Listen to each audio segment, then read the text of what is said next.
Hello, hello, beautiful people of the internet. Or so I must assume. Let's play some Battle Brothers.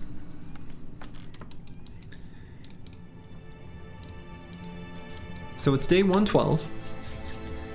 Last we left off, I did a little circle around the map, checking every single city that is not angry with me. It's my fault. I attacked them.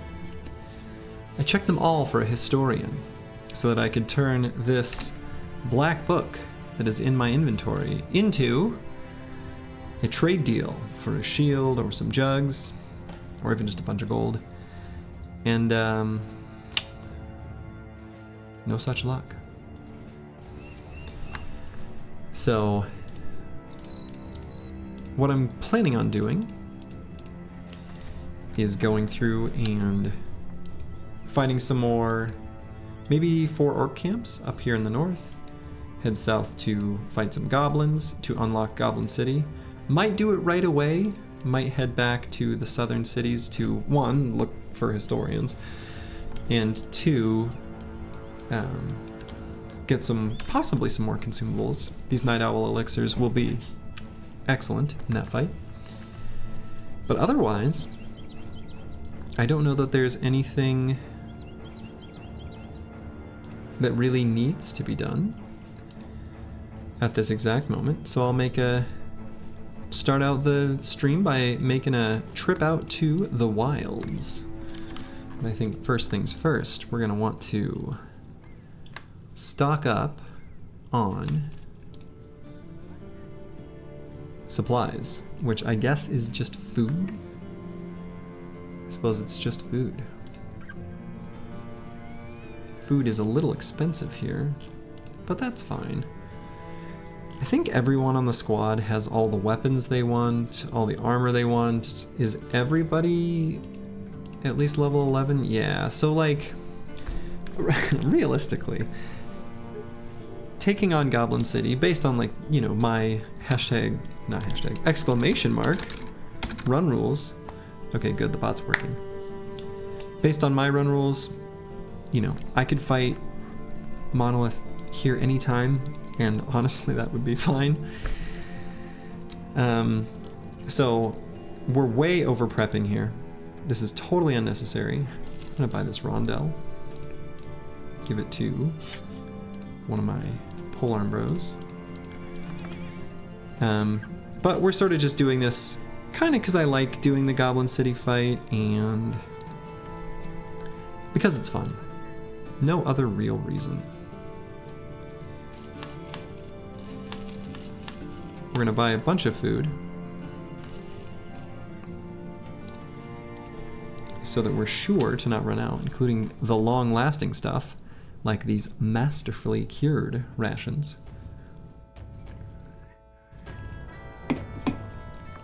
Beer for the squad, Diet Dr. Pepper for the streamer. I think I'm ready. And I don't think there's any like items that I'm really looking for. Kind of nothing really. Nothing in particular.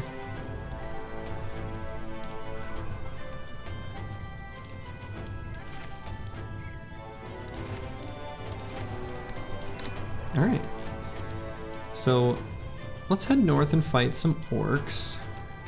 I could go along this sort of very top edge of the map, looking to fight some chosen, which would be totally reasonable to do if I wanted.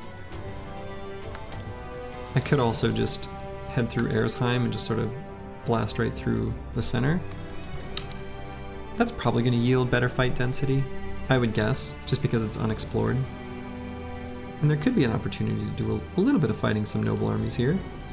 Maybe. Caravan went through here. Looks like it's from a town I'm allied with. So we'll leave it.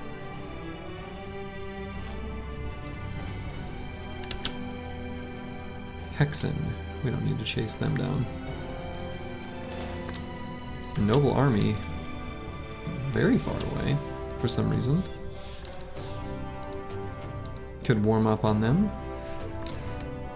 my retinue. I probably don't need the recruiter anymore, huh? Why do I still have that? Oh, I'm looking for the historian.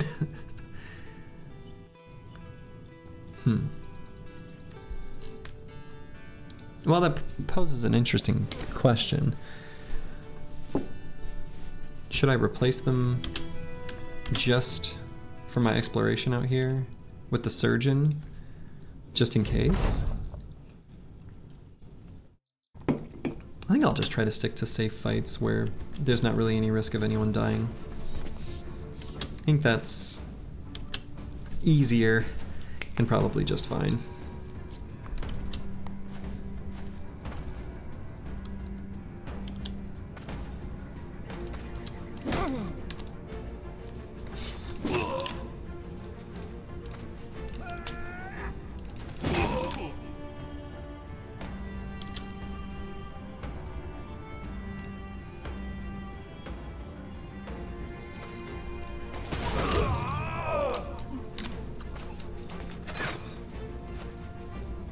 You know, Berserk on the gunner actually is kind of handy, at least under the conditions of you want to move exactly 2 hexes, which I feel like isn't that rare. Maybe.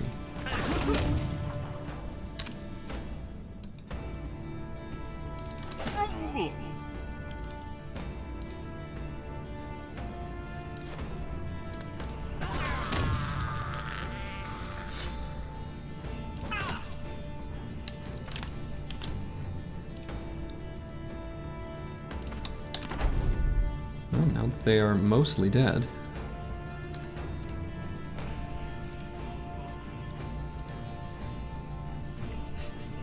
I don't have anywhere I can send this guy. Kind of a funny problem to have.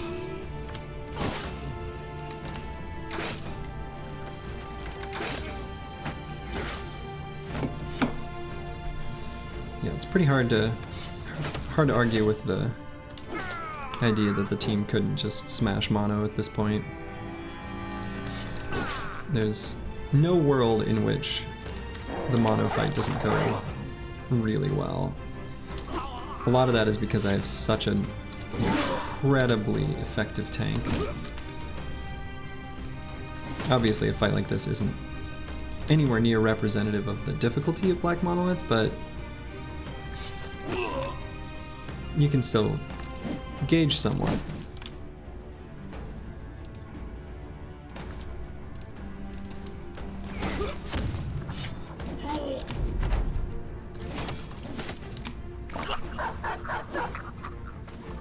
I don't even think I took any damage this fight. I mean, maybe a little. Not much though. So let's conserve our ammo. And I suppose that guy will get away, and that's fine. Okay. Pretty big noble army to not take any damage. One thing I am going to do though is, just in case I want to equip heavy crossbows for, let's see, I should think about this. Do I want to equip heavy crossbows for Goblin City? The answer might just be no. I think I might rather have the guns. And the reason I was asking is then I would equip a quiver onto the mule and then have that in reserve. As it stands now, if I don't want to do it, I don't even want to waste the 5 ammo. I think I'm kind of convincing myself I'm not going to bother. So I'm not going to bother.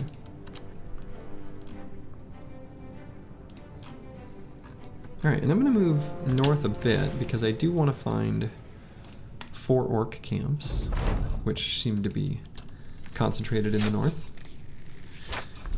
So I'm going to find those 4 orc camps so I can complete the ambition.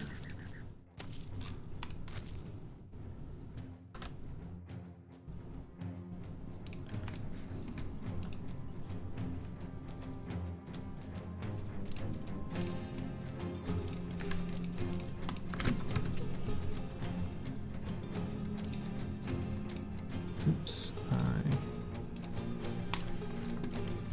Accidentally sent a Discord message, I didn't mean to. I've got it up in my other monitor.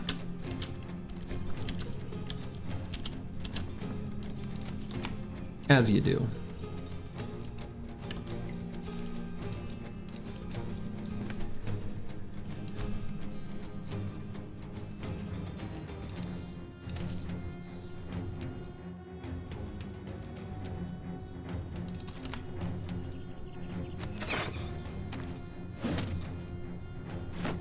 I knew that would subject Blackbeard to a little bit of ranged fire, but I'm glad that it was basically nothing. Shouldn't have spoke so soon, only to take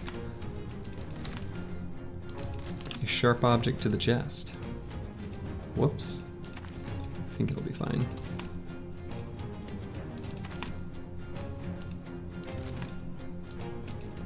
These battlements are in a really obnoxious layout.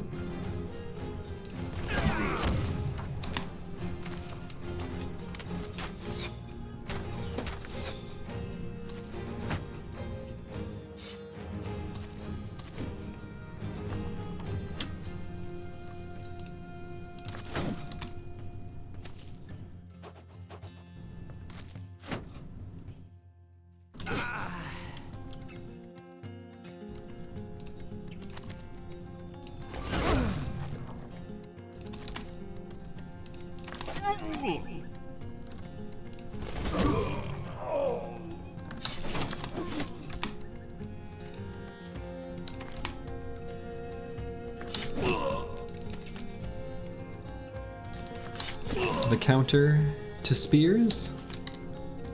Reach weapons. If they can't hit you with their spear wall, then you can't be hit.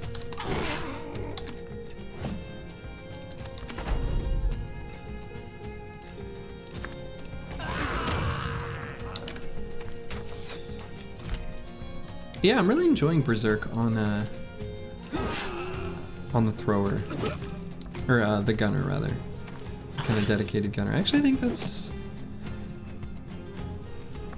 kind of nice.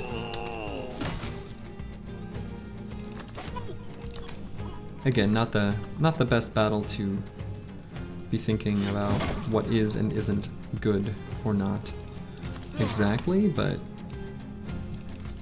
there's still some lessons you can learn from the easy fights that you can sort of apply to other bigger, more important fights.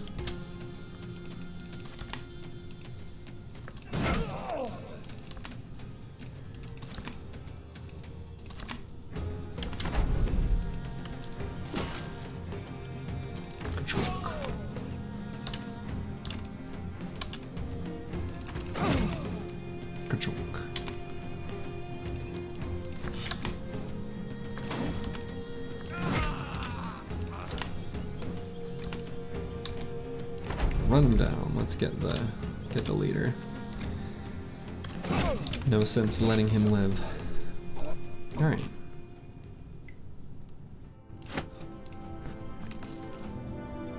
Filling up the caravan already. If I wanted, I could. Plethora auxiliaries. Let's trace where those are coming from. From here. Lots of legionaries, honor guard, ancient priest. Sounds good. We'll go ahead and take our veteran level.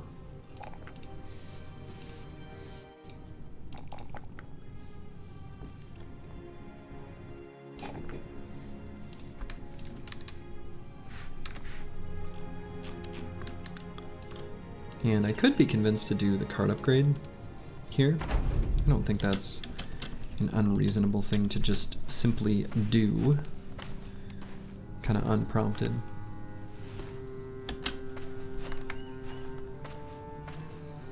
Let's see, and since these are faster than me, is there really much good to backing up 2 hexes? I suppose there still is.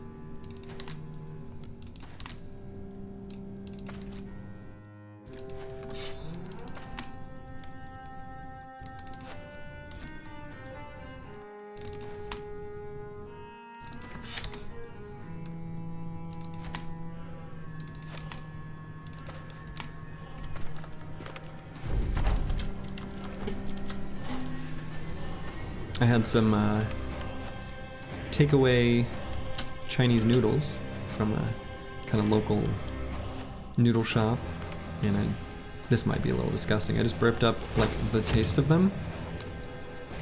It's really good. Even the second time. Good on the way up.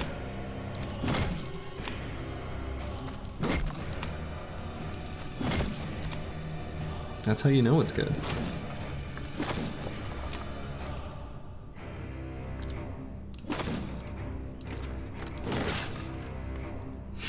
Hey, Borgigan. It was indeed the perfect time. Listen to streamer talk about disgusting food things. Not really disgusting. I mean, everybody burps. Or so I've been told.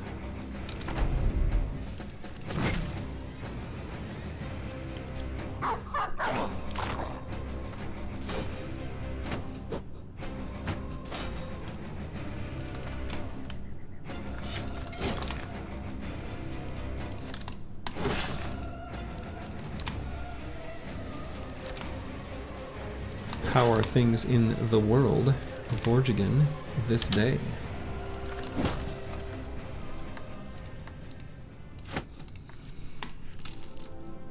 Yeah, why don't I go ahead and just get the cart upgrade? The big wagon. It's fun. I carry more stuff. I like carrying stuff. Actually, hold on before I do this fight. Actually, do I even need to? Whatever. Not even gonna bother switching out to the heavy throwing weapons. I don't think it'll much matter. A single handgun shot to soften their armor is gonna be good enough. Then they don't really need to do much.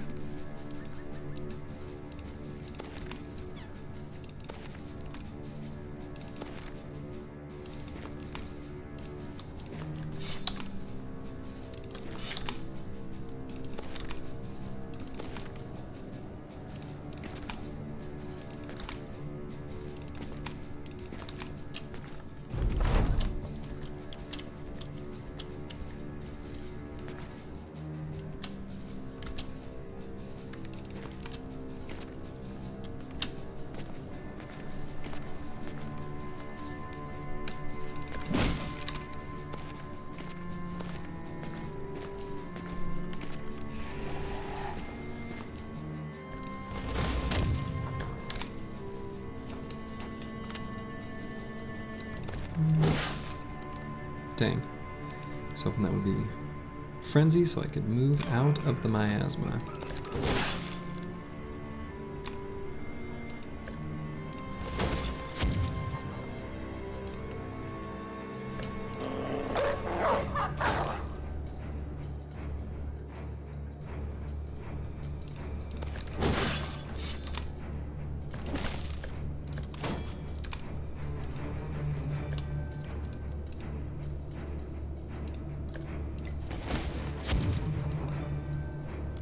Nice. Good. Yeah, this is, as you mentioned, definitely in the steamrolling portion of the run, for sure.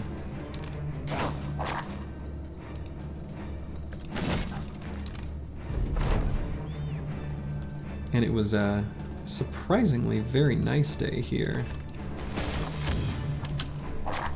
A little bit almost chilly, and I kind of liked that. At least it was kind of cold in the morning.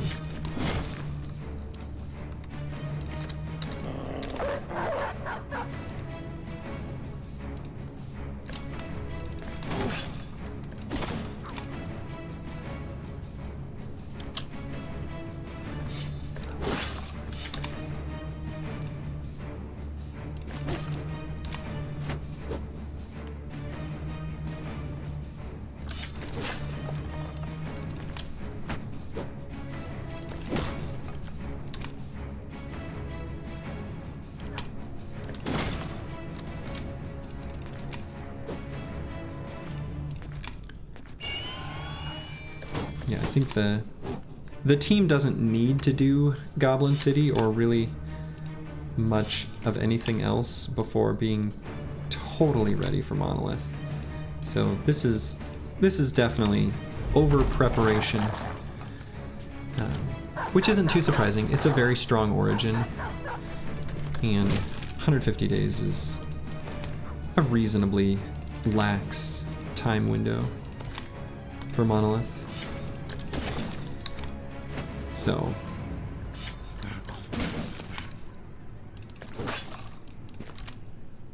not too surprising.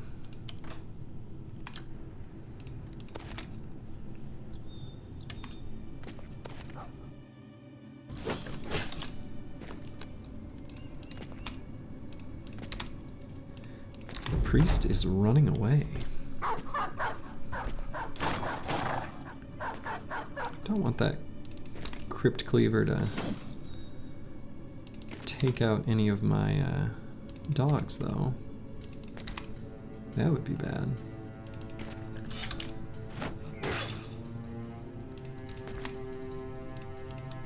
So, I'll go ahead and get in melee range of him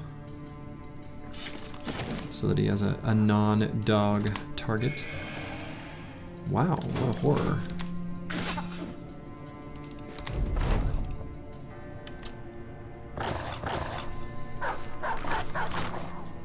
Just like in the Sunken Library, the horror abilities have been hitting hard. Don't know why that is this run. I don't feel like my resolve is too bad, but good lord. Got pretty good resolve across the squad for those to be that effective.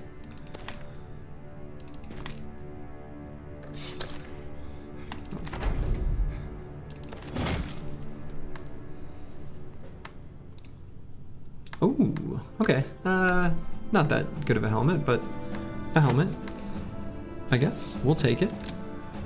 It's gonna be an upgrade over something, probably. This.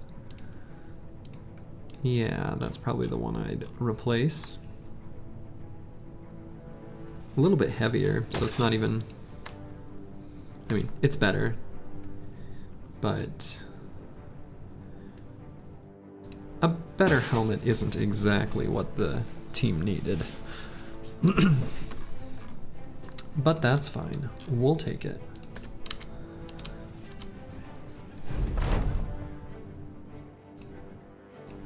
Cool. We gain Battle Brother. A new doggy. Oh, and what I should do too is equip the extra dogs and hounds onto the bros in reserve.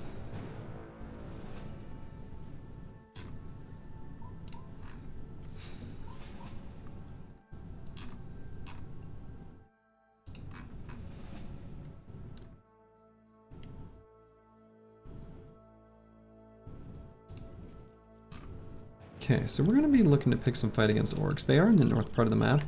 I could go all the way up here. Not too unreasonable. I'm going to do the 4 fights against orcs to complete the ambition. Might get me enough renown for another seat before the end of the campaign. Probably should. The Ancient Spire. You know, I've been thinking about the Ancient Spire a bit.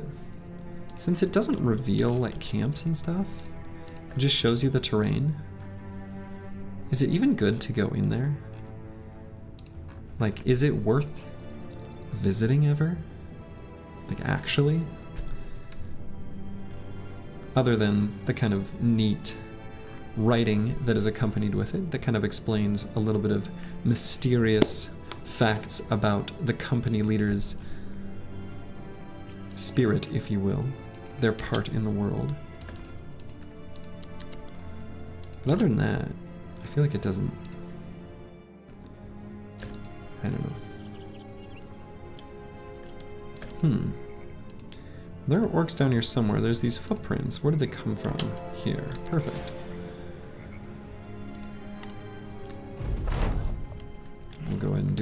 quick and easy orc fight.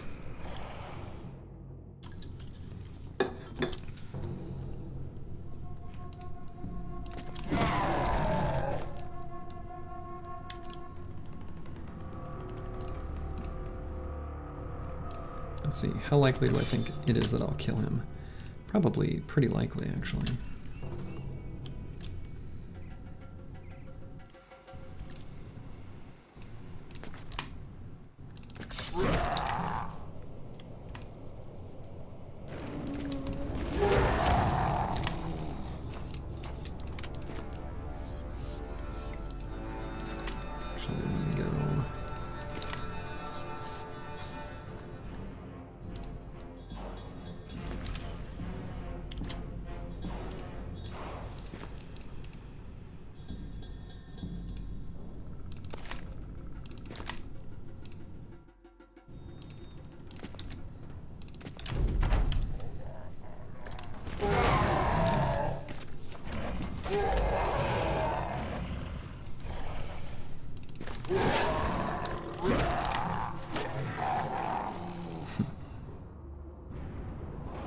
Yeah, I can show you a coastline and that can be helpful. Yeah, that's true. I like the kind of implied acknowledgement with the question mark of like, it's a stretch, you know what I mean?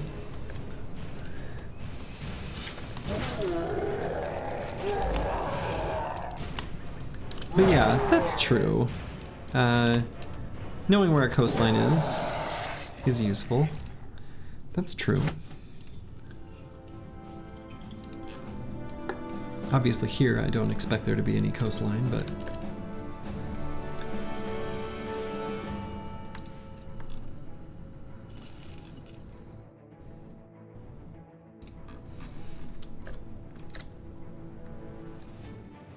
Oh, whoa! Grotesque tree. Let's see. See what this is. I'll take just a little. Cool. That's funny because that was like a tiny little patch of unexplored land.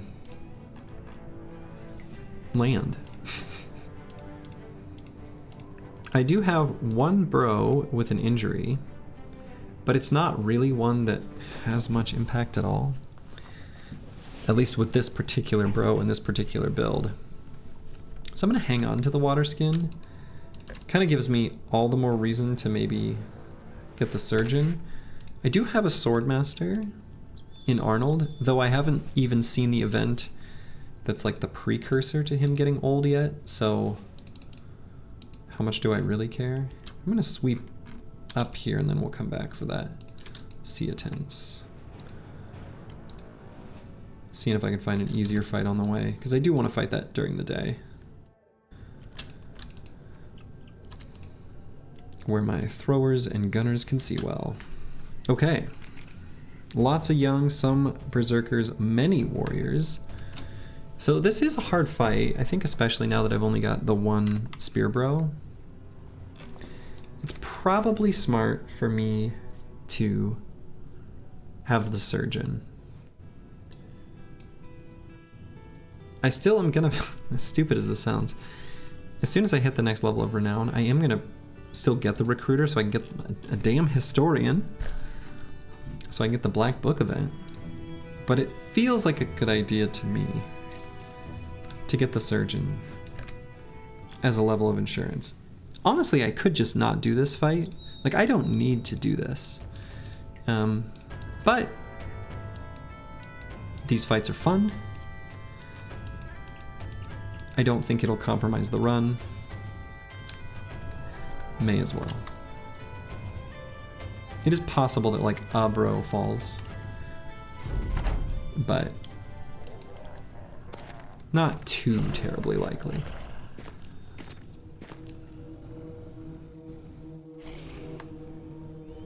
Okay, so if I think I can kill this young, this spear bro could occupy this hex, and that's pretty good. That seems like somewhat likely. Pretty likely, actually.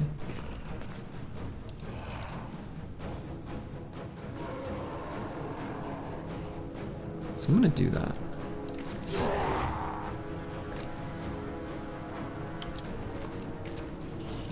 Okay, so there is our warlord with a big old fancy cleaver.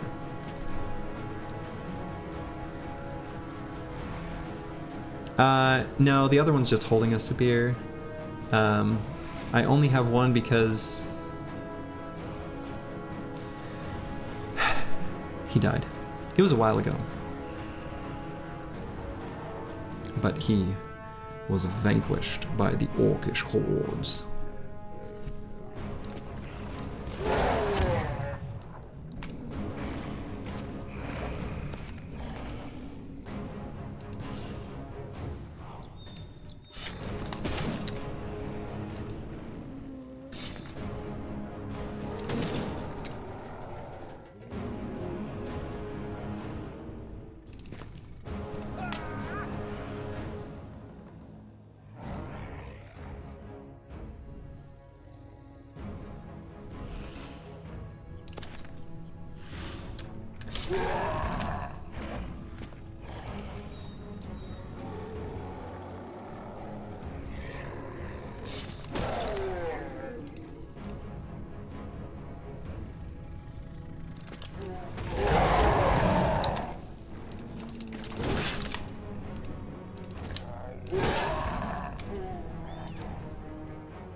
Okay, pretty okay opening turn.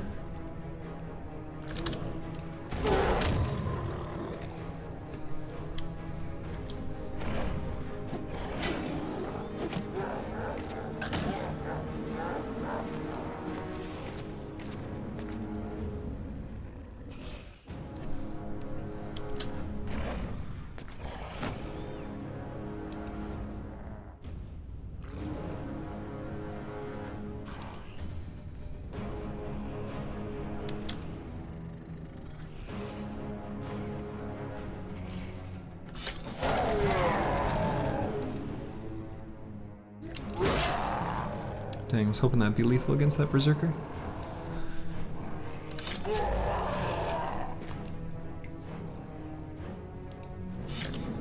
This should be though. There it is. Spoke too soon.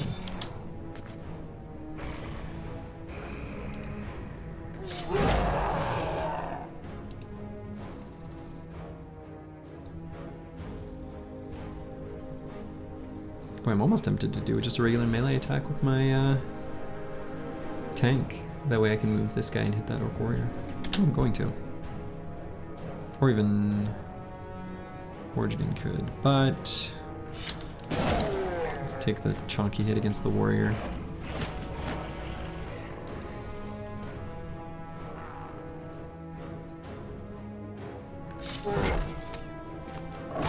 Feels kind of bad to hit the naked berserker with a hammer.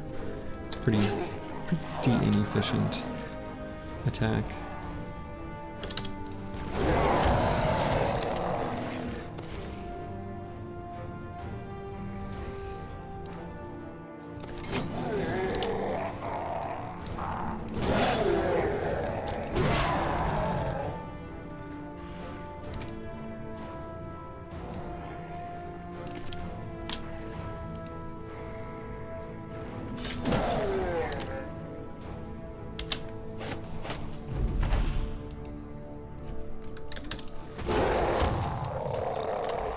Oh, the gun made short work of the southern force of orcs. I suppose the gun's in, you know, the power of friendship.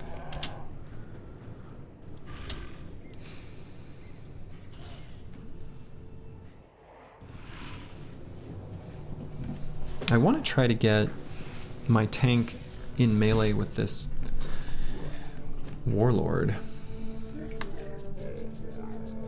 Could maybe try to move him there. It's a little sketch of a maneuver, for sure.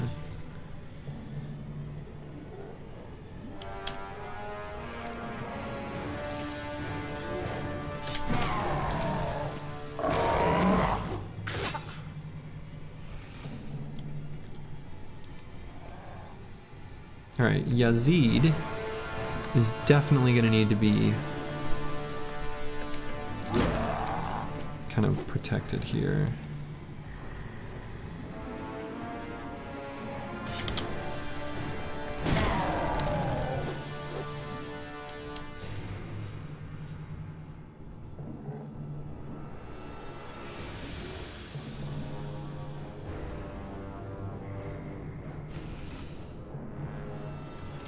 Yeah, should probably end on there. Just keep him so no one can push him out of the way.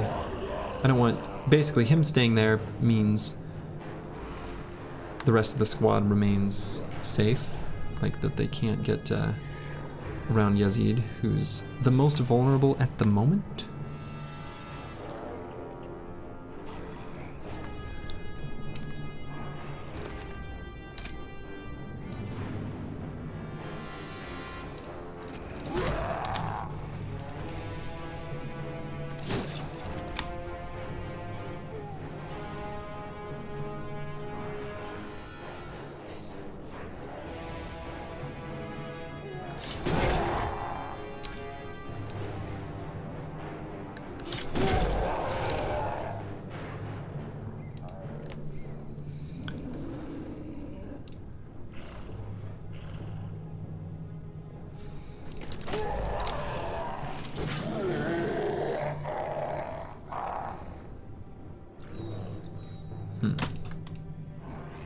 Oh, that's not the weapon I meant to switch to at all. Wow. That was terrible.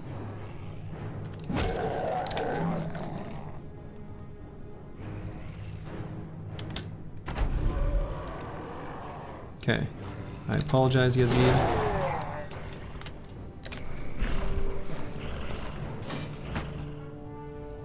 Okay.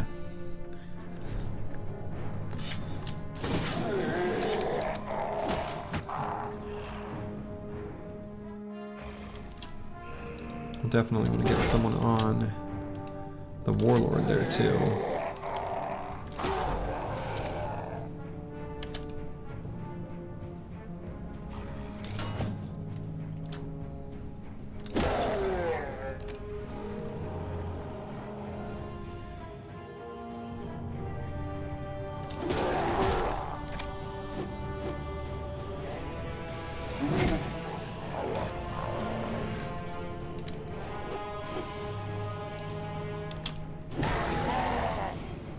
They really want Yazid real bad. No, that's disappointing. That they stunned Blackbeard. Hey, Sins, good, good.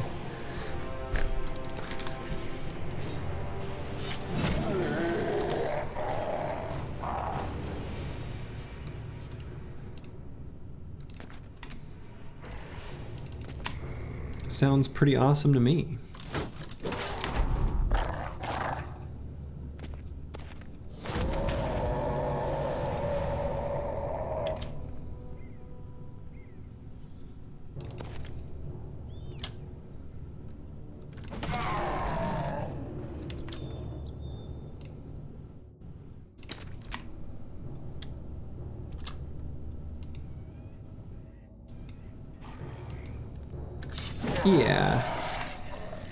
Yeah, you've got you got some recovery to do, I'm sure. No doubt.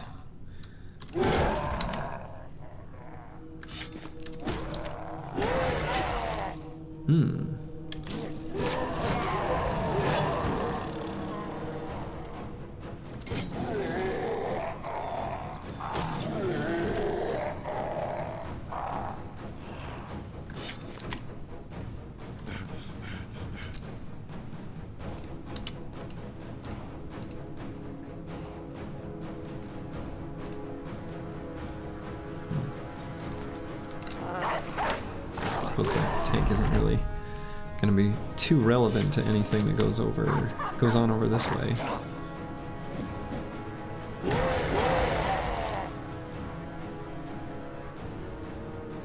I don't know about that one, Mr. Orc Warrior. That one may not have been smart.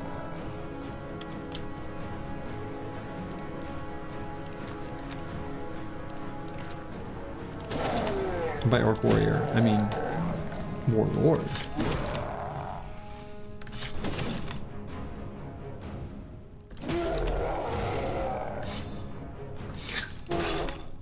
Gotta press the right button.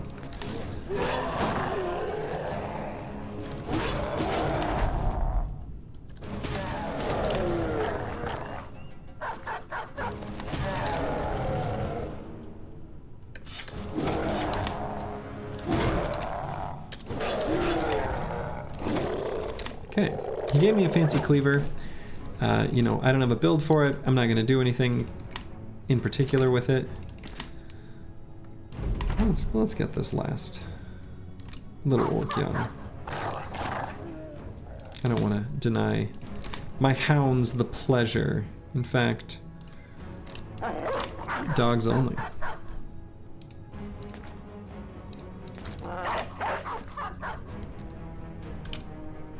That should be good. We'll get one more in there. There we go. You know what? It's a party.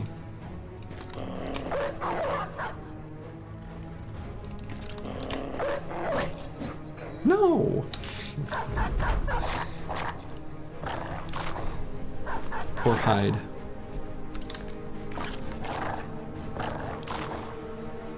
What? 80% hit chance and they all miss? Yeah, that's fair. I mean, I should just look. We got a armor I'm not going to use. And a cleaver that I could put on one of my throwers that's got really good melee attack as a backup weapon. And bags and belts. I think it's good enough to be used in that kind of capacity, but still pretty narrow.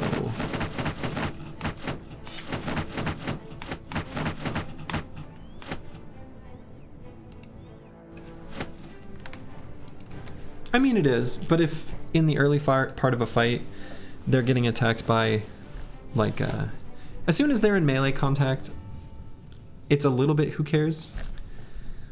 To be honest, the main thing that makes it sus to me is just the fact that they tend to have middling-ish melee skill. So, like, wouldn't I rather just attack with, say, the Shamshire? The answer largely is yes. It's a decent amount extra damage though, right? So like 10 fatigue versus 17 fatigue, quite a bit more expensive, but probably does about 70-ish% more damage. So I think it's fine. It's honestly not gonna be a big deal either way. I mean, this guy in particular, right? Yeah.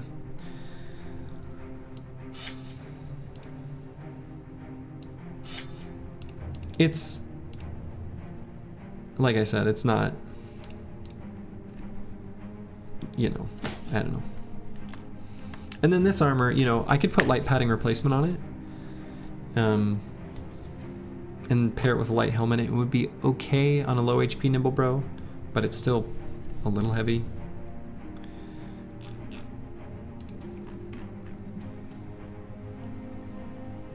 I mean, it's good, but right now I don't have anyone that would, I'm not going to take forge on anyone. It would just be a heavy nimble armor. So like, who's got the lowest hit points? Yeah, Blackbeard, but he needs the wolf pelt attachment. Kind of, I don't know. I don't feel like it really works for anyone on the team at the moment.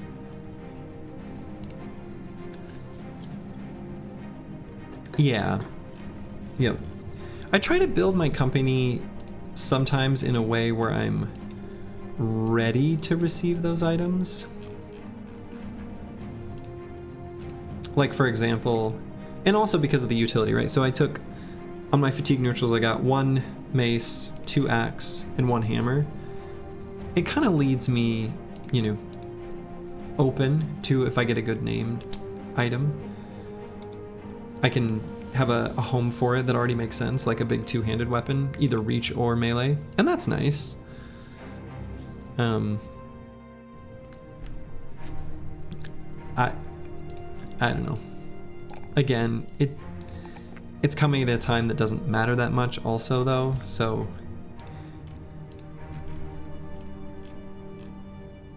if it's good, it's a big deal, but that's still, for any individual type of weapon, that's pretty unlikely.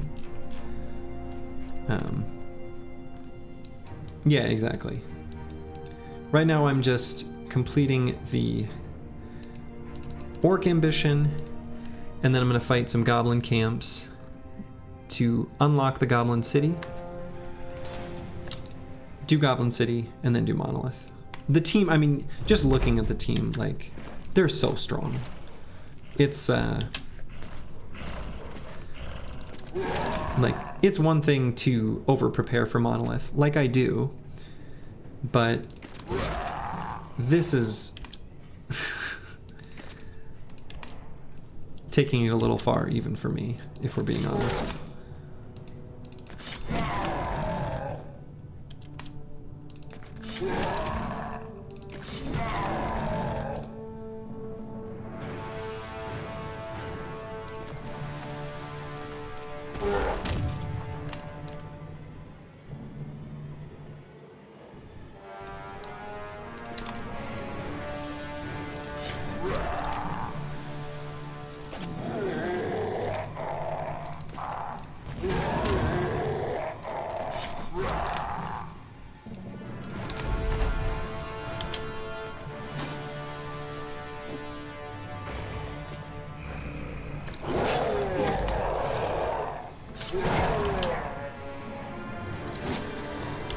By the way, Sins, I randomly thought about your bow guide today. It's really good. Which origin is up next? Peasant Militia will be up next, which will be also a extremely powerful origin, but one that will kind of have a very different looking squad and kind of arc to it compared to this one. Yeah, I would say it's honestly, of all the bow guides that I have seen for this game, it is by far the most useful and accurate that I've seen. Like, you give a little background information, there's the process behind it, and then there's the execution all in one guide. It's pretty much perfect.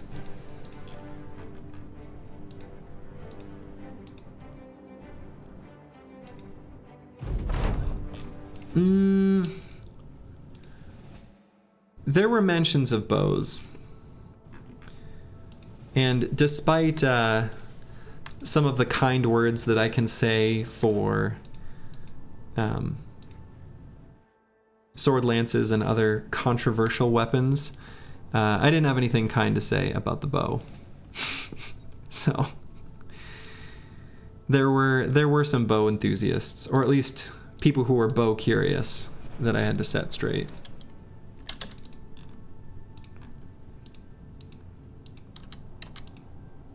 And truly, you know, coming at this game, like, from most other games, bows are, like, great in a lot of games, just generally, so. Oh, wow, I didn't know that. Yeah, I mean, I think the main thing that I've seen that I absolutely agree with is, like, the Reddit default of, hey, I found a bro that is huge and strong, has bad melee defense, what do I do with them? And it's like, the default suggestion always is backline sword lance. It's like,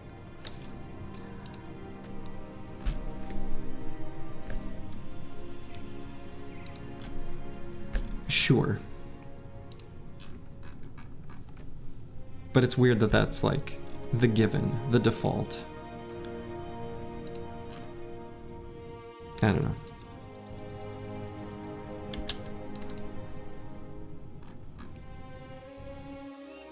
Yeah, exactly, exactly. Well, yeah, because they only have 31 melee defenses. That's funny and true.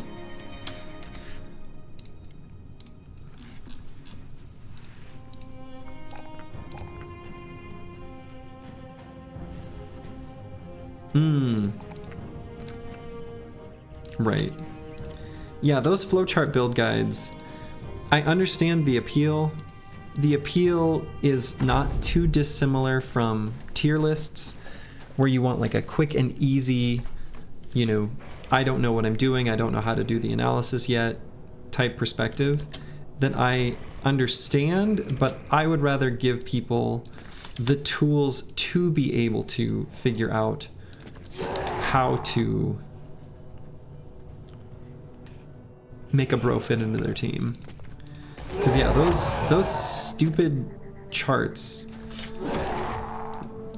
it's so bad. It just is.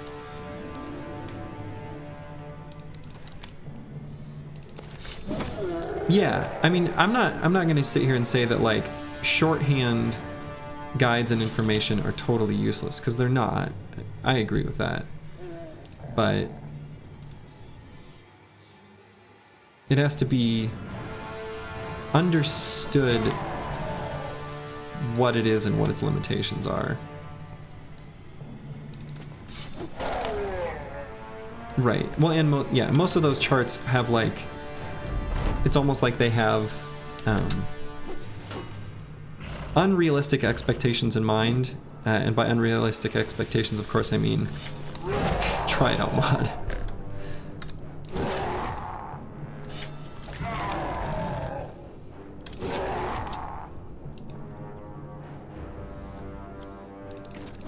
Or save scumming recruits, which is the same thing.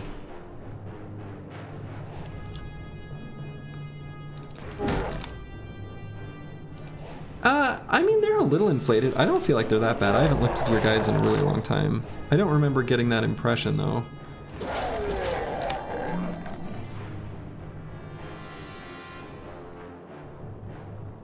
Yeah, that's a good way of doing it. I don't feel like they were that far off. Or like unreasonable. But I could be remembering incorrectly too. Like because if I remember right, aren't your guides written such that it's like, here's what would be nice, and here's kind of a minimum value. Don't you have kind of numbers that do something like that? Which I think makes it work, right? Because you're saying like, here's the stats you really want to be high. Like, you know, hey, this is your fatigue neutral. There's no like, you'll take as much melee defense as you can get. Like, the more the merrier. And it's like, yeah, you need to have at least X amount of usable fatigue, right? So if you have a person who's building, say, a swordmaster, they'll know, okay, I have to take some levels of fatigue so that the bro can even function. And things like that. But I don't know.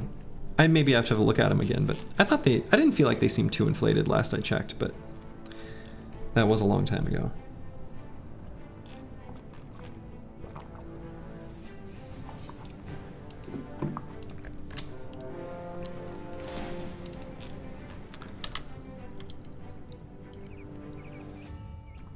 All right, so we got our ambition completed. We can do this fight, but it has to be nighttime. For sure. And we'll take some damage, but I think that's fine. We need to unlock Rule Gaziks.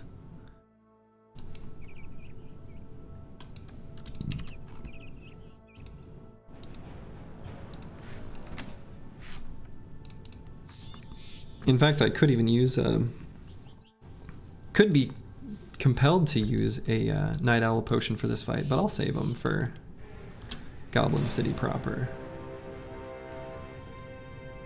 Okay. I don't think I'll be able to take both of those in one night. I think they're too far apart. We'll see if I can move that quickly. Anything else? Anything I want to do? Maybe spread out a bit. I've got, yeah, a goblin trophy on that guy. I think that makes sense.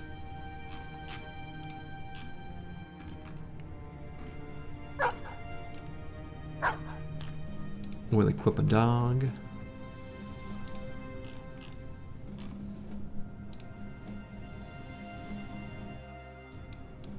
In fact, let's spread out even a little bit more.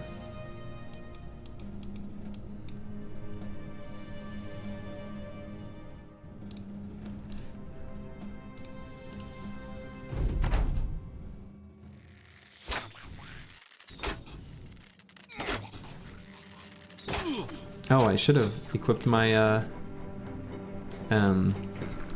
tower shields. Didn't even think of it. Alright, so we got a named spear and a named jagged impaler. That's what it looks like here.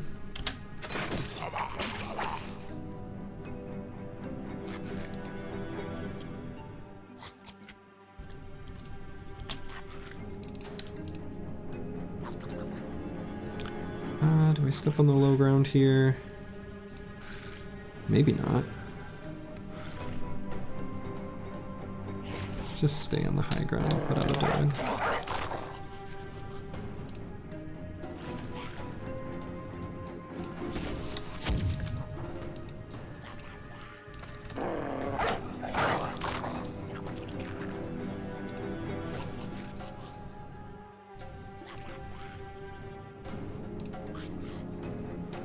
Why can you not go?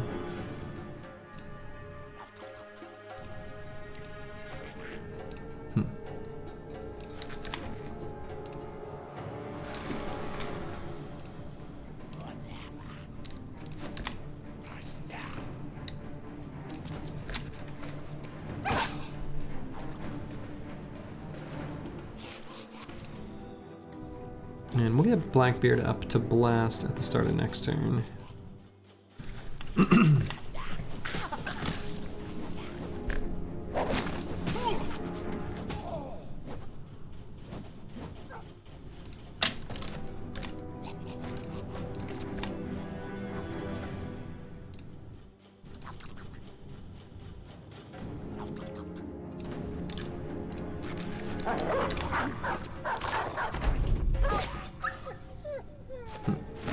Rude.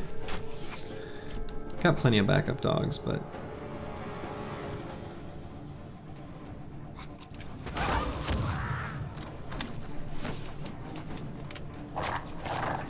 But still, they're good boys. And girls. Good little doggos.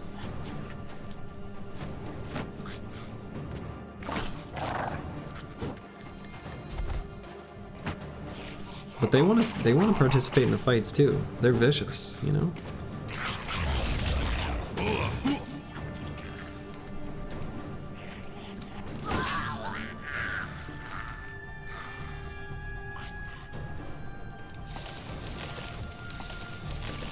That was a pretty nice turn there.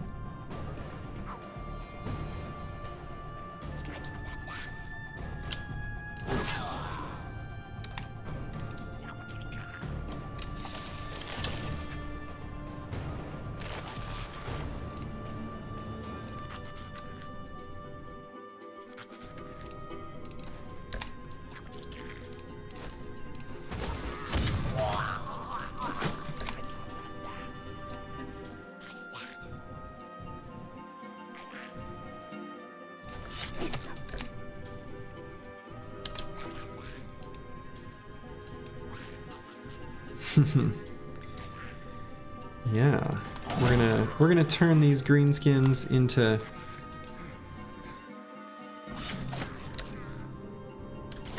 I'm not gonna finish that statement because I was almost about to say something that meant something totally different than what I was about to say.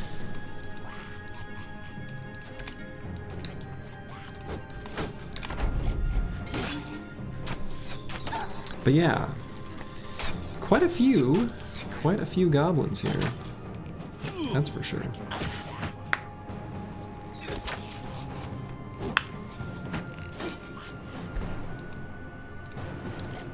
Guess we'll move forward. Blast. I'm doing quite well. How are you, Donazatello? Have you been playing any Battle Brothers recently? I don't think I've seen you streaming, but I'm not watching too terribly often. We'll have to get Blackbeard. We'll have to get him checked out and put somewhere safe.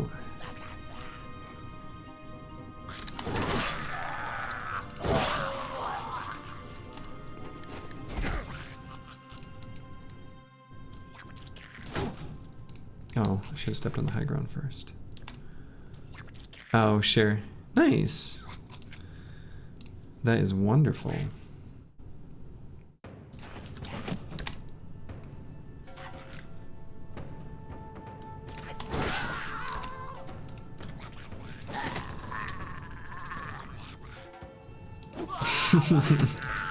They proved it.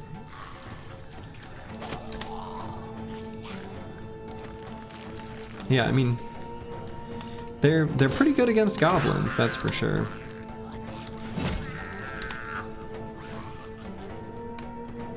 Emperor Rise of the Middle Kingdom playthrough. Nice. I am not familiar with that game.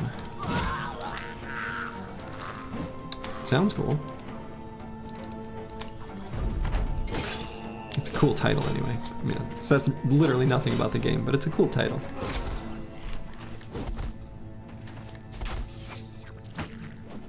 It has the word Emperor in it. I think that it's hard to go too wrong there. Okay, yeah, it kind of, I feel like the word Emperor in a game title kind of, that's what you expect, I suppose.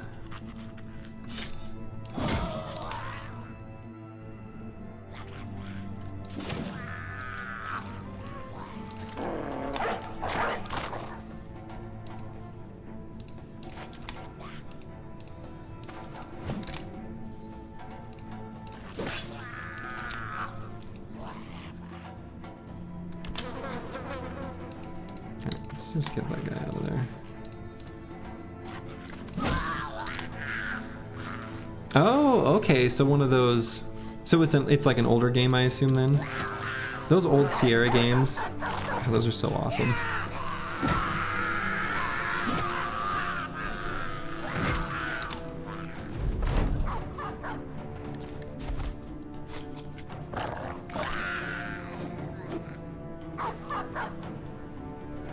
Quest for Glory.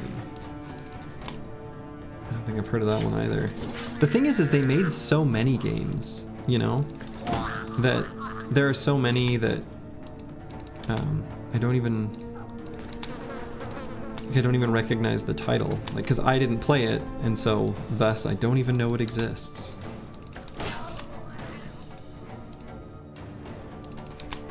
I was a Might and Magic kid, so I played all of those.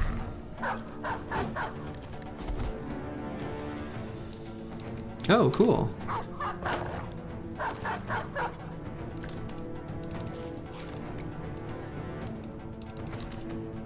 Oh, gotcha. Yeah.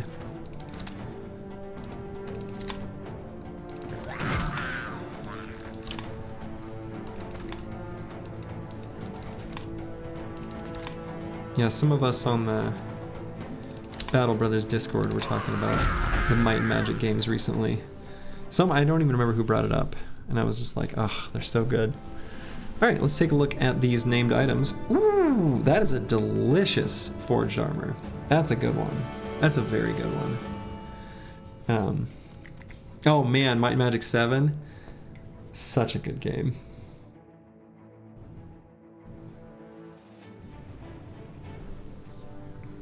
Well, and Heroes of Might, I mean, that's also good. Those are also good games.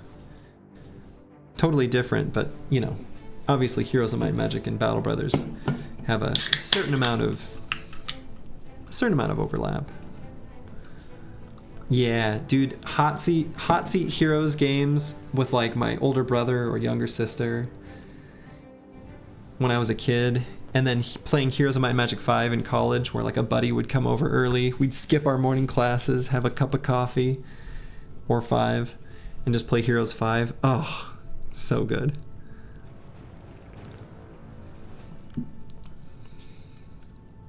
Oh yeah, absolutely. Yeah, the Horn of the Abyss. Yep. That's good stuff.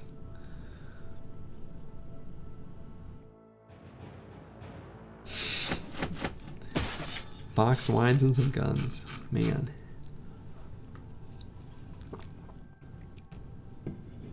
Google Docs link. Google Docs link? What, Oh, yeah. Oh, Wisconsin. Northern Wisconsin is... My wife and I joke that northern Wisconsin is like traveling back in time.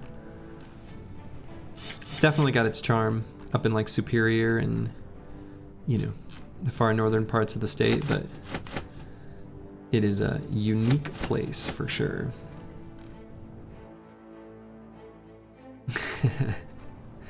Nice.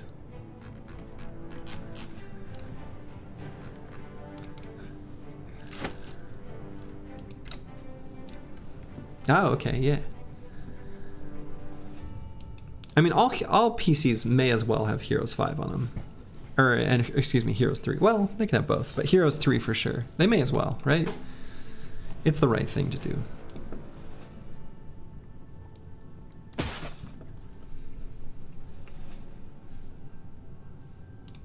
Nice. Yeah, Heroes 5 was pretty fun. I enjoyed it. I don't think it gets the same amount of love that Heroes 3 does, and probably rightfully so. But Heroes 3 and Heroes 5 are both great. Heroes 2, I played a lot of Heroes 2. Yeah, Heroes 5 is good. 6 is terrible. Yeah. Yeah, 352. Those are the ones. I agree. Yeah, I think 5 is worth playing. I enjoyed it. I feel like it's really best played hot seat though. It really is. And I just never played 4.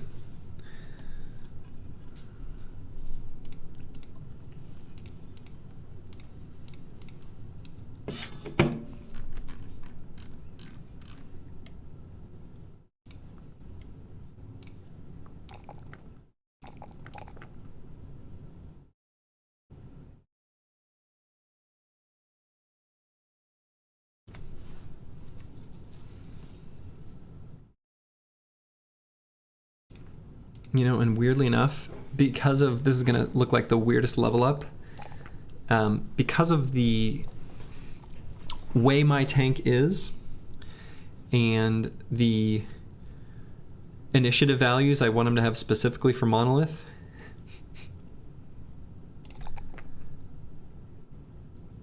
he's already gonna get well beyond the negative threshold that you need for him to be slower than the Ancient Dead that I need him to be slower than, but I need him to be faster than a certain threshold for after he uses Recover, which I think he'll still be able to do, actually.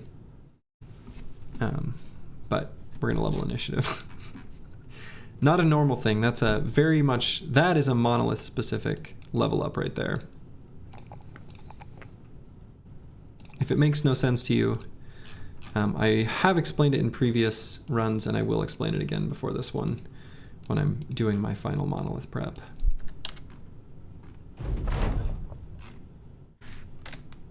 Let's see. Orc Trophy. We'll go ahead and put that on the tank for now.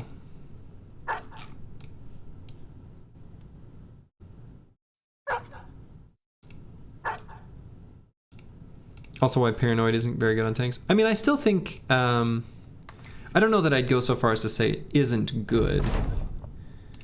Exactly. That feels a little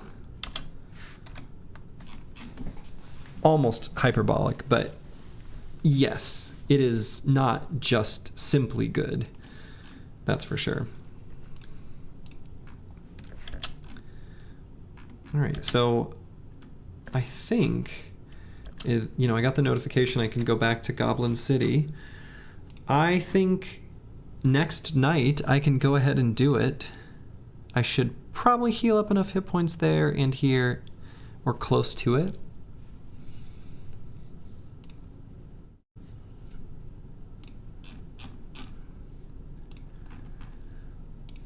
So I'm going to sort of fart around nearby Goblin City to see if I can take some easy fights and just be careful with those two bros.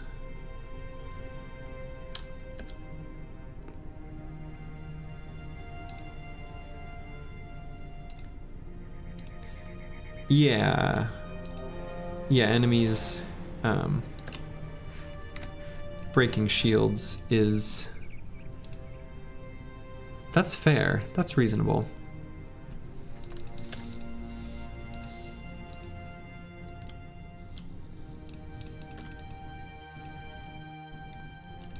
Yeah, this one I had to just buy my two-handed hammer. I bought a two-handed hammer, I bought my two-handed mace. I mean, I'm trading Caravan, so, you know, it was no problem, but... I know the feeling, though, where you don't want to buy one. And you end up using the barbarian version for like way too long.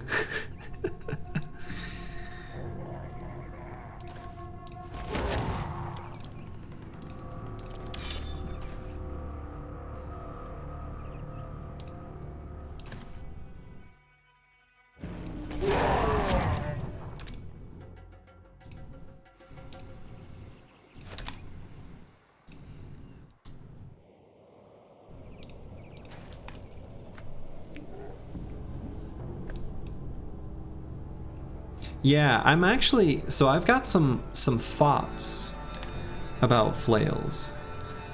I know you've been big on the flail train recently, Sins, but I've got some thoughts, some ideas that I'm gonna put into practice in my next run, I believe. They're not formulated enough to elaborate on right now, but I will share them when I'm ready.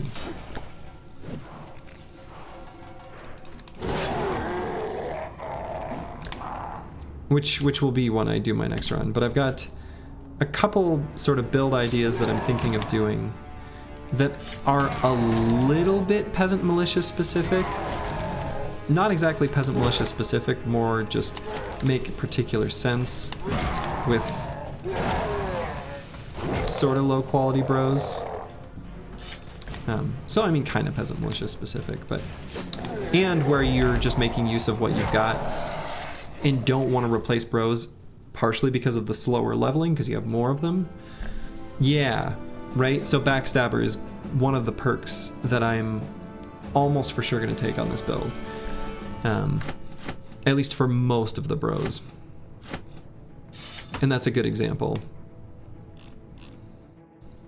You think it's better in Peasant Militia? Maybe from a tempo perspective, but I think lower bro quality and difficulty in getting kills on specific bros make it a little lower, actually. Yeah, and so funny you mentioned that, because I was going to go no fearsome. Not no fearsome, but no fearsome on the sort of specific couple frontline builds that I'm planning on doing. More to come, being workshopped. But it's something I'm going to experiment with. Because the background, or excuse me, the origin is so strong that the amount of like concern I have for how it goes is low.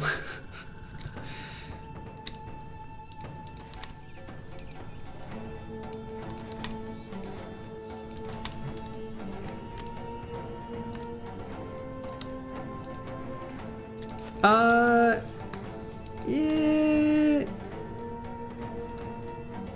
I don't know that that feels a little bit stretching it, but the idea of what you're saying is basically what I plan on doing, yeah. I wouldn't say it's just Monolith perks, though. There are definitely perks that are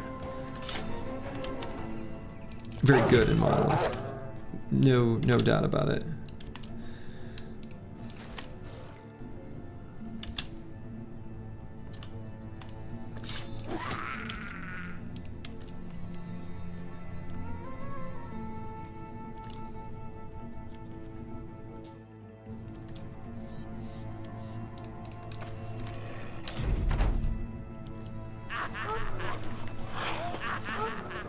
Come on, Wolf Riders.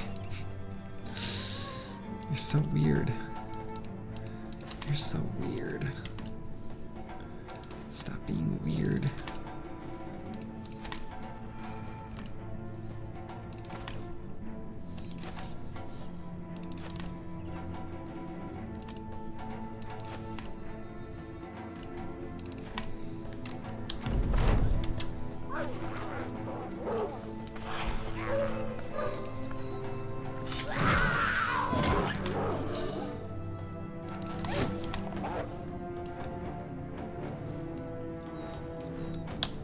Yeah, I think you probably can.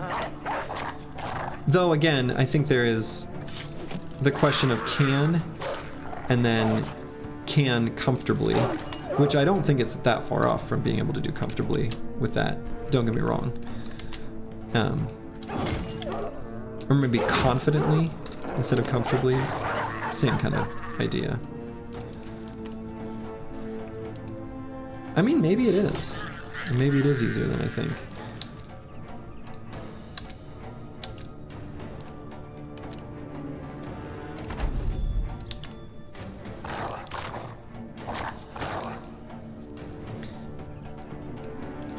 But yeah, the hybrid and frontline debate them turn one is kind of loosely part of the plan as well. So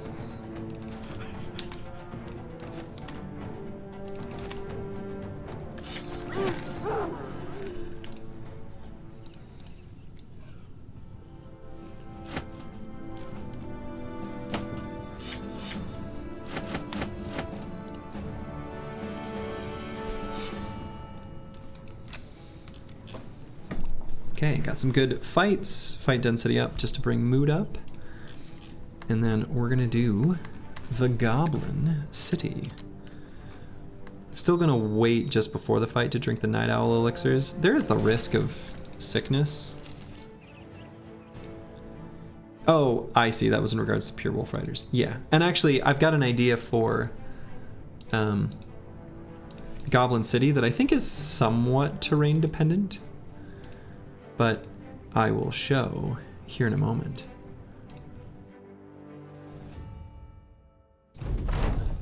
Hold back for now. I'm just gonna wait for nighttime.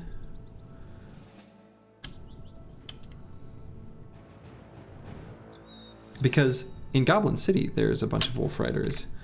So I'm gonna rearrange my formation entirely to put my ranged bros in front. And I'm certainly not the first to ever do this. But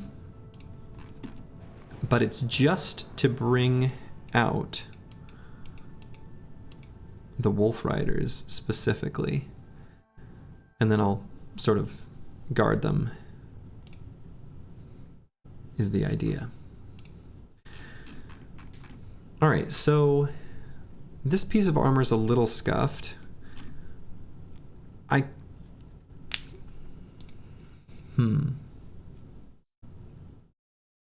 I think he's still probably high enough initiative value where issuing the wait command and being able to go before them the next round where everyone waits, because goblins don't have relentless, is worthwhile. So I'm going to keep this armor on him. I guess I could swap it with one of these other ones and give them a different armor.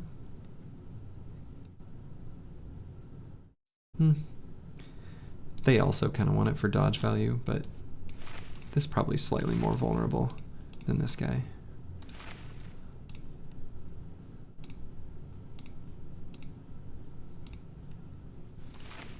Just wait till end of night? I mean, I could, but it's such a marginal difference. I mean, sure. I would lose a little mood. I actually think it's probably just better to just do the fight so that mood doesn't even go down at all. If anyone goes down a percentage from like eager to in good spirit, you know, it might even be bad to wait.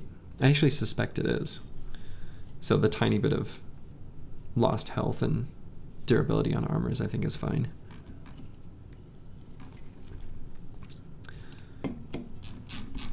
I am going to swap in my goblin killing shields.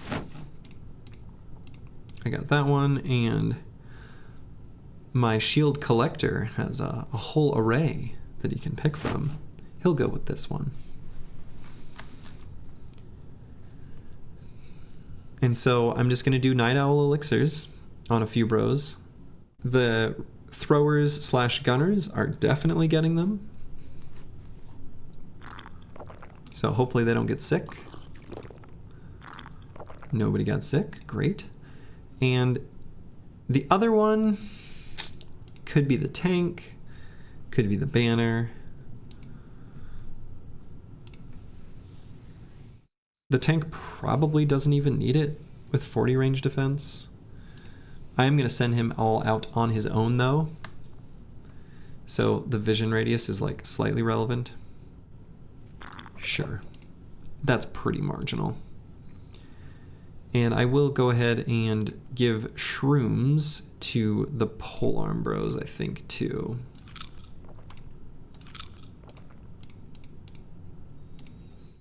Consumable-wise,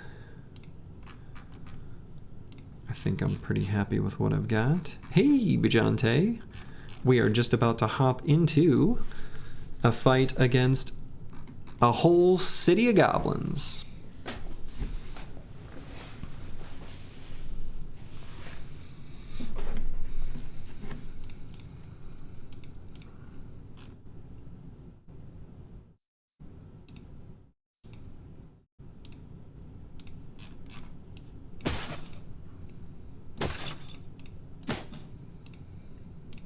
And I don't think any of my fatigue neutrals have dodge, right? Yeah, no. Not too surprising. But I do have the one Oath Taker who, you know, he could justify it. I think that's all the prep I want to do. I think this is good.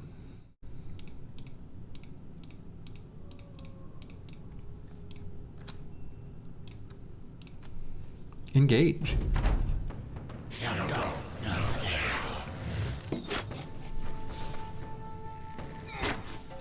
Yeah. Good. They're attacking the kite shield. There we go. The bait to pull forward the wolf riders was successful.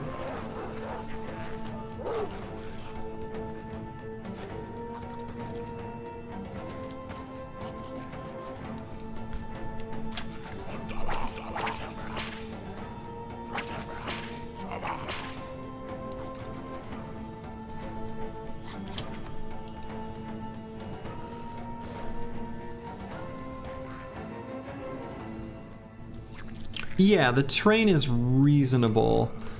I think that's accurate, especially because I'm trying to figure out exactly what's going on up top. I'll know more when I send the tank up, because I'll probably just go right exactly to this hex. I think it's reasonable up there.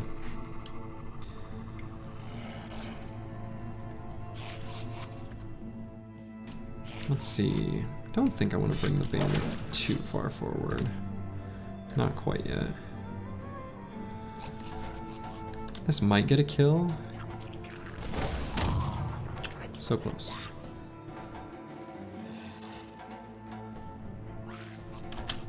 Wait there for a second.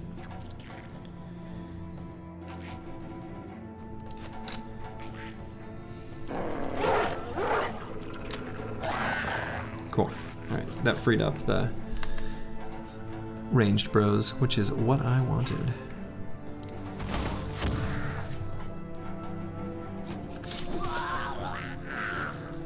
Cool.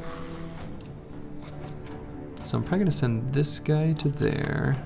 So I can bring this guy forward.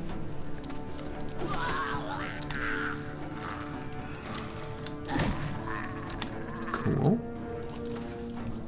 Oh yeah, definitely going. Oh. Kind of obnoxious spot for those ambushers, but should be fine. Can go here. Next turn I can shield bash and get all up in there. Seems good. A lot of goblins have fallen already here on turn 1.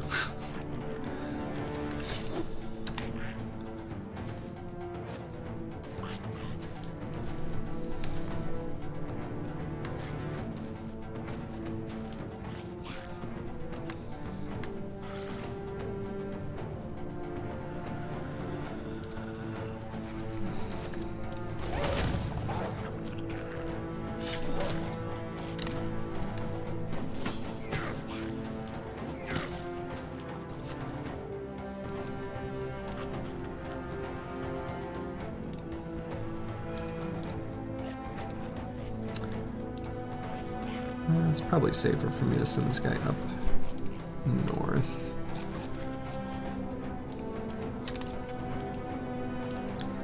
This guy can probably be pretty aggressive though, especially on this high ground.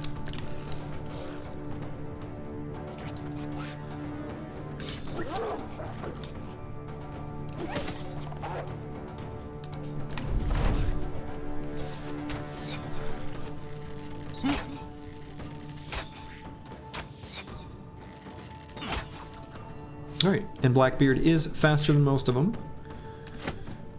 We're gonna go ahead and do 2 shots. Let's do this one first because we have 2 very likely targets to kill, and then the second shot will be 1 hex down. Or not shot, throw. Oh, I already weapon swapped. Small brain streamer. A lot of them are breaking already.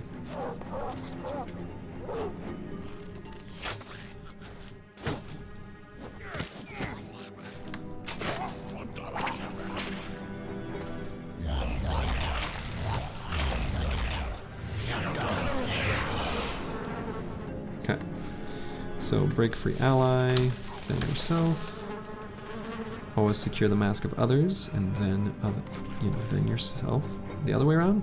Yourself then others? That's how it goes. Yeah, unfortunately this guy getting Swarm of Insects, he's gonna kind of suck for the rest of the combat.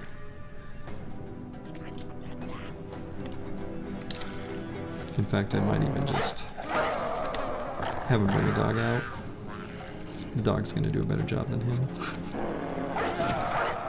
Ooh, so close.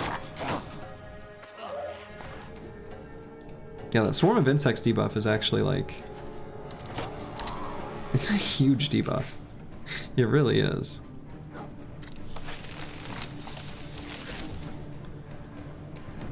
Okay.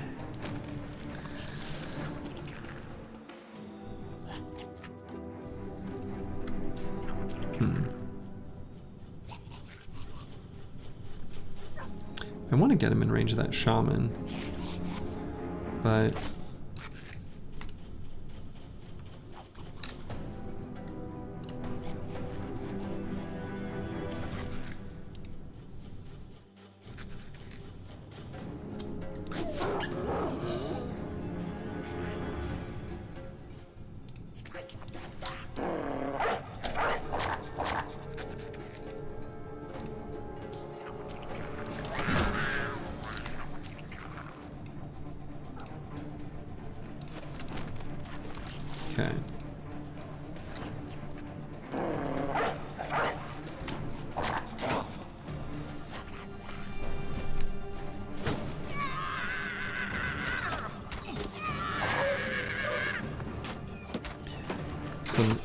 cowardly goblins already running away.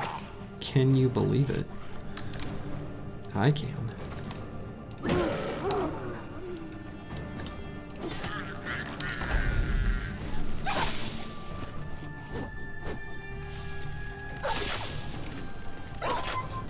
No, not the dog.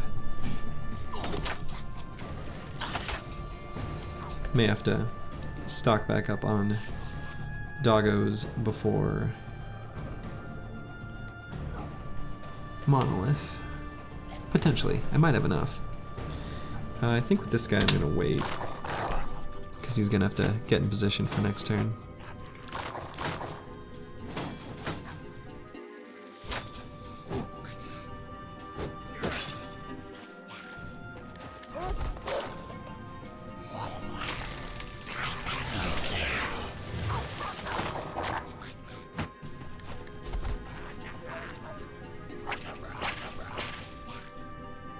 Okay.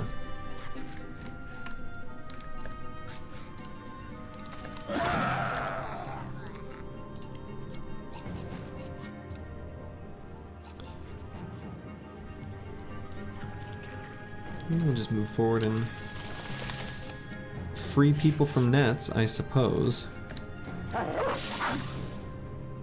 Oh, shoot. That changed the hotkey. Well, his weapon's coated in poison now. I meant to break someone free, but the hotkey changed from right under me. Whoops. Alright, let's... Could maybe move forward, but I think that'll put him in position to get shot at next turn, which I don't want. By my own gunner.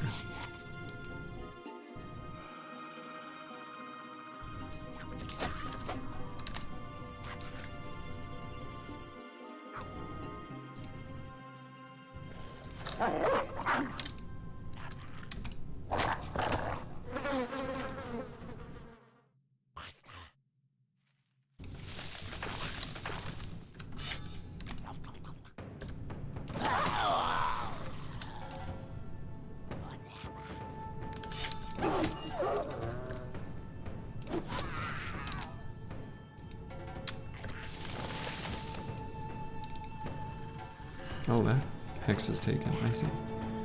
So there's a boulder on...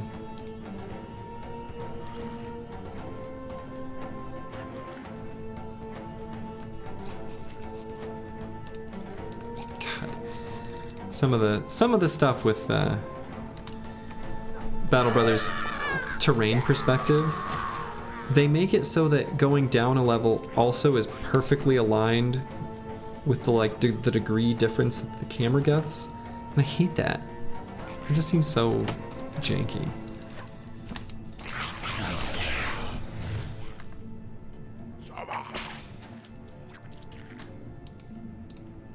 Could be better, is all I'm saying. Alright, I think I can go there, and I'm good. Not gonna be where I'm gonna blast at the start of next turn. In fact, this guy can go here.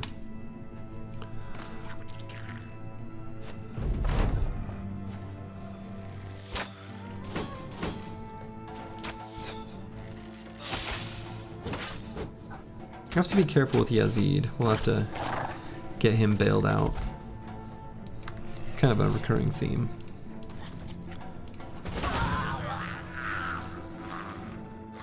Could reload the gun. Could throw. He doesn't have throwing mastery. Let's reload the gun. Wait and see if we want to move a hex. There's probably going to be a good gun blast next turn. Most likely.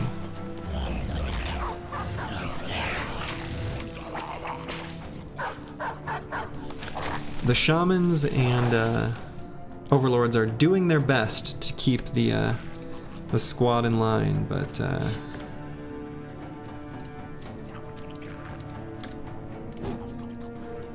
really?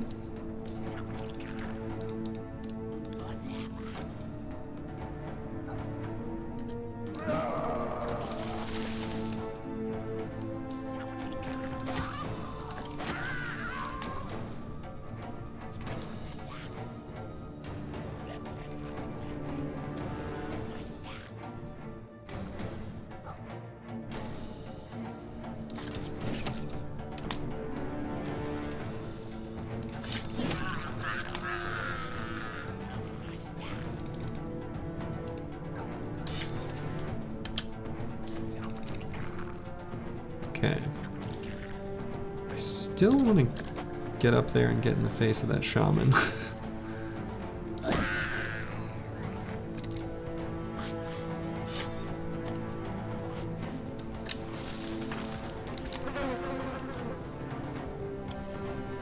I'm gonna wait there. I might break him free. Yeah, free ally.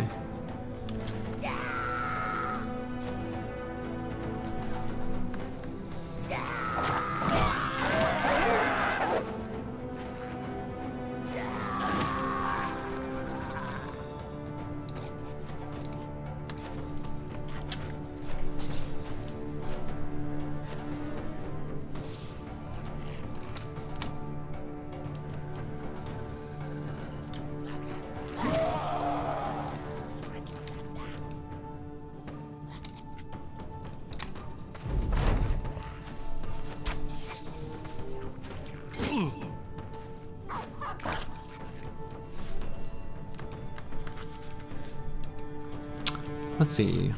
Where is the good gun blast? I said I think I might have. I don't really see a great one. Could go here and blast there. That's kind of bad. It's okay. Or even there. Here and blast there. Yeah. We'll save him for next turn. I may end up like going up here and then setting up for next turn. I'm not sure. Not a lot of great moves for him.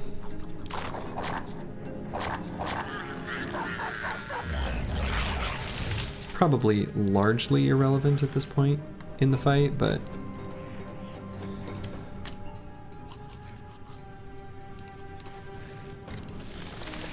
since so many of them are running away.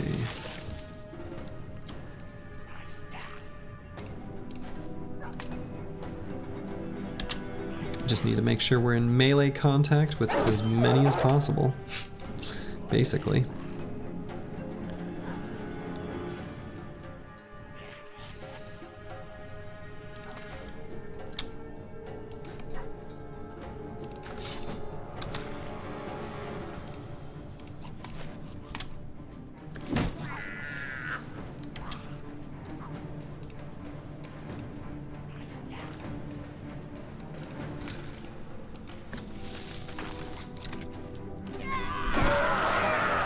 Yeah, awful lot of them are gonna die right here. I think they're just about reaching the threshold where they're just all gonna run away. I have to imagine they're basically there now.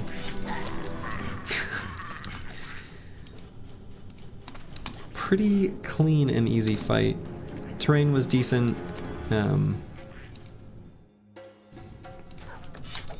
Yeah, nothing to complain about, really.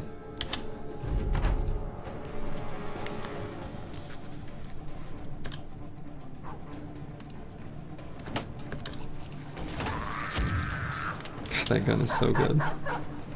Disgustingly good.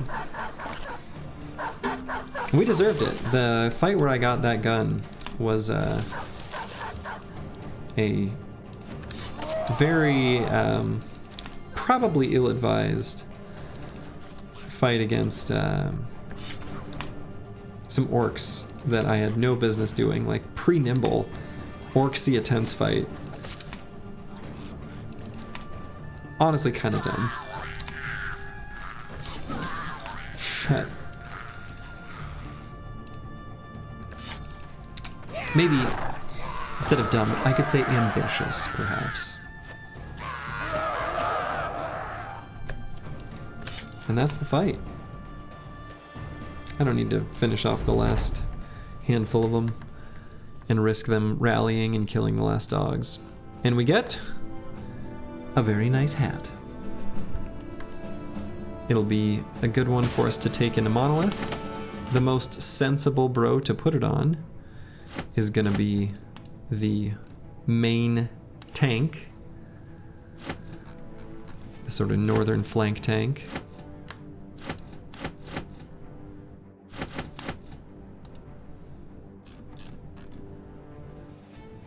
don't think I need any more nets than I've got. Yeah, I really don't. Okay. We'll go ahead and put the Emperor's countenance here on Eric, the shield collector. He's very decked out.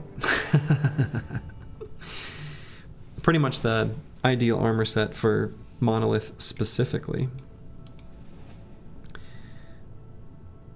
At least I think so. And then we'll give this hat over to someone.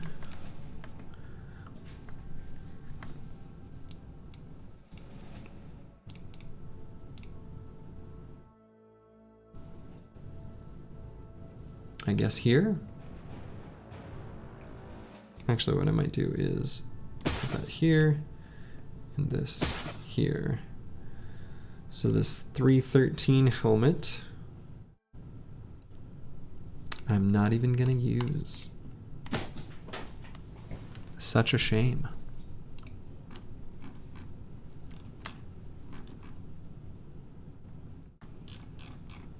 Okay, so I think as far as legendary locations, we're good. I can update my objectives to just say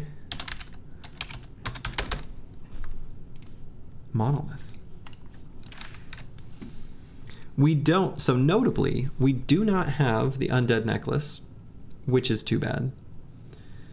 So he'll be fine. He has 108 resolve. We'll give him a Lionheart potion. But of note, you know, doesn't have that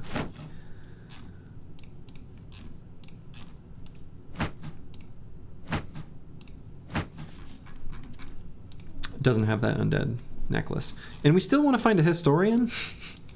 It'd be nice to have a fancy shield or, you know, a couple jugs before the Monolith fight. Oh. Alright. If we happen to see 4 Undead camps on our way, we can do them.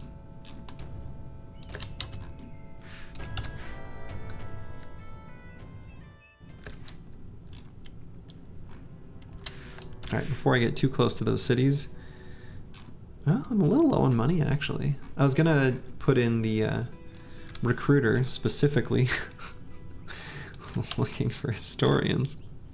Stupid as that sounds, that's where I'm at.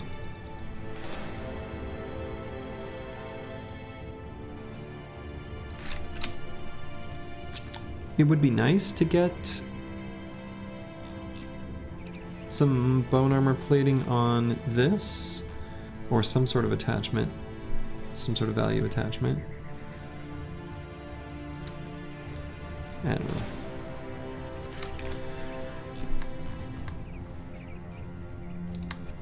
Don't really need to fight Shrats either. Shrats or Hexen. That's fine. Nomads, we don't need to go out of our way for. Alright, we're gonna check Whiteblick. Whiteblick is being burned to the ground. We will maybe take that fight, but okay. Alright, no historian.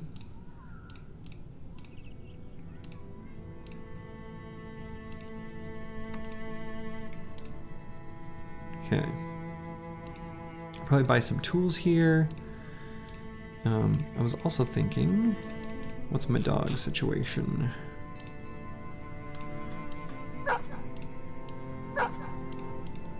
Dog we can put there.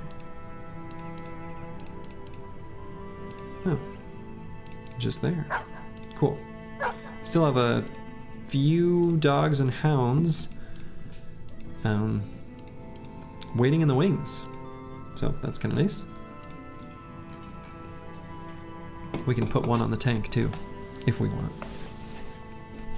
And one to replace the Goblin Trophy, which won't do anything in Monolith. So here, I'm gonna go ahead and buy tools, because they're cheap. And where was that army?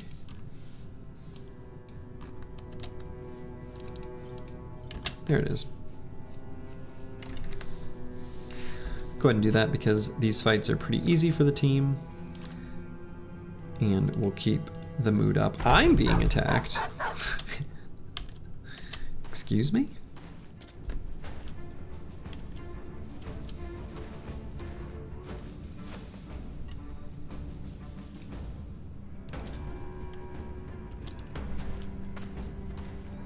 Some weird terrain though.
Okay.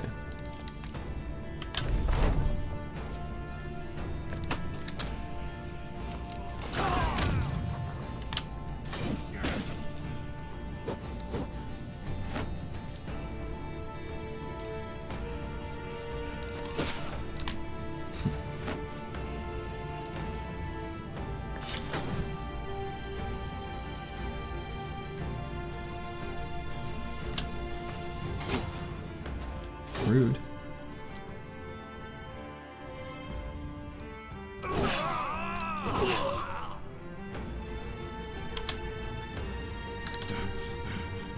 Oh, I should have thrown with him. Duh.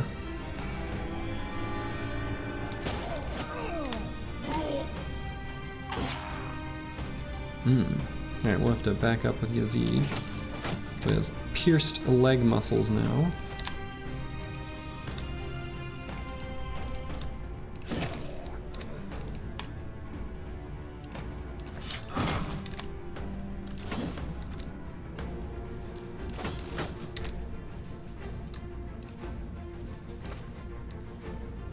I suppose blocking movement, blocking sight, it won't be able to... You can shoot there though still, that should be fine.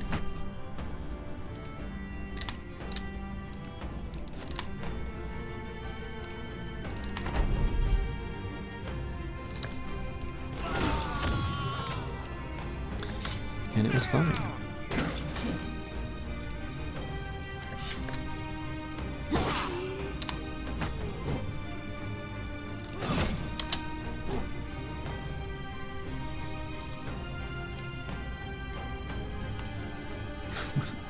What is happening with this terrain?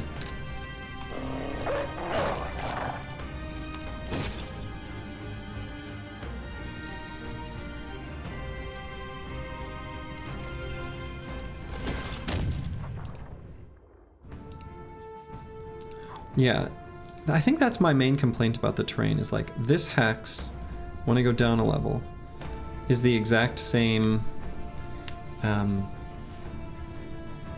like two-dimensional coordinates on the screen. And that, I don't know if it's because of my, I don't think this has anything to do with Aphantasia. I think that's confusing no matter how you slice it. Like, if the perspective were skewed such that those two hexes didn't perfectly overlap, it would be so much clearer what you're looking at if you go up and down terrain levels. Right?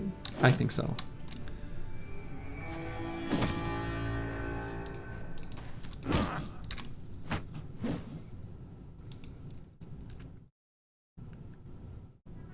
Let's try this cleaver out.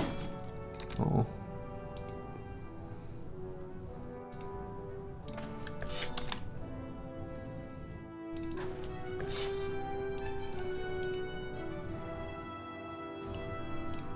See, like,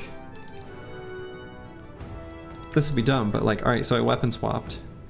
In my head here, this is up 1 level and, you know, within the range of this long axe, but it's not, because by being up a level, it is also south 1 unit, 1 coordinate, 1 thingy.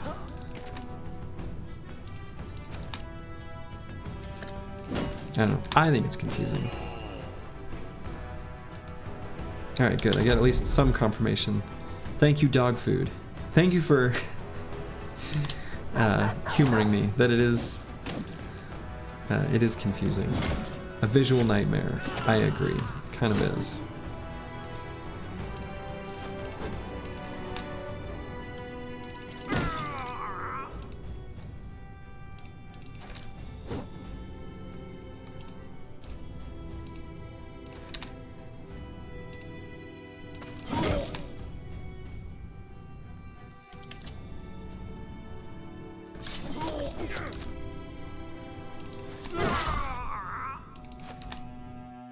Only the banner remains.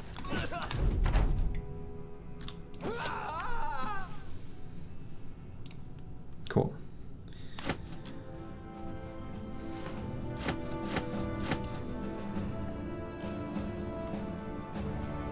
Let's see, what's inexpensive? What's cheap? What sucks?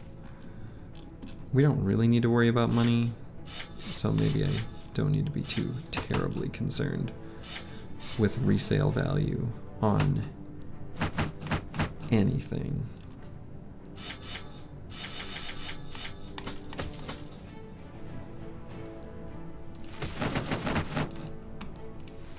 None of that stuff is worth too much anyway.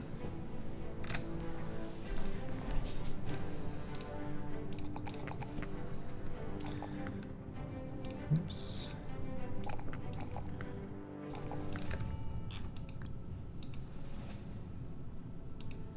Yeah, let's make sure we get to Sea Camp before day. And then we'll head to the other southern cities. We'll quick check them out. Oh yeah, and where is... I don't think I ever found the statue thing. Whatever it's called. The parry. Your men gain a bunch of good spirit. Never did find that. Which is too bad. I like to do that just before Monolith for the mood boost, because if I use a bunch of consumables, I want to do it well enough in advance where if bros get sick, that they have time to recover, but in doing so, I ruin my fight density, and so the company's mood is lower, and it's, you know, then you don't start the fight confident. So it's really nice to save that specific legendary location for that specific purpose.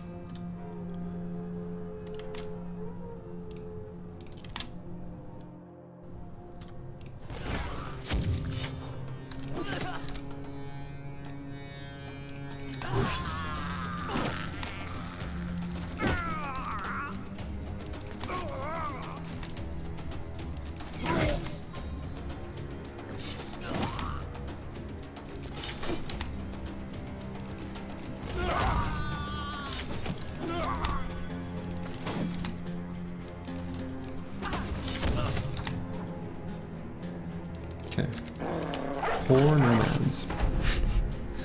Just trying to live their best life, wandering through the desert, where they belong, minding their own business.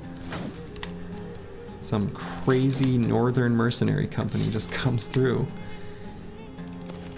with arms and armaments well beyond their recognition and ruins their whole day. Doesn't seem fair.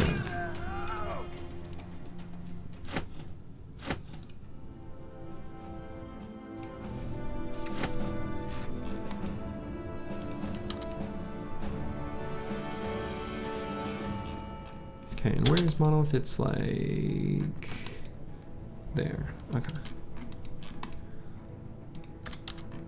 So yeah, we'll head Al Anwar first. Then we'll head quick to Al Hazred. I would like the historian. A historian, any historian? Oh my goodness! A book reader! Yes! A historian. He's hired.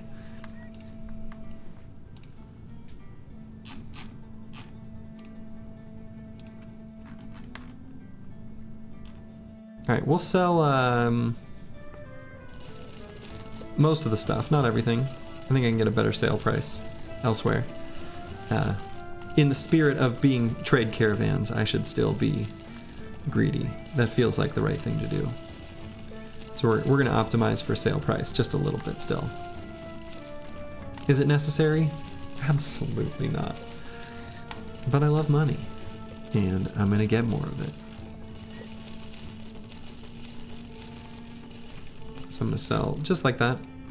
Hang on to the last little bits. We're going to buy the trade goods here, including just a little bit of food. And let's see, do any of these contracts have a quick fight? Hunt down what kills people? I mean, technically. All right, so what we're gonna do is our historian here, who's going to chronicle the journeys of this squad, is gonna go into battle decked out into armor where he can only barely stab a spear, and then he's spent, he's done.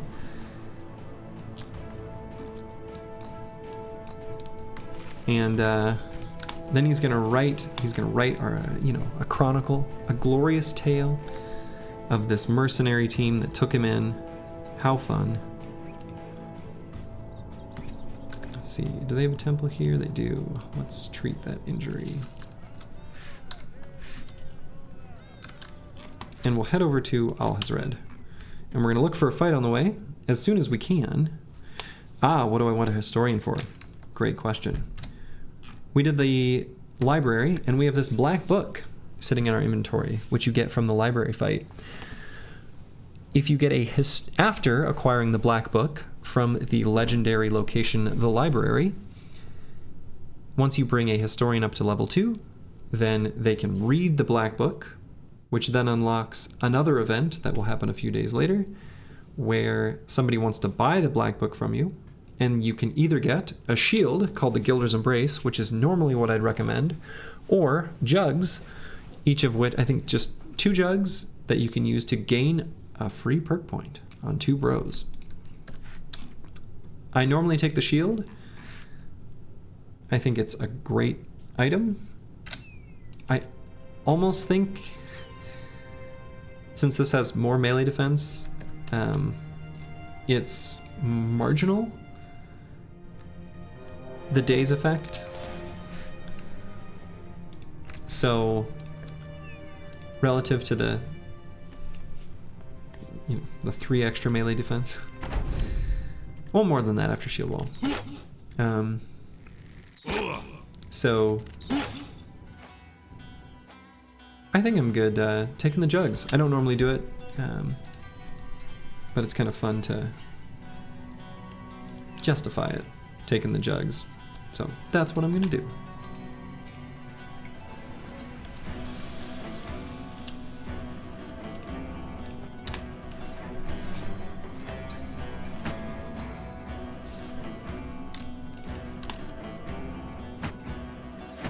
Yeah, I actually think that's...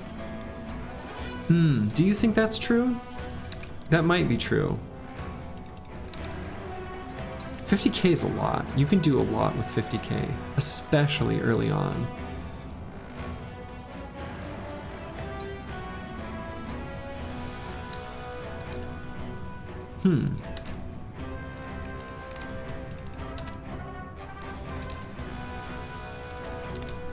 Yeah, I mean 50k might actually be better. Just for the huge huge tempo.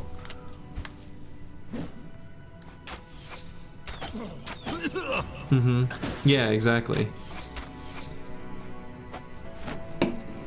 Yeah, you can buy a lot with 50k. Yeah, that's interesting. I am inclined to agree that that is worth considering for sure.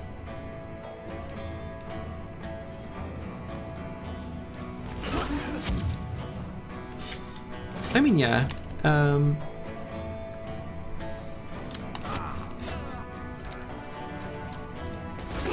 The shield is nice for like outside of mono too, like all the fights, other fights on the map.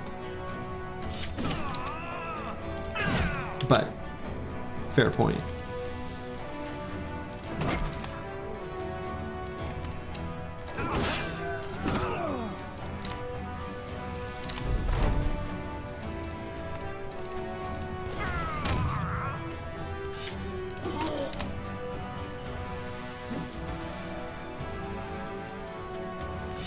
Yeah, I don't know. I think you're right. Like, thinking about it just a little bit more, especially done early. Probably only when it's done early, and it probably is doable early under those conditions.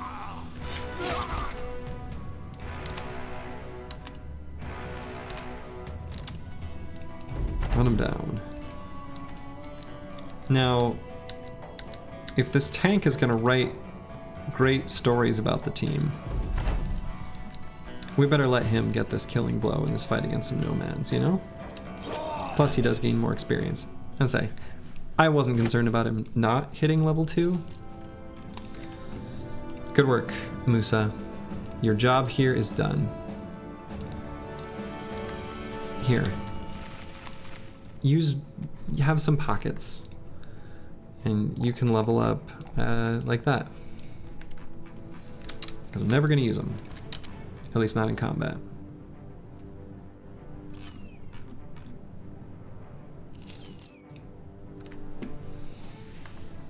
Oh, ambushed trade routes, you say. Great. So, this can be a place where we sell stuff. We can also check out the arena fight. Is there anyone who is on the cusp of gaining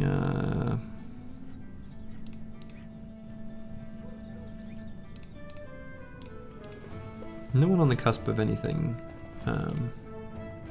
Wand Linworm.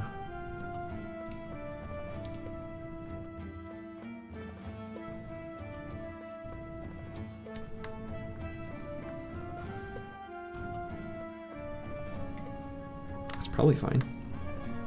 Weird fight. I suppose just a reach weapon. And then a tank. 2 reach weapons and tanks.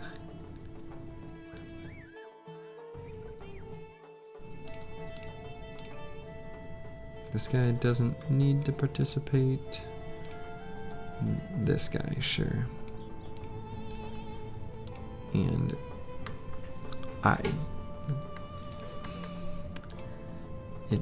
this should be fine.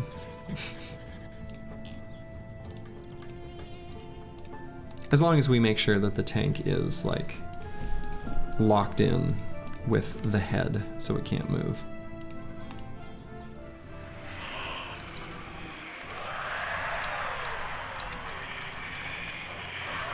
Perfect. We did it. And then we can get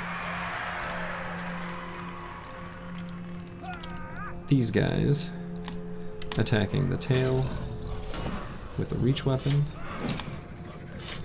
It'll take him a little bit. Let's see, and what is the hit chance going to be? Just 5. Okay.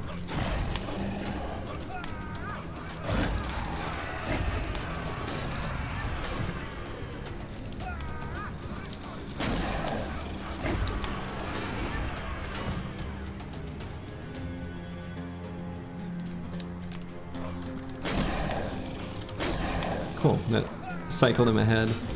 in the turn order, so we didn't lose any in-dom uptime. Kinda nice.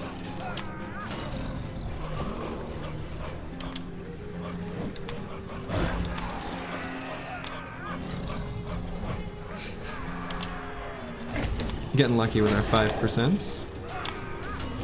You love to see it.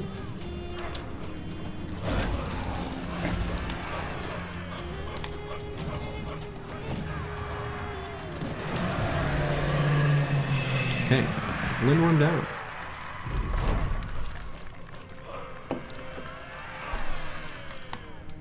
So really, I suppose the team is just gonna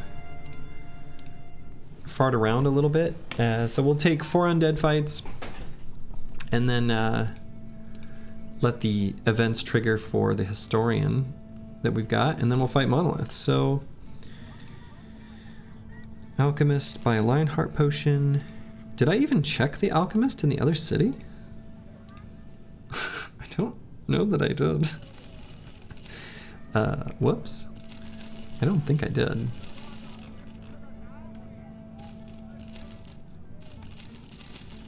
We'll go back and do that.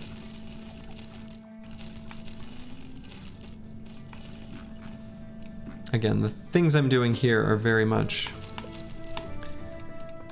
We're just making it so that the fight is as buttery smooth, just to kind of make it either not quite lossless, but close to lossless. That's kind of what I like it to be. I want my, the spiritual victory, if you will, to be that the team is better off for having fought Monolith, even though that's not in the constraints of my run rules. I still want it to be that way. Oh, second wind potion's great. I don't think I need any of the others for any reason. I don't think I need Night Owl Elixir, so I'm just going to do the fight during the day. Iron Will. No one's going to get injured. By the time they're injured, it is so irrelevant.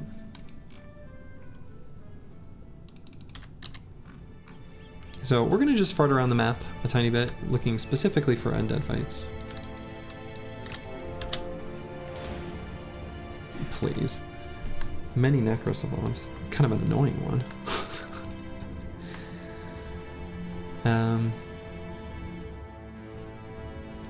There's not like zero risk to fighting many Necrosavants, which is why I'm kind of annoyed.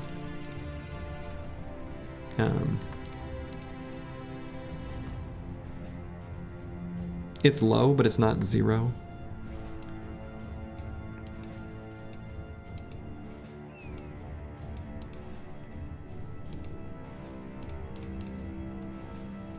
I'm still gonna do it.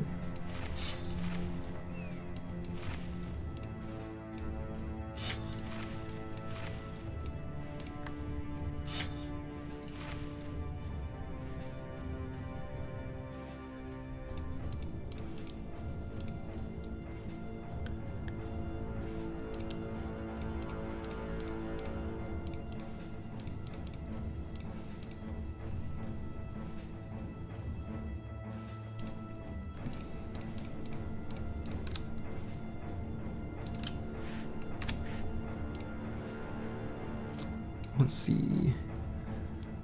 Who do I put on the edges? Yeah. Something more or less like this.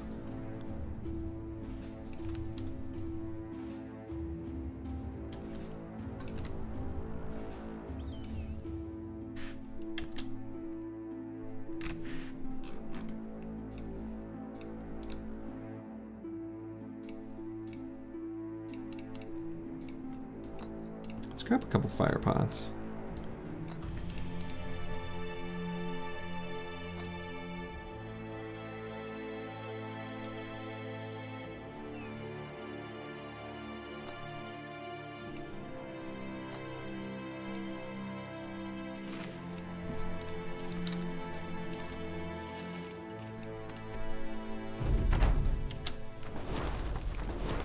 Fire pots can finish off a Necrosavant that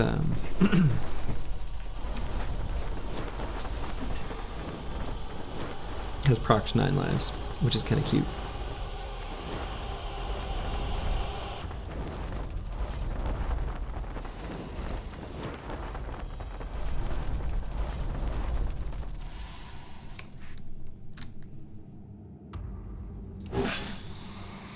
Like right there.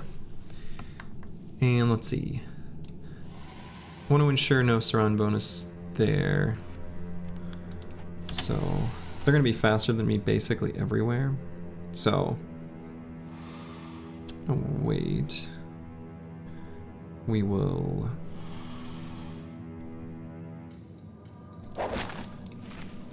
just throw nets like everywhere. That one with 9 lives procced, I'm gonna take out with a fire pot.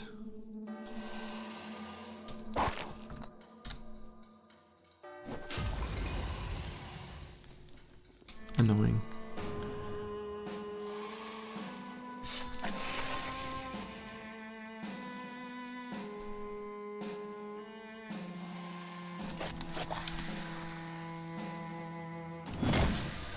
Okay. 9 lives procced there.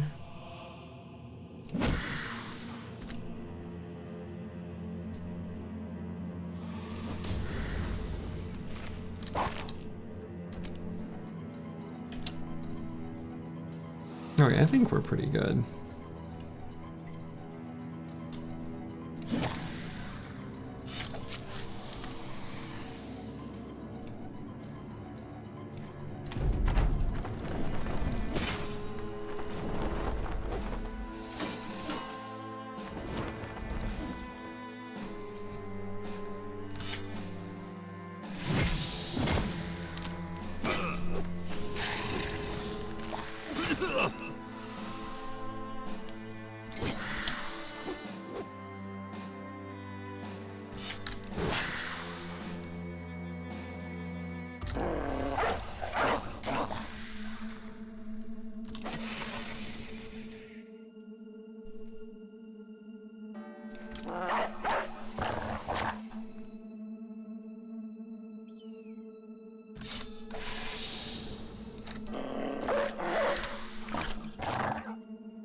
Come on, doggies. Make a good showing.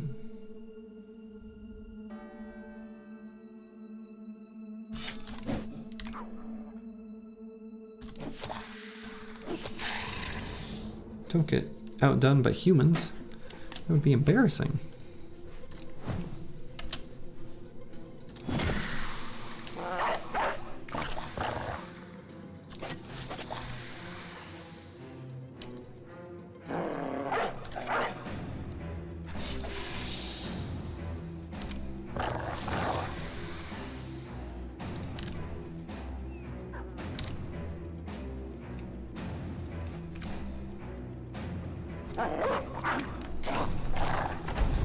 They will jump on the dogs often.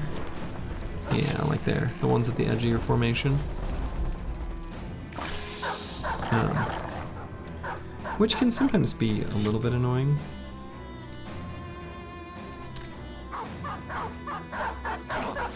That's why in Monolith you kind of got to be careful not to do stuff with the dogs too early, so you don't accidentally create Necro Savant food.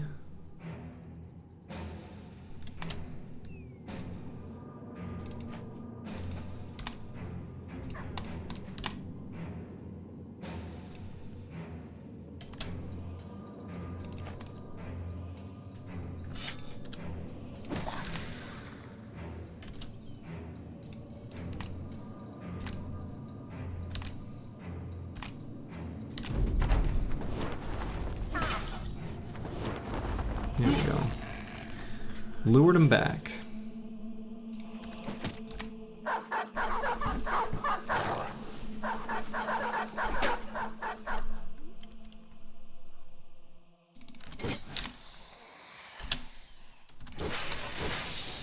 Cool.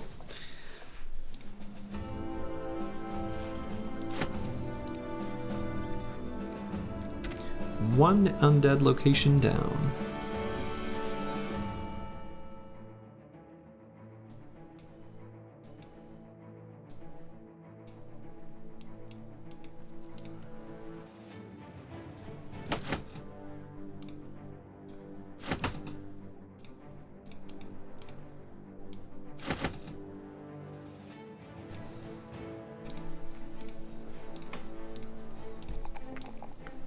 Yeah, the team is so over-prepared. Because I think I'm going to take the jugs, I should, with the trade the Black Book event, who should I give the jugs to? That's the real question. Let's see, this could be an undead fight.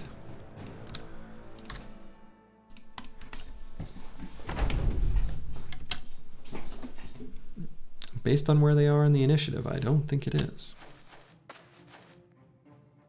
Bandits?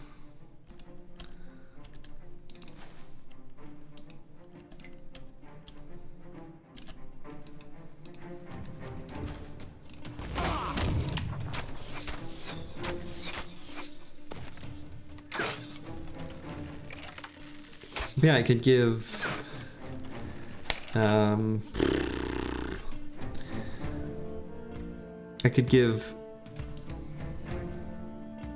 Blackbeard the ability to fight well with throwing weapons.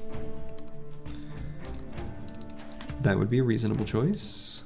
I could give the polearm bros something. Either defensive or offensive, I suppose. I could give my fatigue neutrals, 2 of them Killing Frenzy. Or not Killing Frenzy, or yeah, Killing Frenzy. That would be reasonable.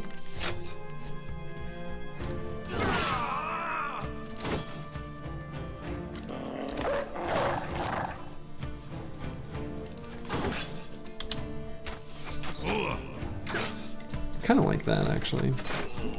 That's probably what I'll go with.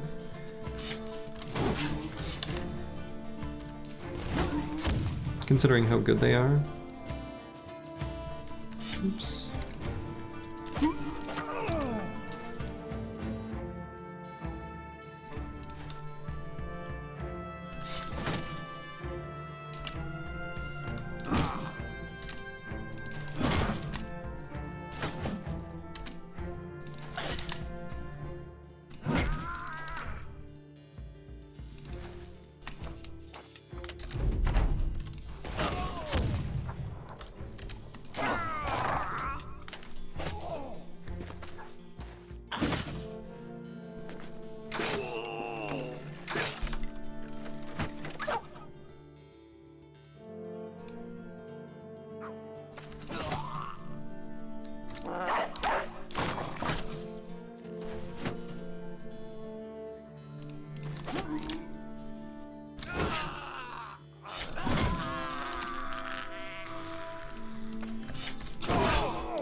Didn't need to run them down.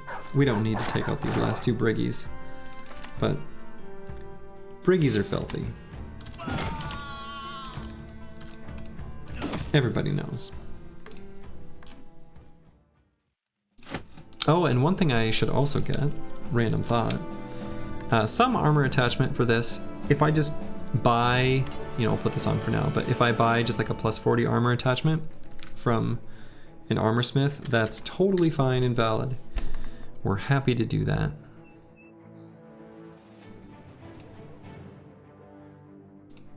Ambush trade routes here. We'll sell this incense for a bajillion gold.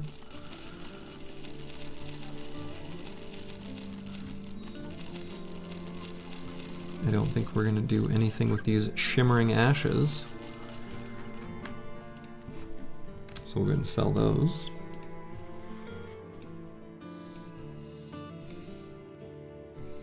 I suppose also with the money we could quickly just sort of look at the armor smiths and other such things on the map.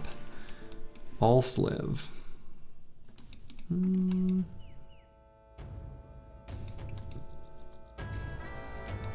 We might go there, but I think what I'm gonna do instead is go to Ellenberg. We're gonna do a quick little tour to the north of the map one last time to let the historian events trigger.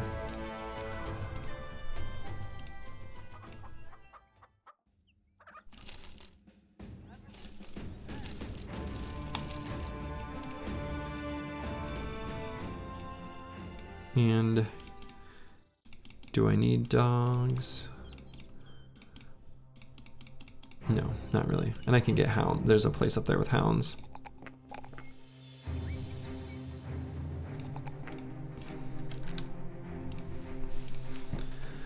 So I'm gonna just hold off and buy some hounds when I'm up there.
You know, going around and fighting all these briggies, you're kind of like the opposite of Robin Hood, in a way. Kind of. If you squint and don't think about it too much.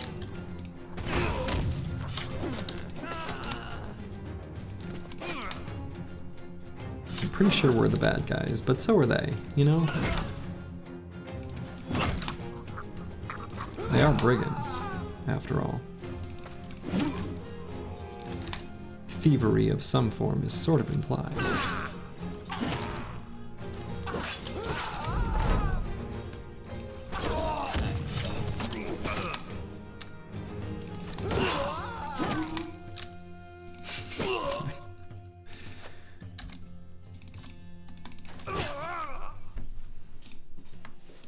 Okay.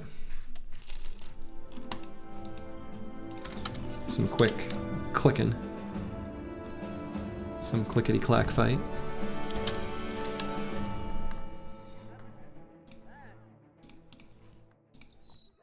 Yeah, don't expect much of the armorer with the settlement condition of terrified villagers. So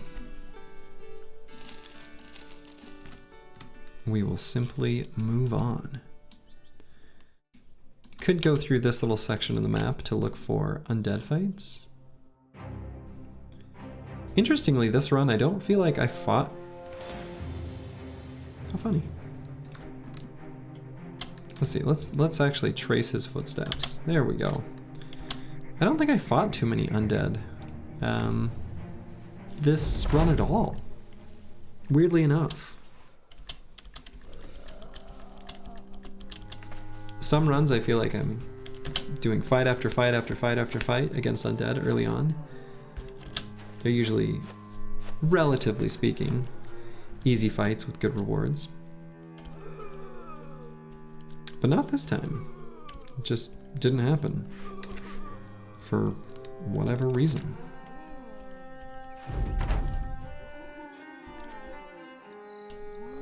There it is. There's the necromancer.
And down goes the fallen hero.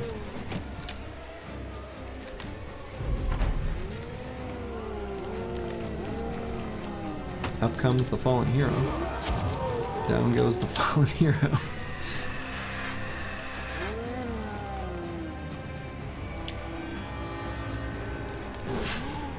Oh, whoops. I suppose he's got bone armor plating. Definitely. Definitely had a little friendly fire there. Not my finest moment.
Some of the fights against the zombie faction, the necromantic undead, do take a little while though. They're the longest fights in the game. From like a duration and I suppose also number of turns kind of perspective.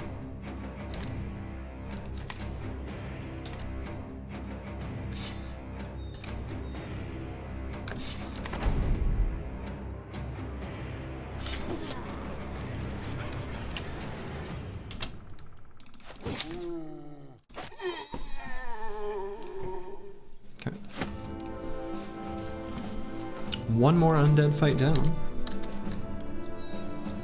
2 more and we get the undead charm or whatever. Undead necklace, undead thing, undead dibble. Alright, so let's go to Thalberg first.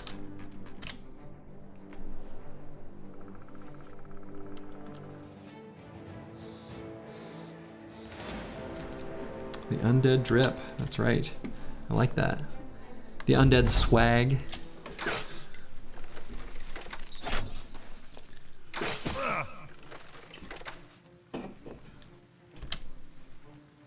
How I knew I was an old person and out of touch with the youth of today was when a bulletin board, so obviously targeted at people who are at least in a car, not necessarily driving.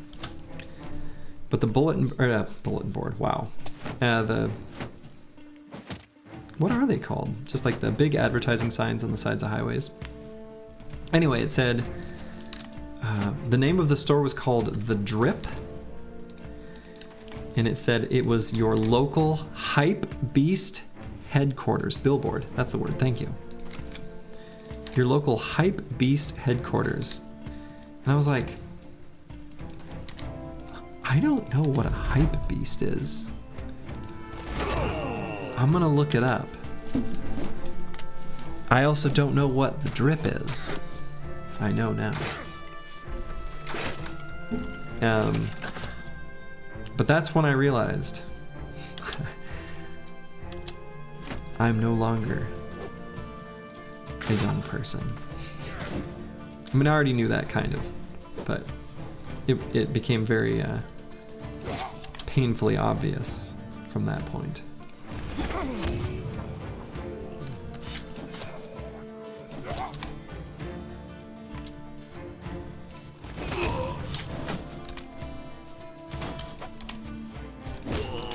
Where I sling my skateboard over my shoulder and I say, "How do you do, fellow kids?" That's a great meme.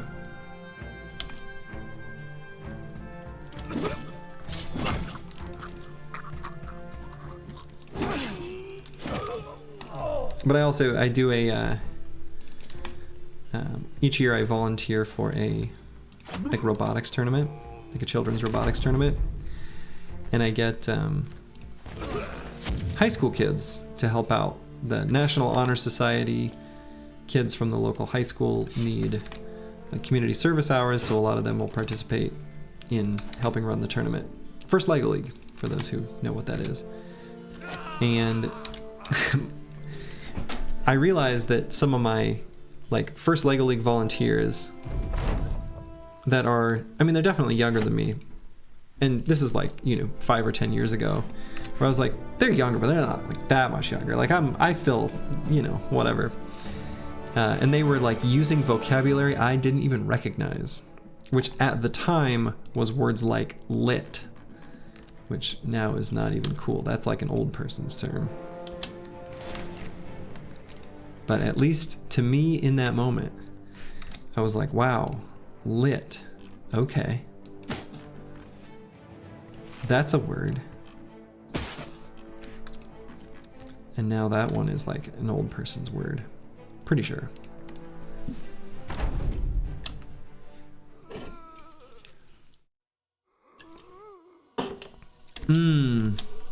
Is that not? Oh.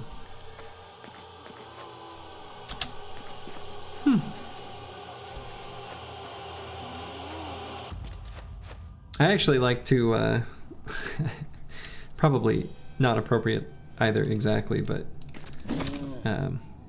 my favorite way to greet people is dudes and lady dudes.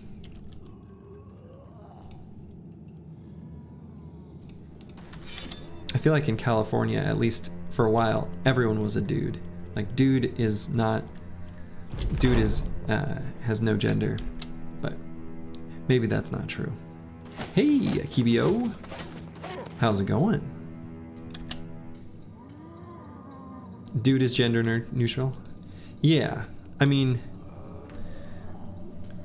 yeah.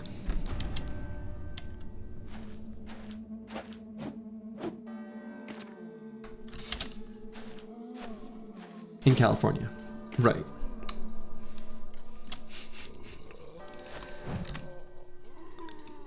If you are Bill or Ted, you can use dude however you want.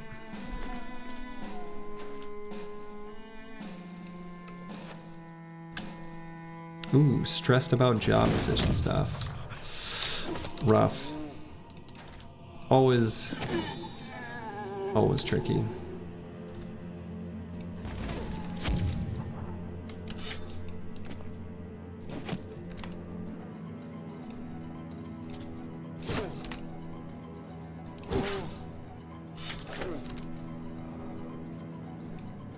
Now that's good.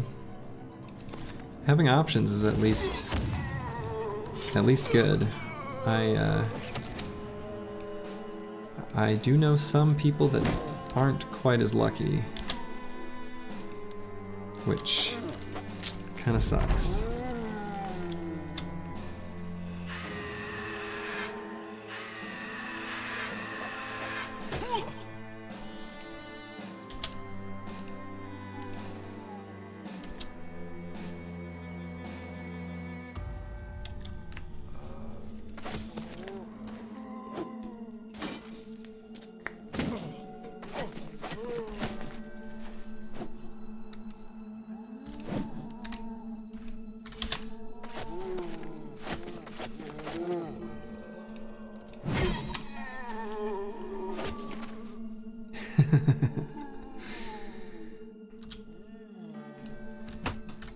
You know, it's funny because I have actually,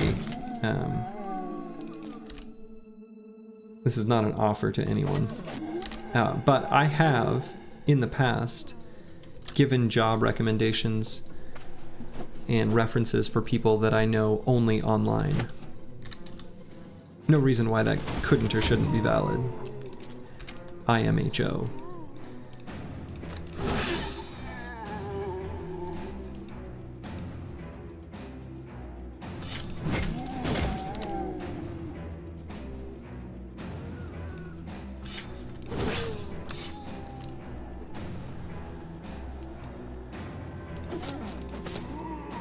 Ah, yeah. Well, I mean, that's... Akibio, that's at least a good spot to be in. I mean, not that it isn't difficult to be in, because it is. But that's at least nice.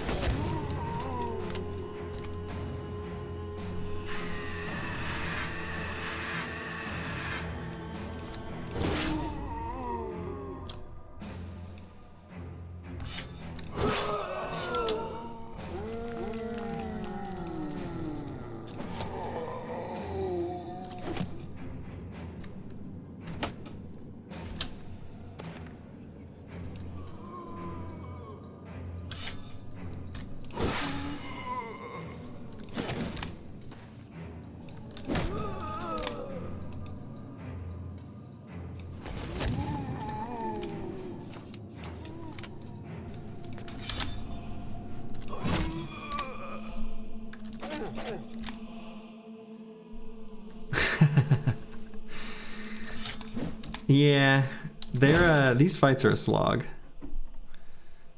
They really are. Oh man. The 90s Jordan Pippen duo. You know what's funny is I feel like so much of when I was a kid especially, so much of my perspective of like, you know, sports stuff was purely from video games. And so because Michael Jordan was not in NBA Jam, I kind of like didn't really know who he was. Like I knew who he was, but only kind of. And I would imagine that a player was only as good as their stat card in whatever game I was playing.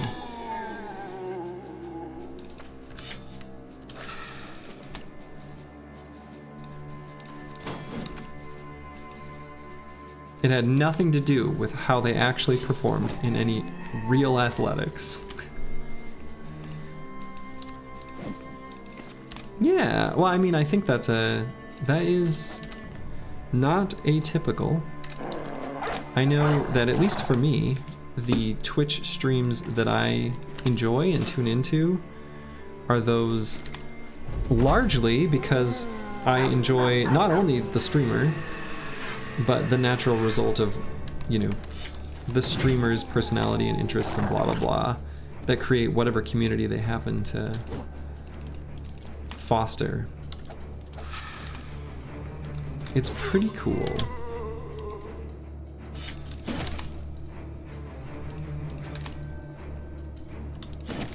But sometimes I'll tune into Artosis' stream just to remind myself what it's like to be alive. And if you don't know what I'm talking about, may Mario have mercy on your soul.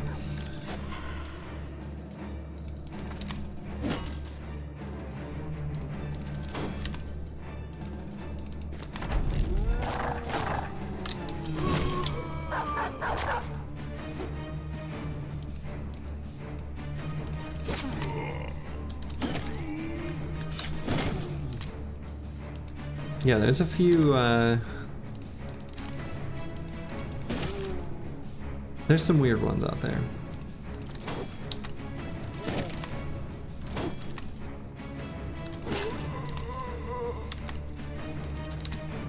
In Artosis' case, it's almost like an artifact not of the community he tried to create, but because of his just overexcited anger and people feeding into it, and it's created a feedback loop that is sort of horrifying, but yeah.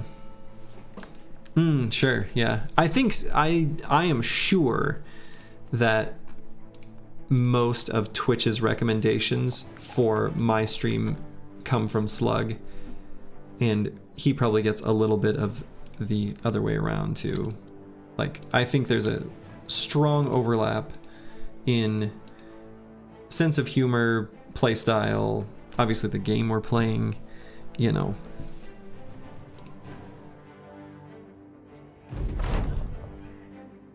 Everybody makes mistakes.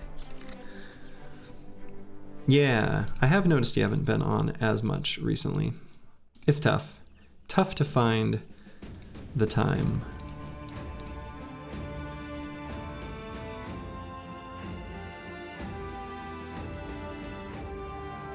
A little more drunken brawler. Are you? I don't know. I think my current state of this run is pretty drunken brawler, run at him and just swing our weapons. Does he? I don't know that I've seen that. Yeah, I have.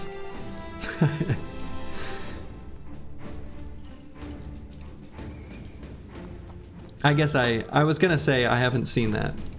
And then upon reflection, I have. Nothing too crazy though. Yeah, that's fair. If something bad happens to me, I have a reaction that at least to some people is like unnerving. So if I'm really upset, I get quiet.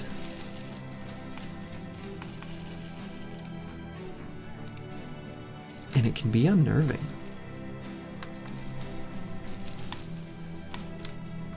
It's rare. I keep a pretty even keel most of the time. If anything, it's sort of a almost childlike excitement, if anything. But if I do get angry or upset, oh boy. Yeah, I guess I will get excited, but that's usually like things aren't that bad.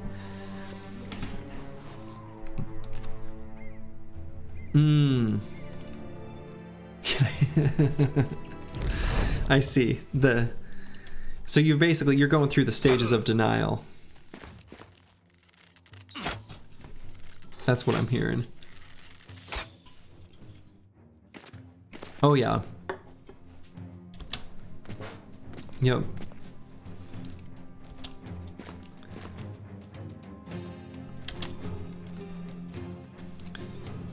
Yeah, that's pretty funny.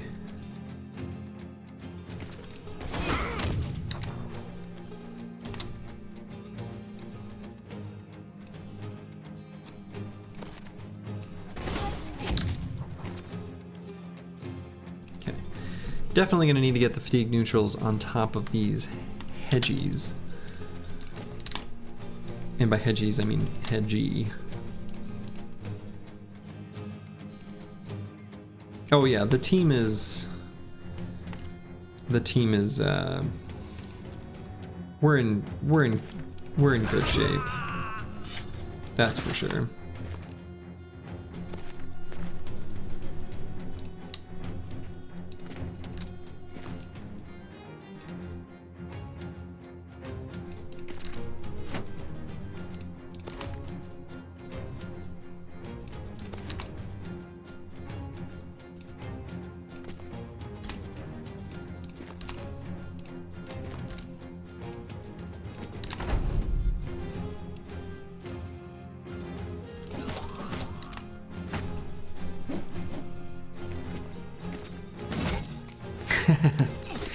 $100K crowns on day 100 with the new company bros on level 1. 25 days to beat Monolith. Location known. Can you do it? Do I also see the rest of the map? Or is that unknown? Because, I mean, first things first, I gotta buy.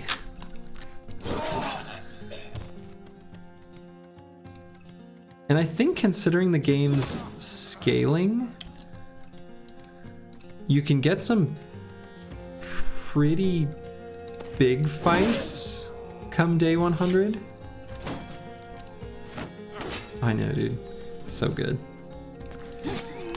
When the resolve cascade hits just right, when there's like a small lag spike right before as it's like calculating the cascading resolves, that lag spike is feels good.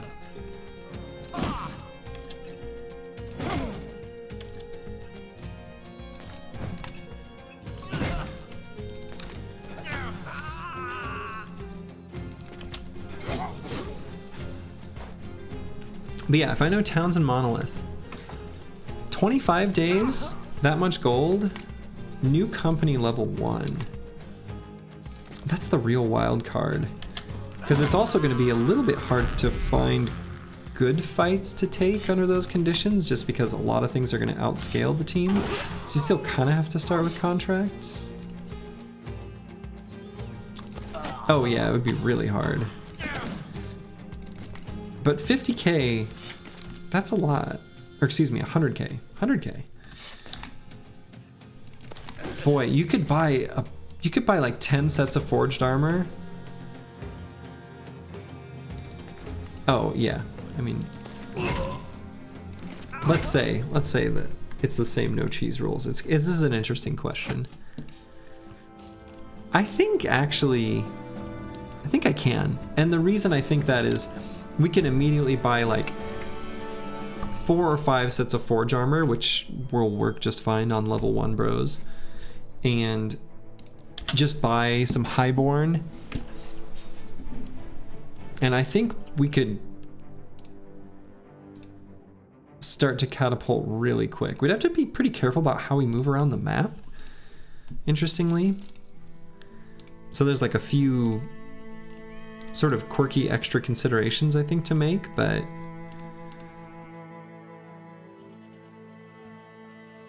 I don't know. I think so. I think it's doable.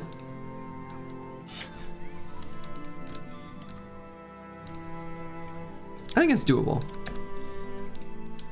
It's an interesting thought experiment.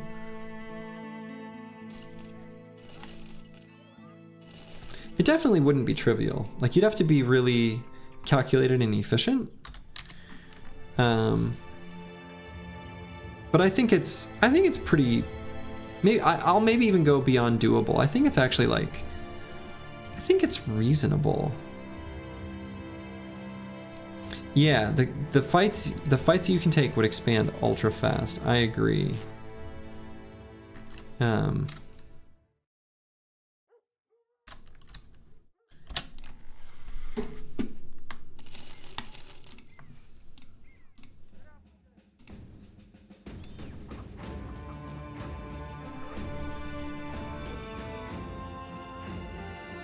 Yes, getting screwed on fight density is definitely the easiest way to lose under those conditions, for sure.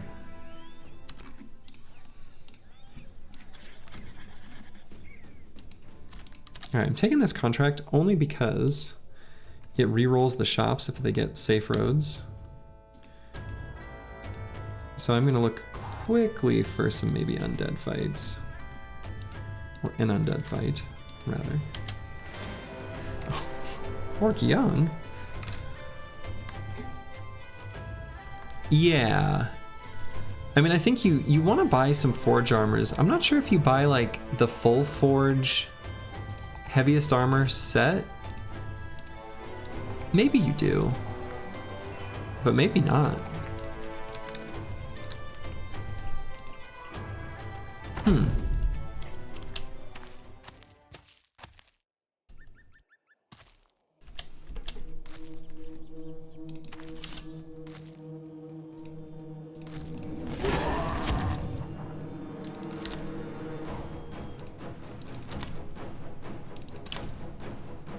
I don't know. That's a cool thought experiment. I think it's interesting to muse on what the optimal strategy is.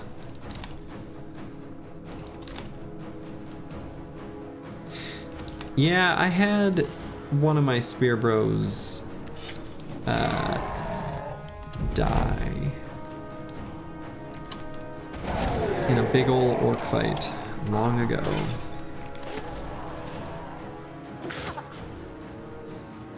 Yeah, 9 lives everyone in Ball Out is, I think, actually kind of true. Like, literally, I think you get heavy armors as much as you can afford, heavy-ish armors. Get 9 lives on everyone?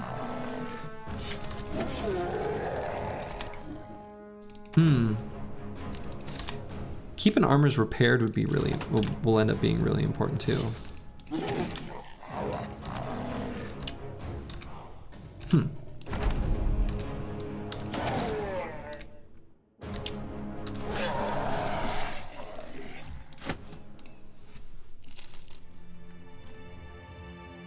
it is expensive, but you start with 100K. Like, absolutely, it is expensive, but 100K, you gotta put that to good use. Yeah, I mean, it's not gonna outfit like 12 bros, for sure. Definitely not.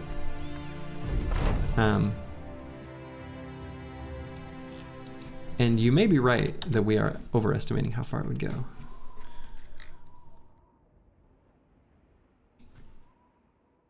Yeah, I mean, but the thing is a lot of the hiring that you do, like for example, hedge knights, your hedgies are usually going to come with decent armor, maybe some weapons. Oath takers, same deal. Like, you can buy those backgrounds just for the equipment. Yeah, I think the more I think about it, the more I think this is actually pretty reasonable to do.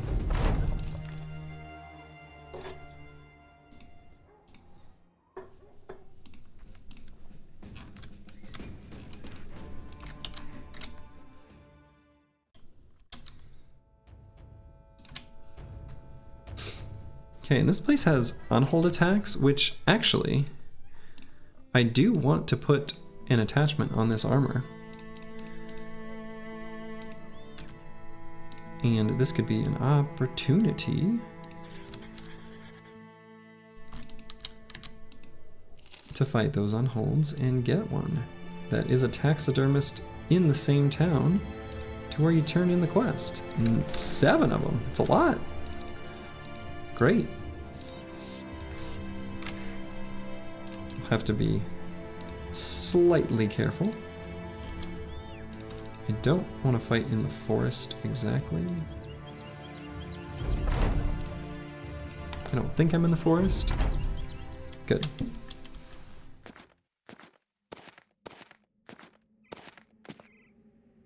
Yeah, the renown, that's a good question too.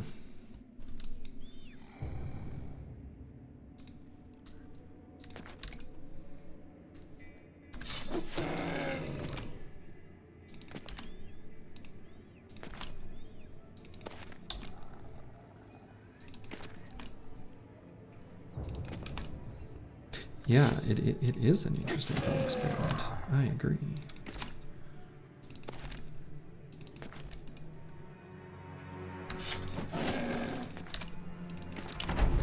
I actually think it might not be quite as difficult as as you might initially think. You can turn that gold into some real power real fast.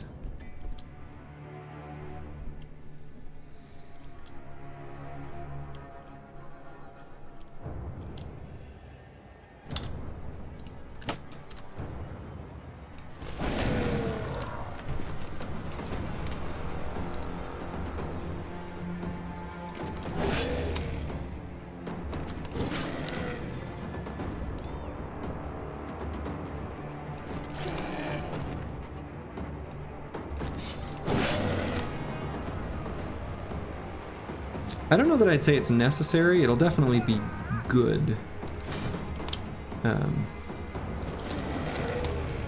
to get them with experience, for sure.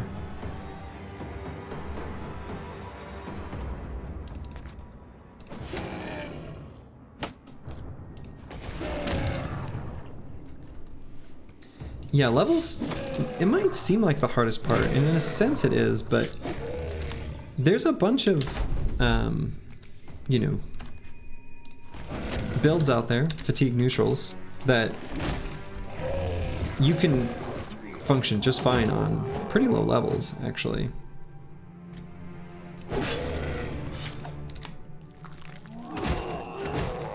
You just need the gear in a decent bro.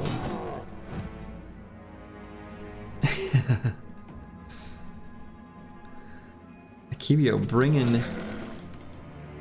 bringing some good words for the sword lance. What was the? Well, anyway, I'm a sword lance shill. It's been established.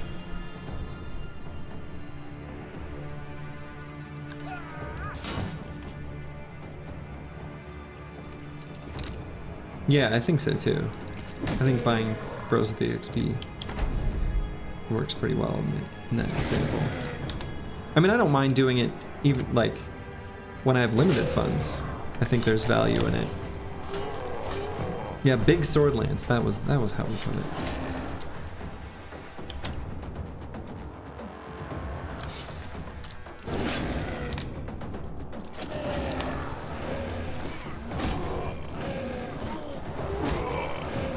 I am sponsored by Big Sword Lance.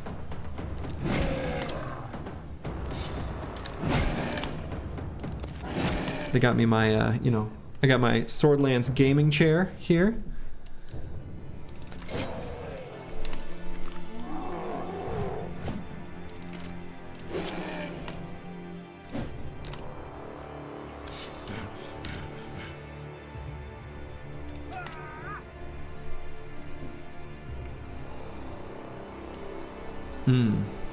Yeah, XP pots are nice. They are a little expensive,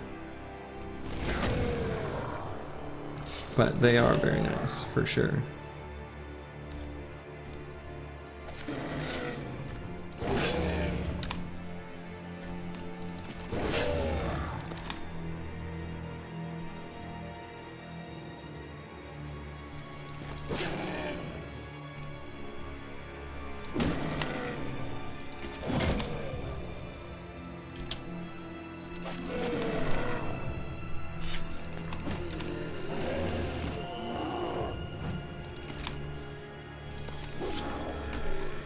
Okay, we did get one injury. Yeah, sprained ankle there.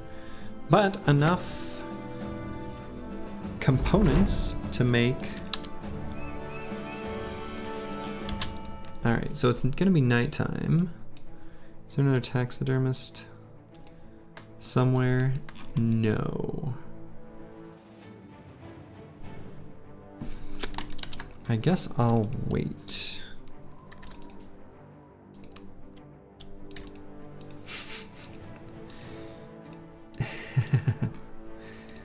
That's right. Manifest Destiny's Child knows what I'm all about.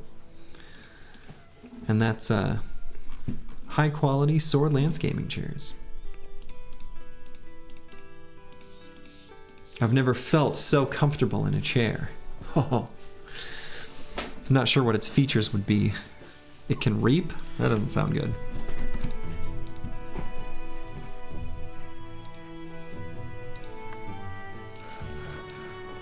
Should I make this fermented unhold heart? That sounds kind of nice. No, nobody died for the Gobbo helmet. The Gobbo helmet was acquired without any issue.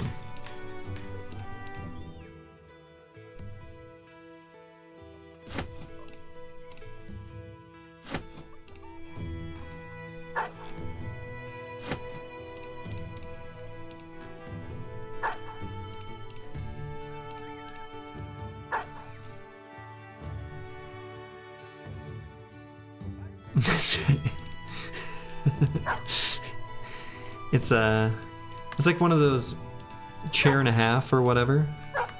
You could set 3 on one of those, you know? Yeah, well, you know, there is an event for food variety. Actually, maybe I don't want that to happen even. Because I want the event for the book. I want my historian to read a book. He could do it any day now. It would be nice.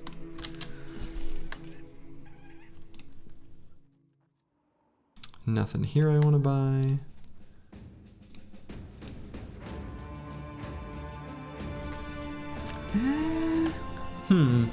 Not a bad helmet.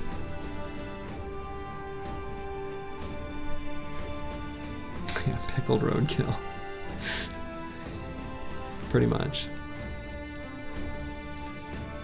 Let's see. That's not a bad helmet.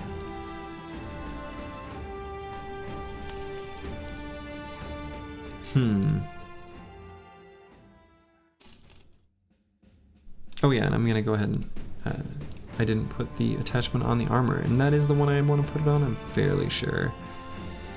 Can't imagine a world in which that's not what I do. Oh no, put an armor attachment on a gladiator harness.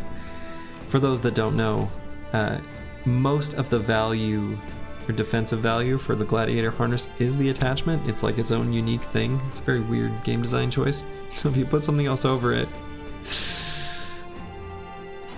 it's not very good. It's lightweight though.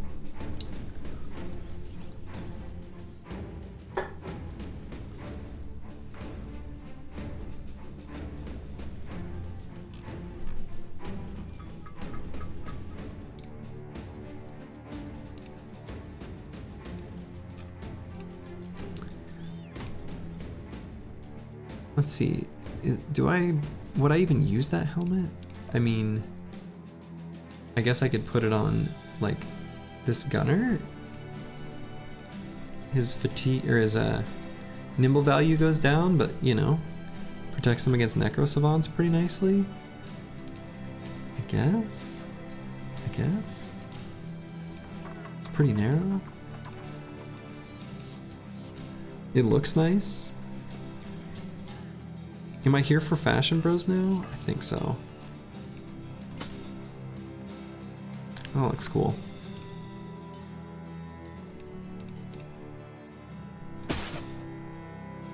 Oh yeah, and I guess that's just straight up better. Okay. And I'll throw Hyena Fur Mantle on something, I guess, too. And use that for Monolith just for the defensive value. But we'll see if there's nothing else I want to put it on first. So we'll go to Vardestead.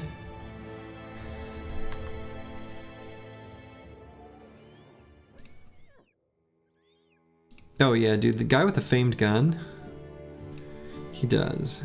Now that he's got this, he's got his man bun. Goblin trophy, and look at that gun. It's pretty sweet. Pretty sweet. See, sweet. That word, no young person is ever going to be calling something sweet. That's not cool at all. And I know that.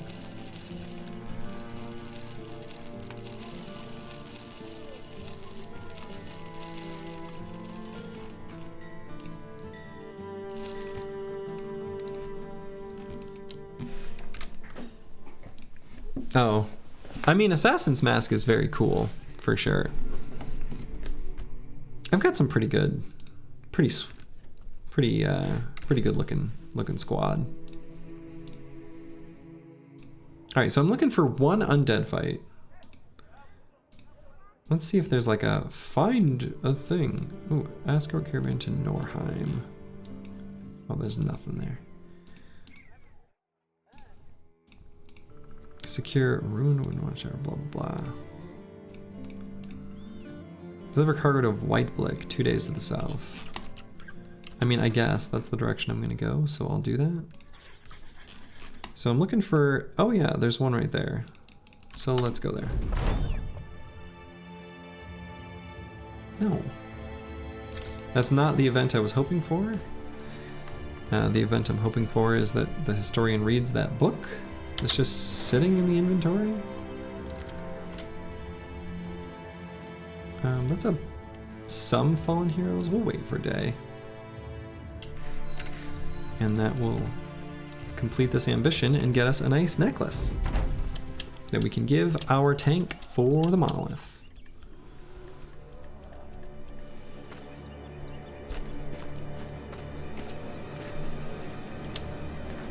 And then we'll go to the southern cities, get a few more consumables,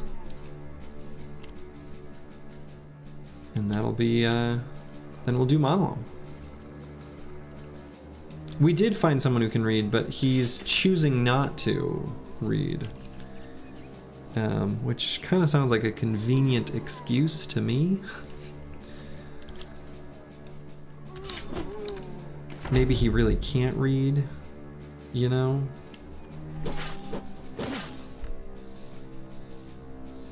I'm starting to wonder.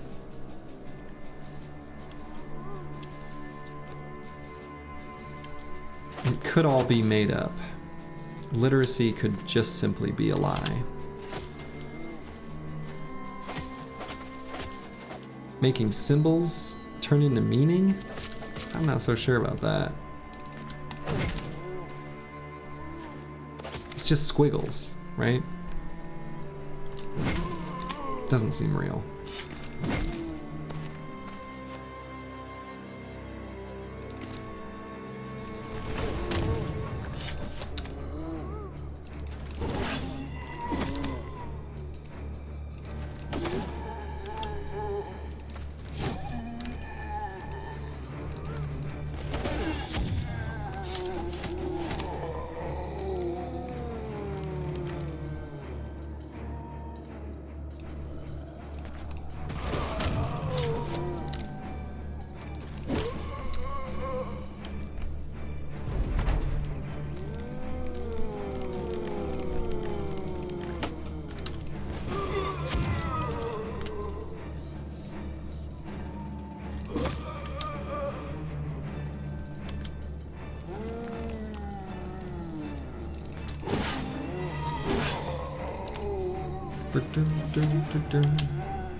Really like the Undead music. I think it's good.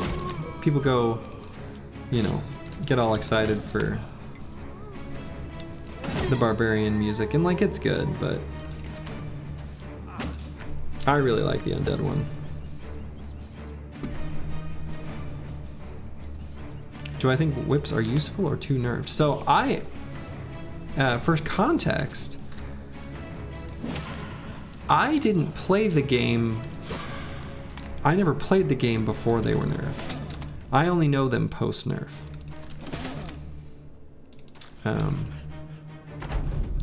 So I have no context for how they performed beforehand. I think they're still useful. I might feel differently if I had gotten used to a more effective weapon and felt betrayed. Overhype, how could you do this? But I feel no such emotion because, well, I don't know what they were like before in practice.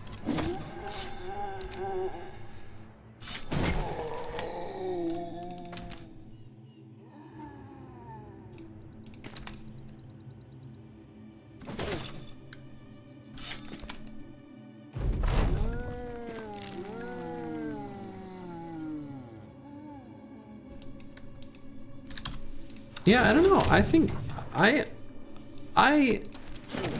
I will sometimes turn a dodge quick hands into a cleaver bro if I find a cleaver that then I decide is worth using, and I often find value in using the whip, and so I don't know.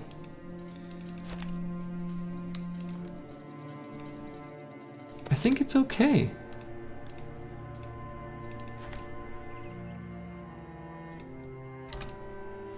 I think the tricky thing is that it's a little bit at odds with what the cleaver bro normally wants to do. So, yeah, I like the way Slug put it is a good one.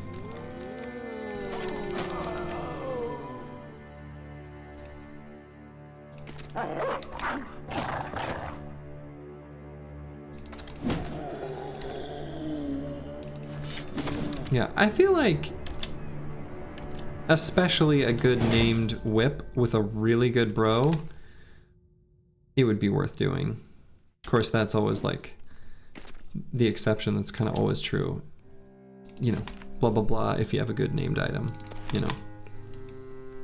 Even a good named warbow is good. It's true.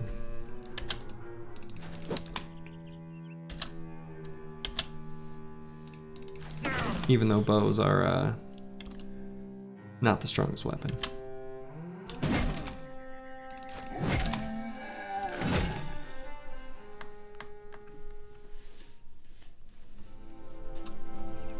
No, I'm a bow hater because the bows are easy to hate. Alright, fourth fight against Undead completed. We'll take the long road to Whiteblick with a fancy swagalicious necklace that I'm just gonna put on my tank now. And in fact, I'm just gonna load everyone up with good old doggos.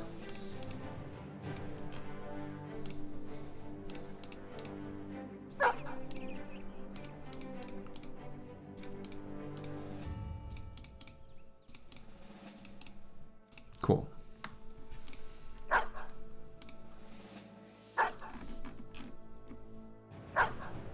Oh yeah, bows are shit.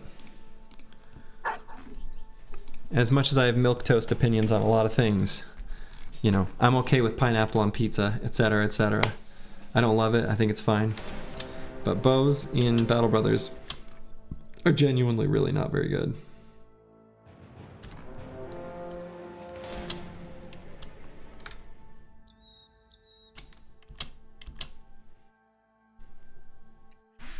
Wow, that is a lot of Northern Army.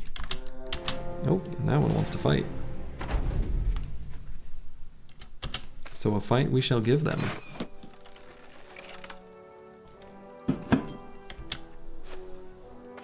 Nice big army for us to obliterate. That's the plan anyway.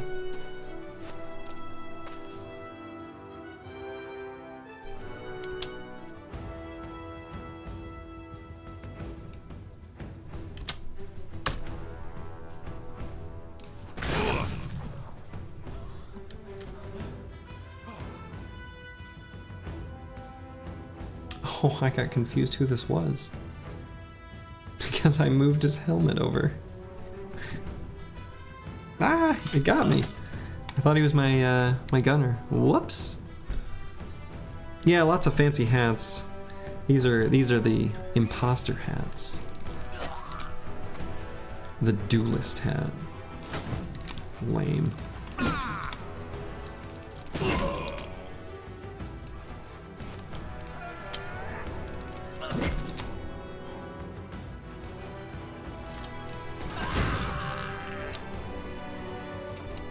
Speaking of lame, get out of here, you spam bot. Oh my god, so many buttons.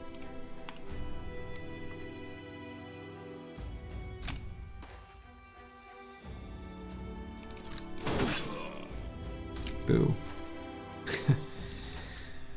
Big Swordlands didn't back me up there like they were supposed to.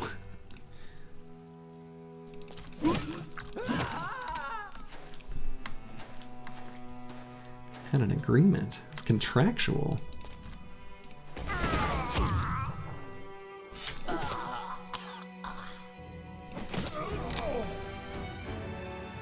Castle Briggies. Oh my goodness.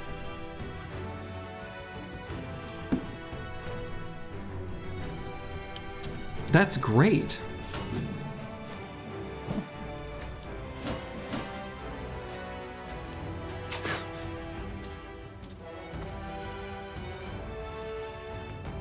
Yeah. The thing is like, Noble Briggies wouldn't quite have the same charm to it, but Castle Briggies, that's good. That's good. That's really good.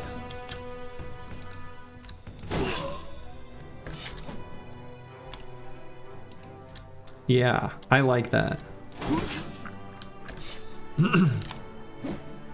That's entering the official vernacular.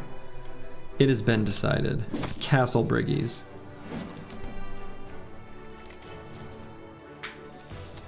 Hey, I mean, maybe without I'm not again, I'm not a two-handed sword hater. I think they have their place.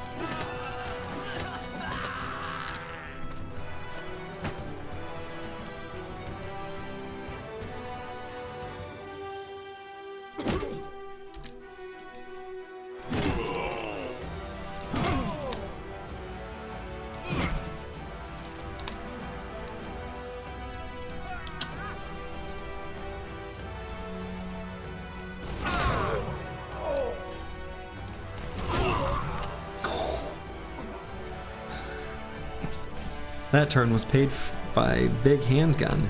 Wow.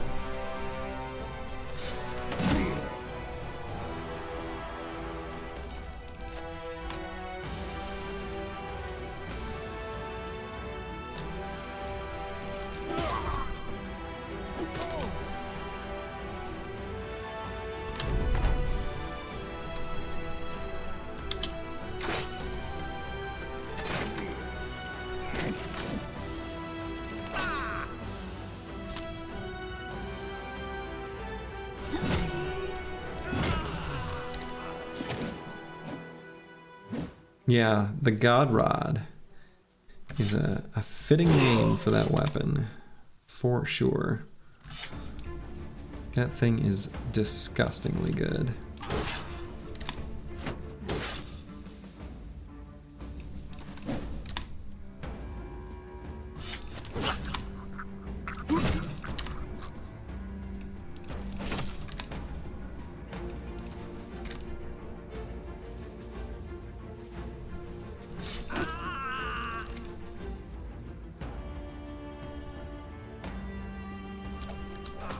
Indie Barb Jav.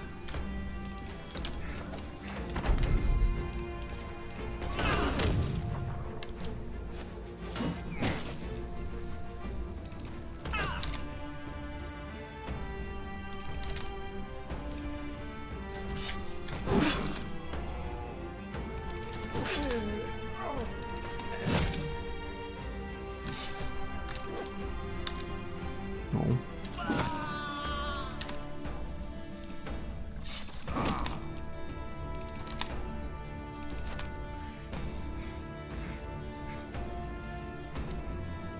Alright, we don't have to kill all of them. Is fine.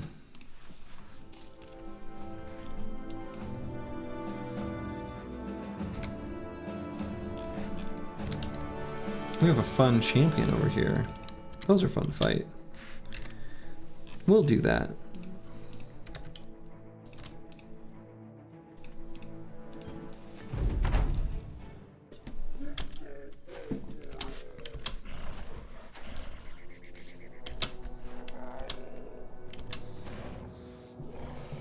And he has a silly named axe, which that's a big whatever.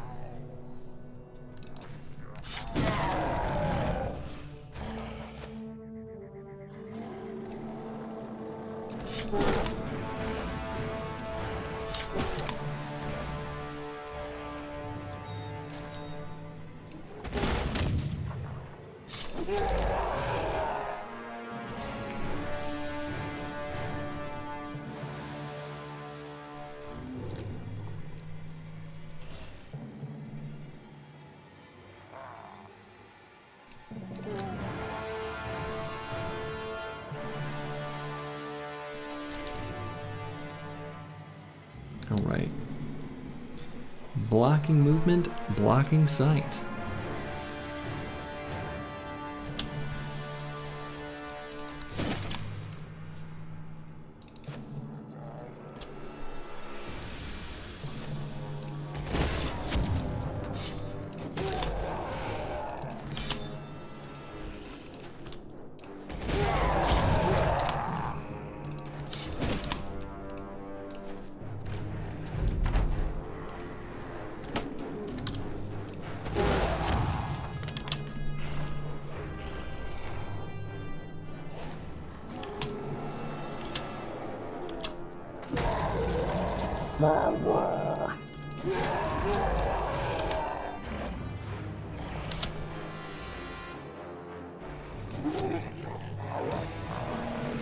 I know. Just like a little bit of brush? Like, really? You can't see over that? Really? Gotta get your eyes checked.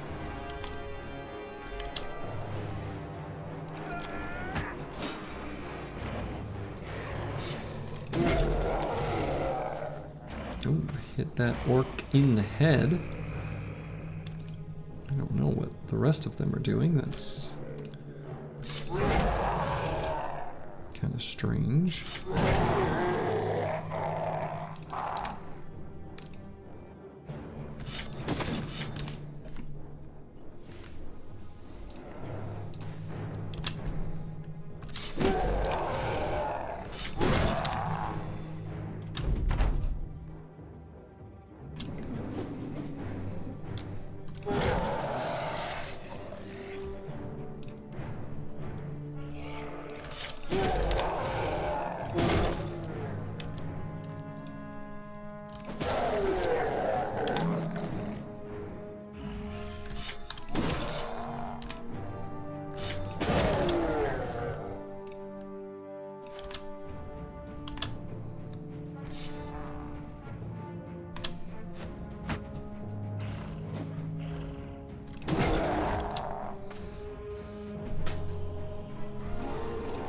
May as well let Burnfried take this high ground spot.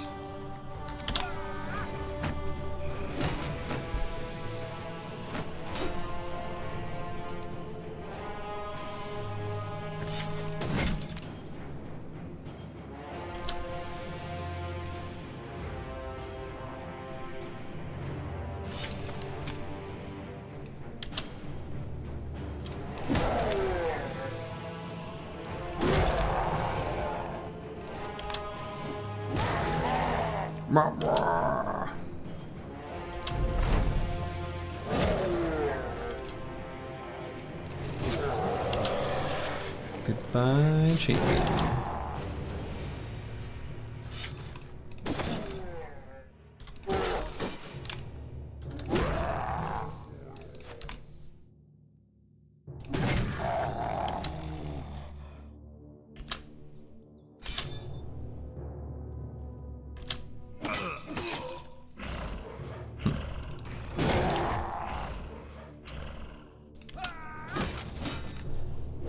I should check on that shield to make sure it's not too damaged.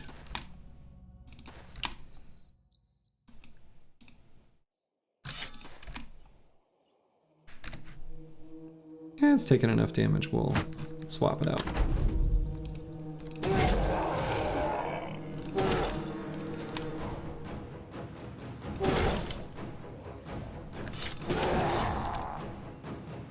Anyone had the game freeze on AI turn? I have seen other people experience it. I actually don't think I have.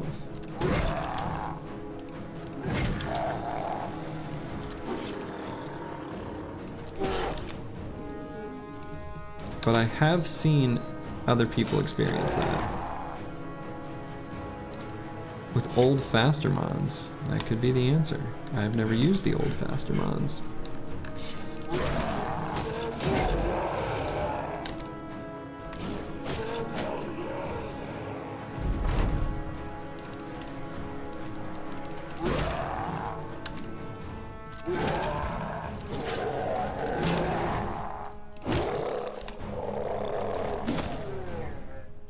Of course Sins is everywhere. He knows what he's doing. He transcends time and space. You guys didn't know that?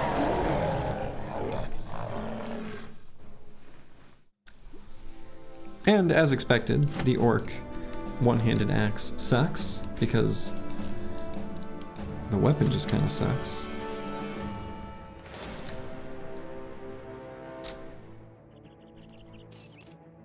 All right, at this point, I'm just hoping. I think I can basically say there's no way the run is like I'm not even gonna. If it's gonna take this long for my historian to read that damn book, like, you know, Did I even really want it to be red anyway?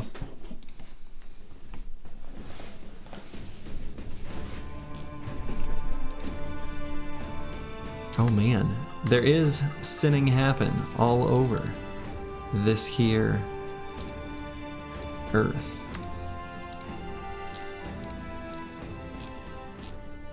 Oh right, I was supposed to return cargo to Whiteblick. I better do that. Dutifully return this cargo. Alright, let's say win the Noble War. That could happen on its own. That could resolve at any time.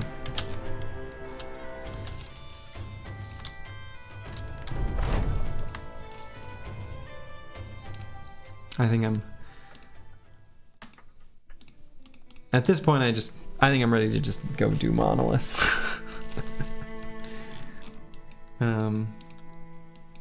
We'll go one quick stop at each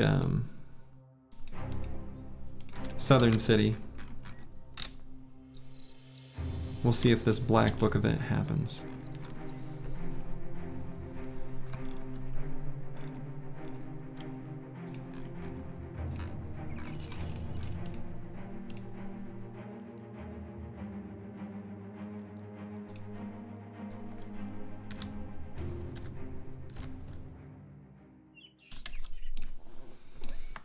Alright, we'll sell stuff here. They have ambush trade routes, obnoxiously.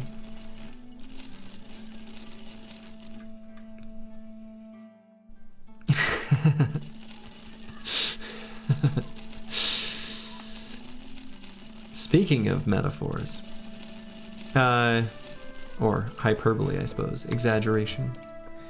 Yeah, I mean, that's fair. Let's see what the arena is. Ooh, a blade dancer, that's fun.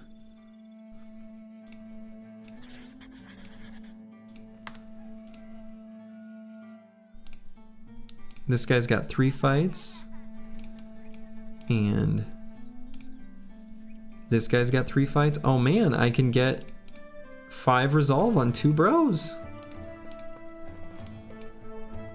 1 fight.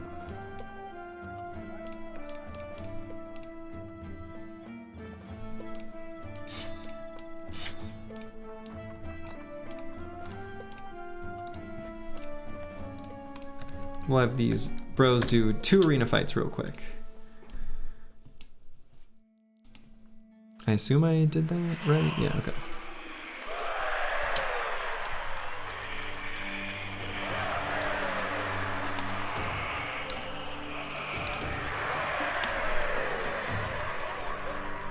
Don't be so cheeky. There we go.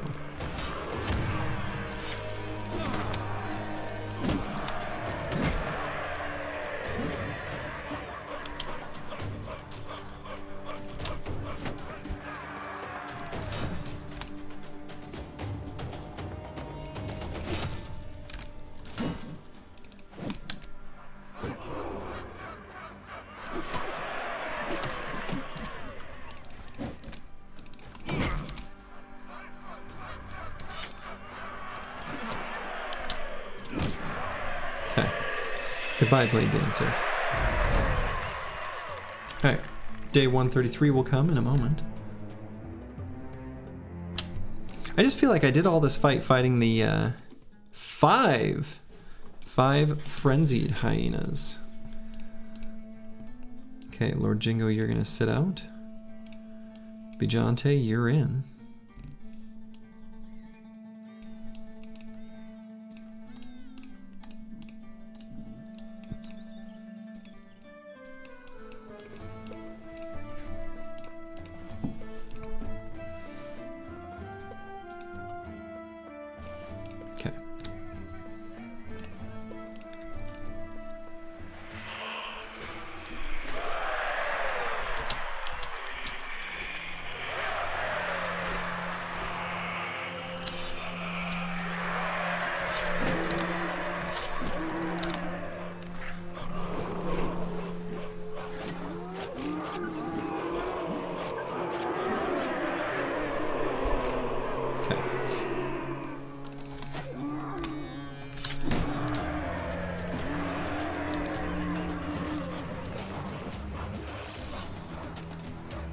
Oh.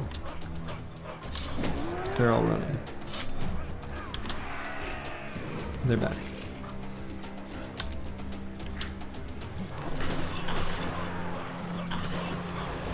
It's too bad that hyenas basically are attacking with a butcher's cleaver.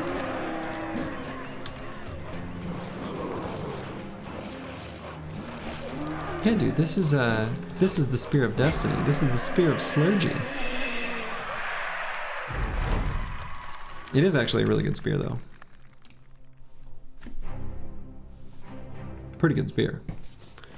Found it pretty late in the run, so it wasn't as much impact as I would have liked, but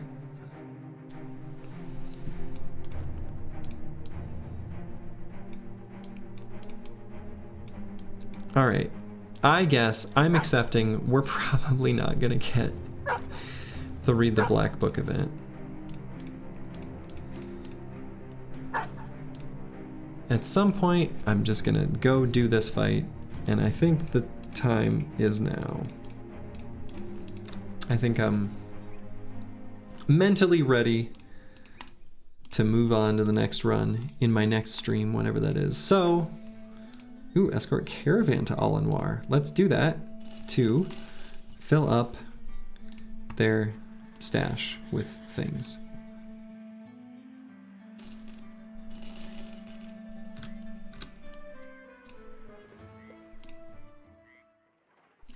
Buy some lamb. Not that we'll eat it now. Oh, okay. All right. Musa has become mad. It happened. The event. It happened. Hooray!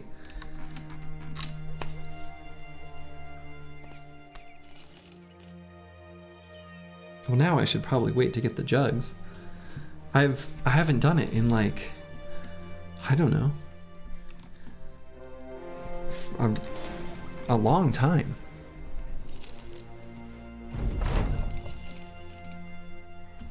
I'm gonna do it.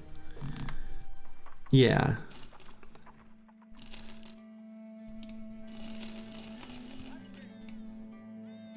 It's a really high, I've looked at the code for it, and it's a really high percentage chance.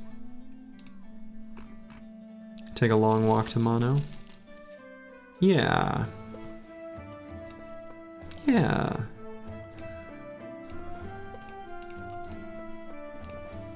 Deliver cargo to White Blick. We can do that. We'll do that. Sure.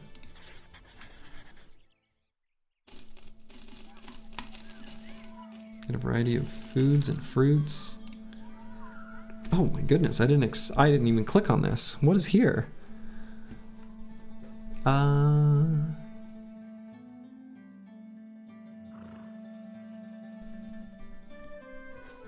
Well, I have money. What's the point of having money if you're not going to spend it?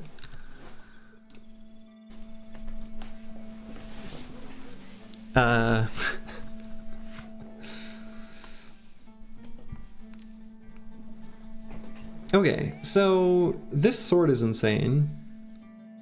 The mace isn't even good.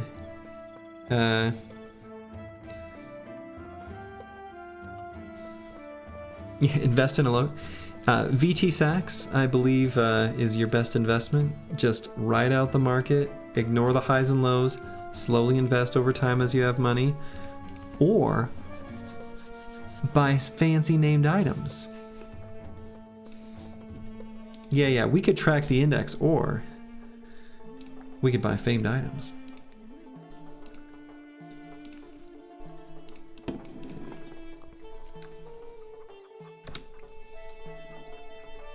What even is the roll? I can't even tell.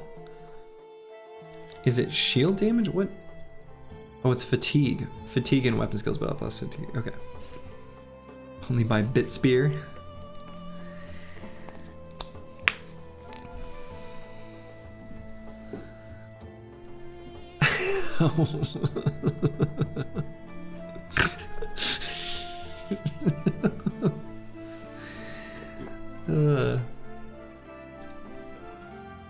Alright, we're gonna buy this fancy sword.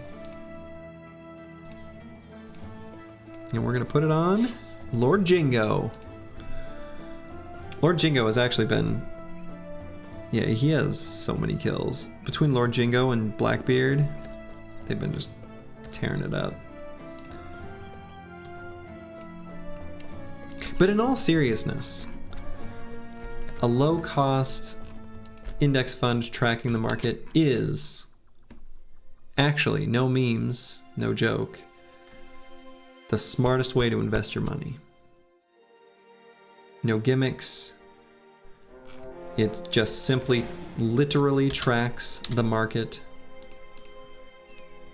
It's what you should be doing if you have extra money and don't have any immediate need for it. That's your pro IRL tip for this Slurgy stream. Or you can liquidate your assets and buy Powerball tickets. Also a choice. One of them has a higher possible return.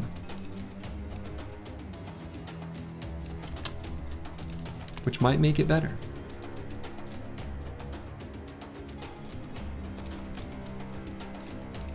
Probably is better than Bitcoin.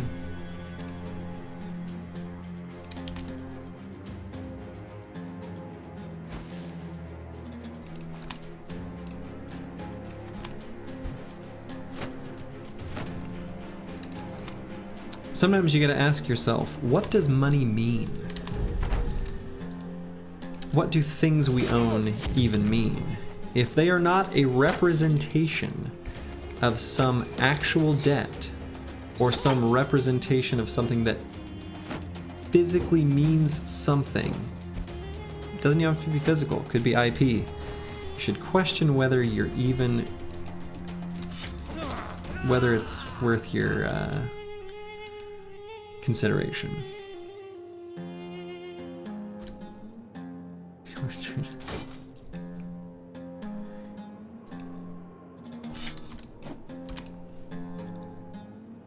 Yeah, annuities, I agree with Sins, they are largely a scam. With the notable exception of if you are a particularly wealthy individual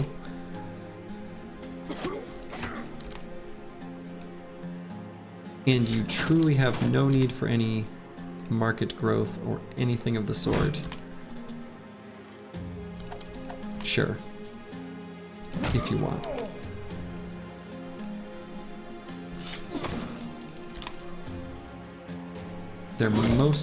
They're not gonna be, I'm never going to bother with an annuity in my life, I'll say that.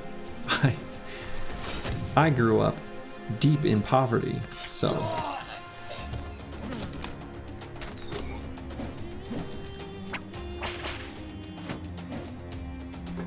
Now big sword lance, that is an investment worth making. For sure. That one is going places, absolutely. Glad you brought that up. They're getting into the chair game. Pretty soon they're gonna start sponsoring something. Raid Shadow Legends is gonna start paying them, you know?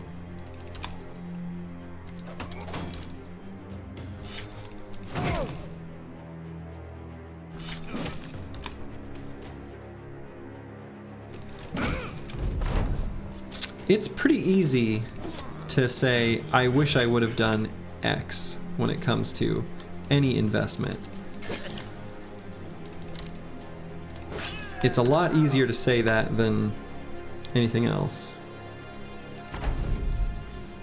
They'll have a sword lance model in Fortnite. They probably already do. I hope they do. They should.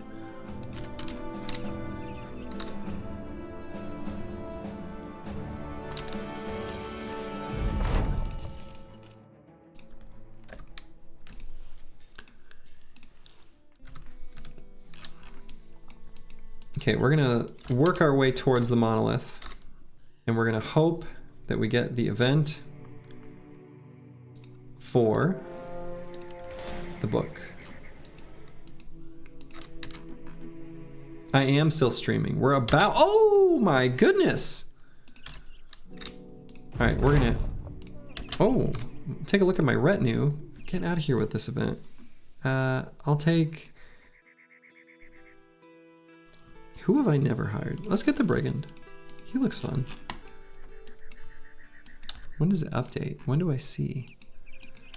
Right? He makes it so you can see the positions at all times, even outside your sight radius. Is it just new ones that spawn?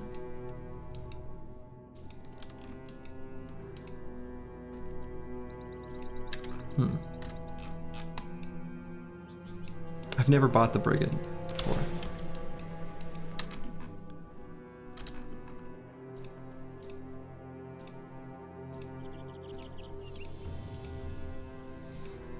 And only some of them. Oh yeah, there's one. Why only some of them? That seems kind of silly. Well, I mean, the day should start with both. Yeah, there you go. I'm a coffee lover. All right, I'm just waiting for the event that is the Black Book, which should happen any moment now.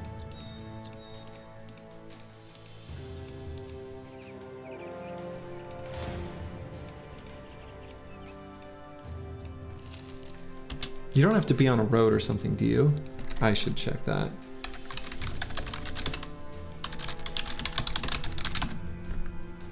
Trade Black Book. Requirements.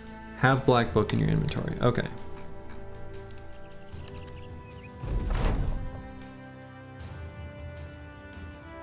I'm gonna say eat up. Okay, that's fine. Let's see. 5 days of food?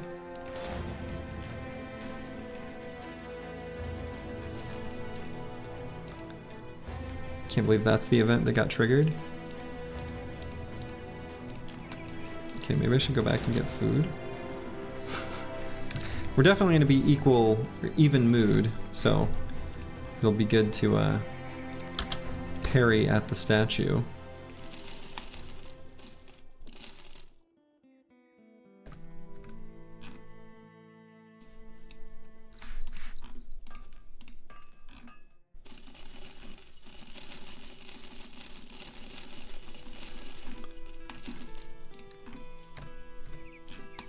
Okay, we'll go back to the statue. Come on, Black Book event. Anytime. If it doesn't happen by day 145, I'm just going to, for the love of God, stop injuring yourself. That one doesn't matter, but still. Why are those the events that are firing? Where are you, traitor?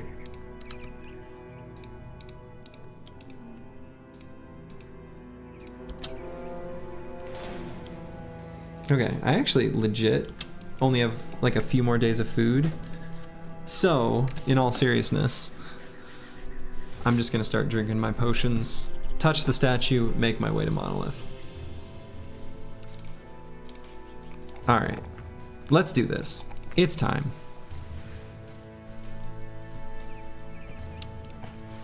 So, unequip the holy waters and axes, some of the good consumables. Cool.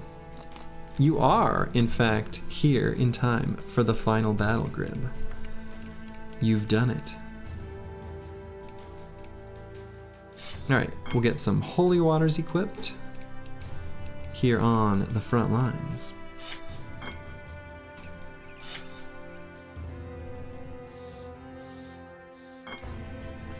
Make sure my most defensive bro is at the very top, which does appear to be Stone 51. Or is it Arnold? Actually, I suppose it's Arnold.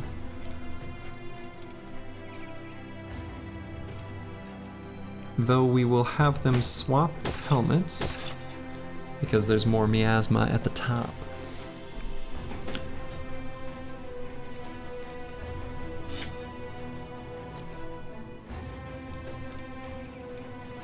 Okay, so that's the front line all configured. Back line.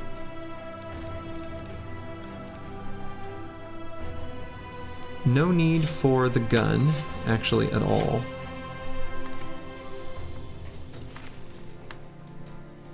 There is a mild need for the javelins just for necro savants, but I think we're good with the melee weapons.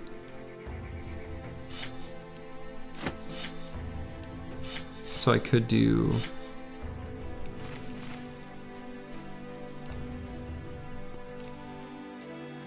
Definitely want 2 stacks of throwing weapons on each.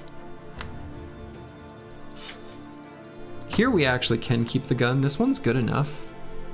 And considering we don't have bags, to me that's just good enough. Smoke pot could be useful. Fire pot's more likely to be useful, so we'll go ahead and equip that. I think in the past I've made the mistake of putting a consumable on the polearm bros. I think a net is fine, but a fire pot is not. Because they can't swing their sword lance and attack. I actually kind of think this is better because they're going to go right on to necro savants right at the start. Right. Well, yeah. I mean, that's just that guns aren't that good against Ancient Dead is all. But true. If that gun ain't good enough, no gun's good enough. We'll have this guy keep his collection of shields. No reason not to. He's got bags and belts. He can swap to one if he wants to be having a different fashion. This is our next best shield, so Bijante's already got it. And he may get hit enough that he needs to swap this out anyway. So, we'll give him a cat potion. When he's fully stammed out, he will go to, boy, almost minus 30. When he recovers, he'll go to positive, like, in the teens. He's still a little slow. It is possible with those values he won't fully shield wall indom cycle correctly, or like through, how do I say this? How do I say it? Anyway, he's gonna be too slow even after recover for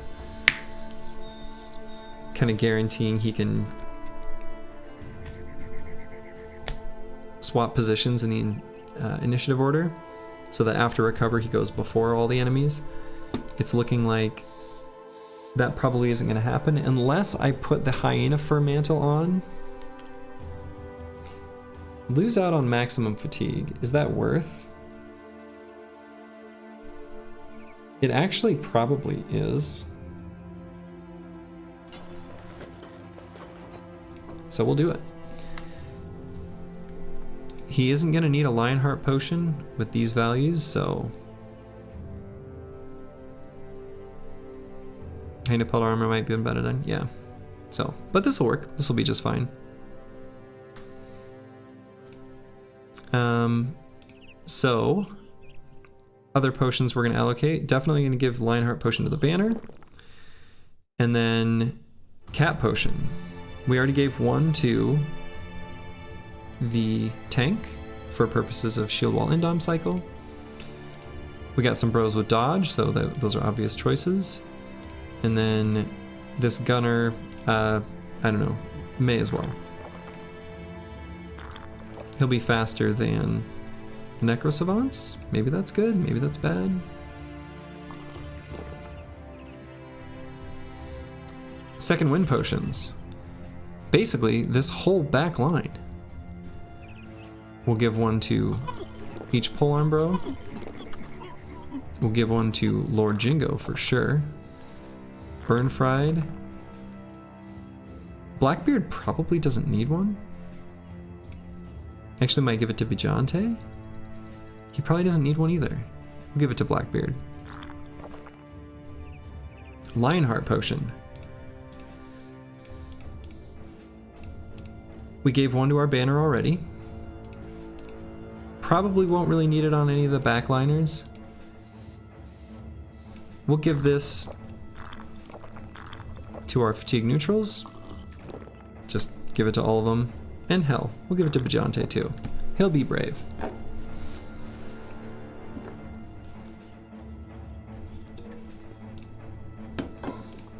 And what we can do too is,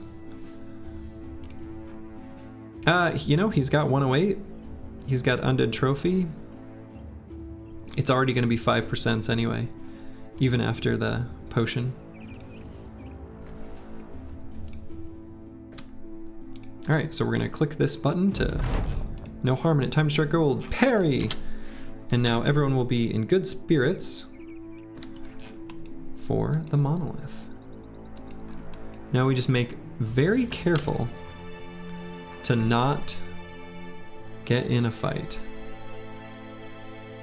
So we're gonna step away from camps that could spawn enemies, stuff like that.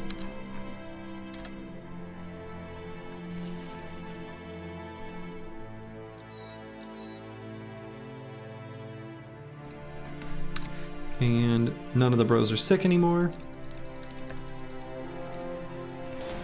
We will wait for daytime.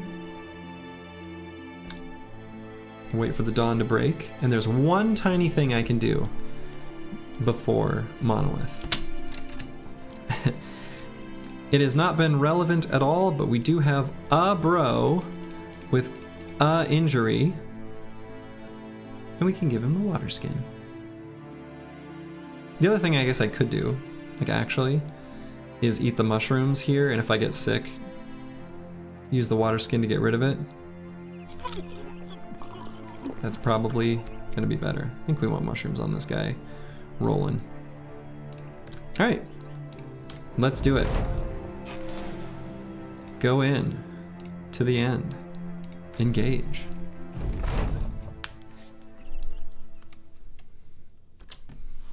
Blackbeard is faster than the Necrosavants.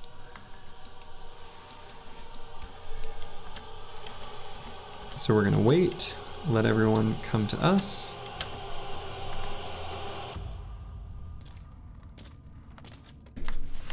The Conqueror is up close and in front. Hey, thanks, Grib.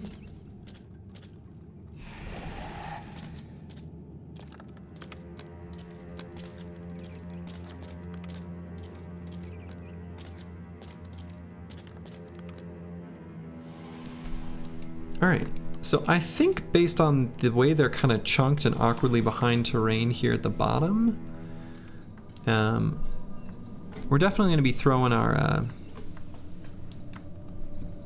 holy water. So we're going to be moving 2 hexes. So I'm going to retreat everyone on the bottom down into the left 2.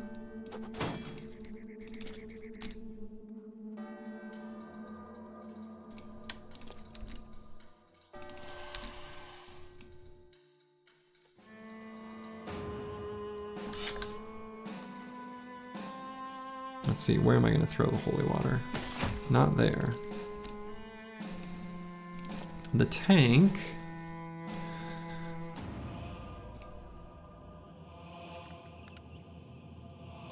Let's send him like...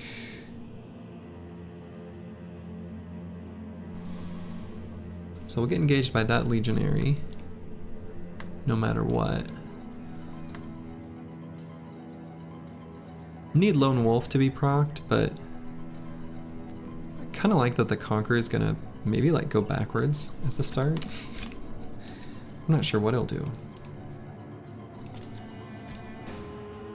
Oh, Bajante will probably go to like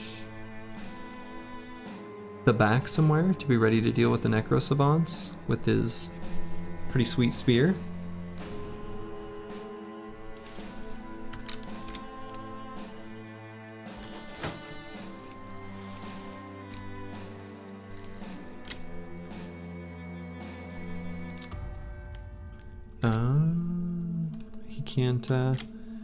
He can't throw there, it's blocked. Oh my goodness, it's a direct hit. Wow, it's beautiful. Okay.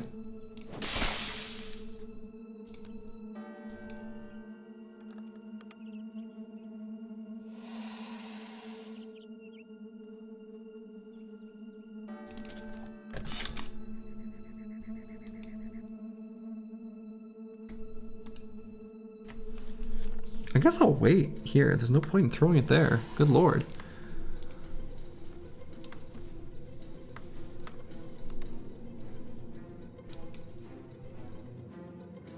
And since I know I'm gonna... I'll just go here for the moment.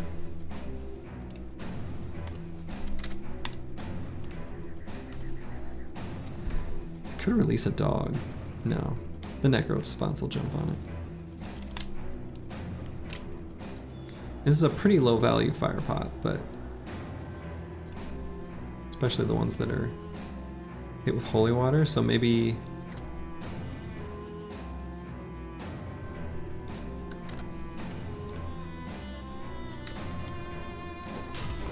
right there, maybe.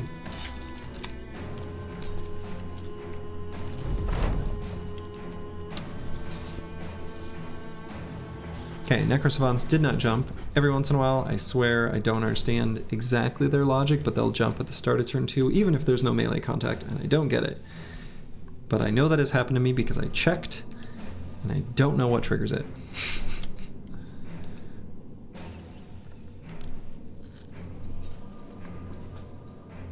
If it weren't for the fact that Arnold here were so slow, we could have waited for, or could have made it so they can't reach us yet.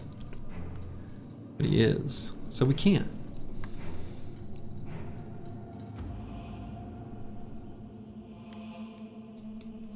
Yeah, I mean, apparently isolated low melee defense target must be it, but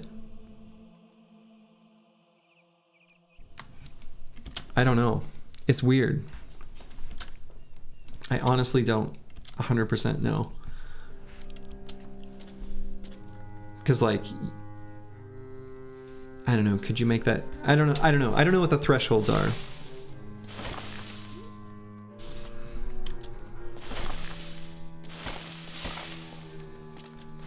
Oh yeah, check the AI code. Dude, that stuff's painful. You ever looked at it? You ever seen it? It's the stuff of nightmares. Alright, and hey, if they're not gonna fight me, I will not. We're gonna let the holy water tick again. You've looked at it? Oh man, braver than I. So I'm gonna back up one more hex. There is a risk of the Necrosavants jumping here.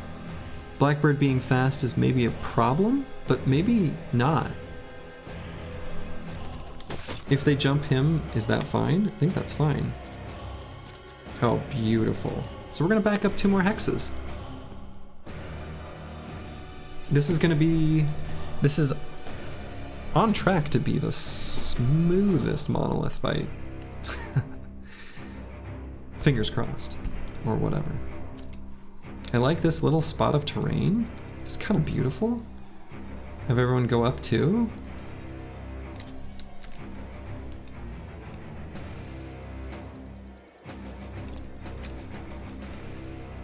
I don't know, I'm feeling pretty good about it. We're pulling the Conqueror, which I like. These are pole arm dudes, so I think that's fine right there. It's true, I shouldn't jinx it, but... Alright, so then the ones here. Max in 6 turns. But he'll die, so it doesn't matter.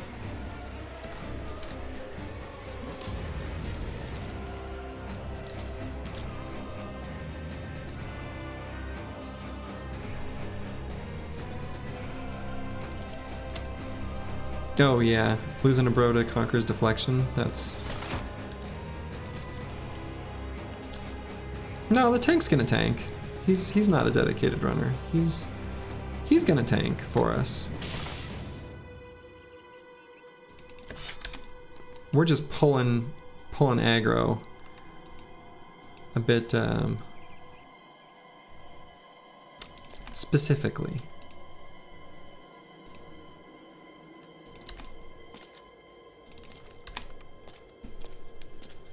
We're gonna move him forward here in a hot minute.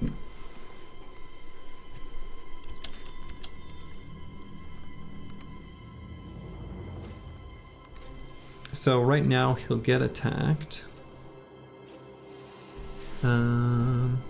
I kind of want there to be melee contact now. It's going to be the final turn for Holy Water to tick away, at least on all the ones except for that one. So this will, I think, work pretty well. If I go here in Indom, we'll pull the Conqueror. That's probably fine.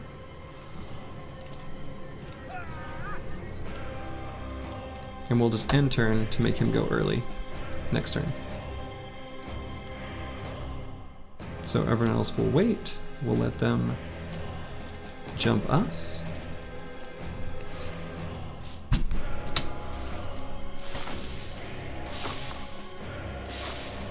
And that's perfect because they're proccing Holy Water as they run right and next to us, making everyone confident. Whew.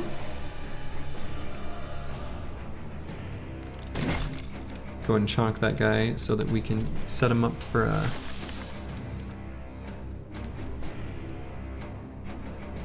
Let's see, so we'll wait here to let Yazid do his thing.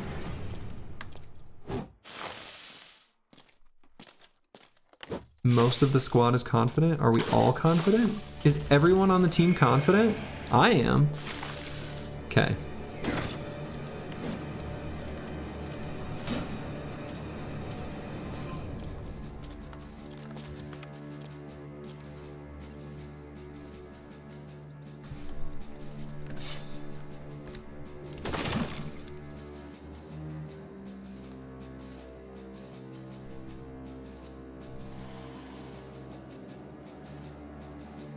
I don't think we walk forward with Blackbeard. We'll keep him right where he is.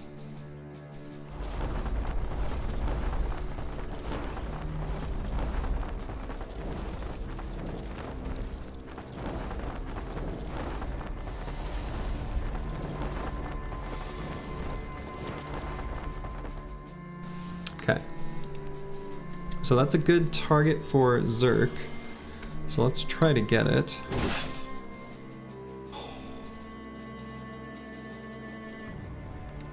Big sword lance has failed me. Okay. Well, just give a cute little stab.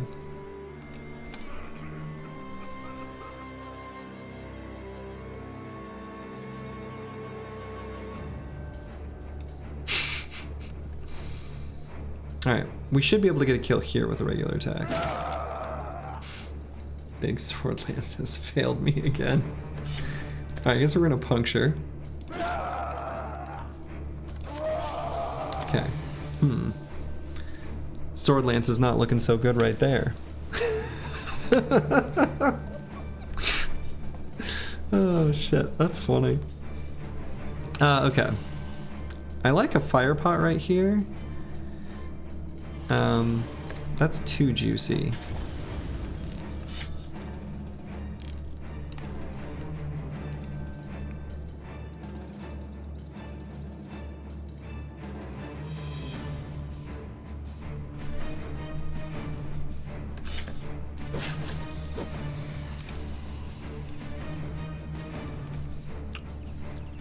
Bijante somehow doesn't have anything to do back here?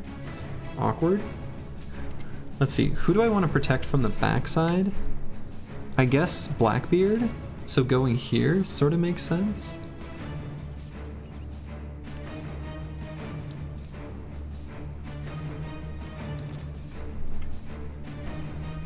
Make himself vulnerable? Where's Taunt? Alright, and I think here I'll just go for the stun. Strike down. Okay.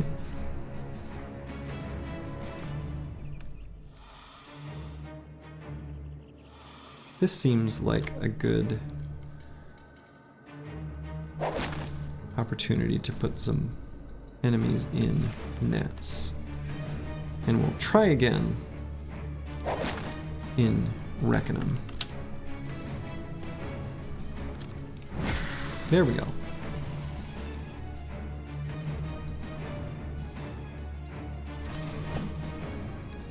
Okay, team. We're not gonna miss 95% chance attacks. We don't do that here on Slurgy's squad. We're not into missing 95%ers. We don't do that here.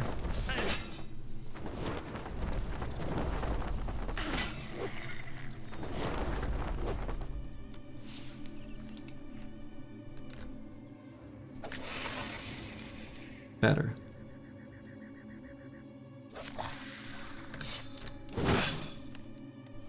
Okay, respectable turn.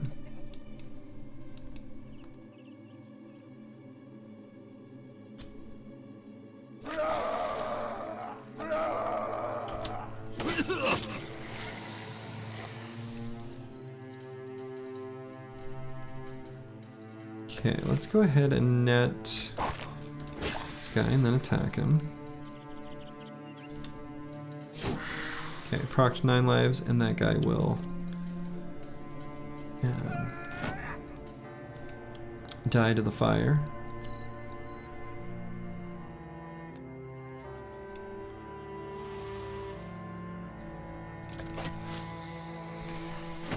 Vigilante on a Necro Savant. Here I guess we'll swap to Chonkin and Bonkin.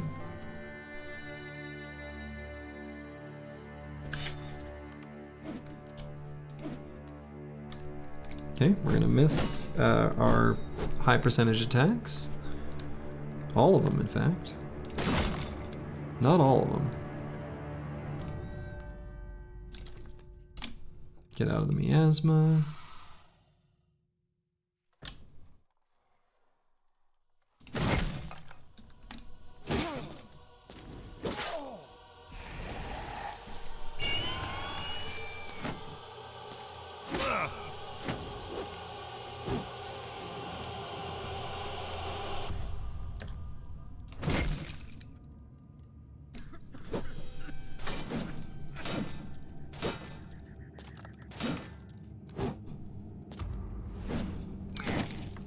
Black Monolith without the Conqueror feels weird. That seems weird to me. I've only known it with the Conqueror.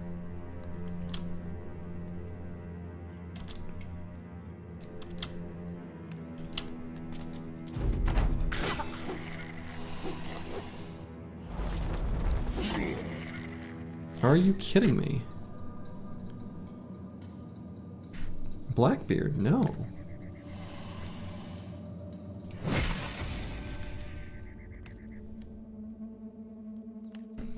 He's on a small timer.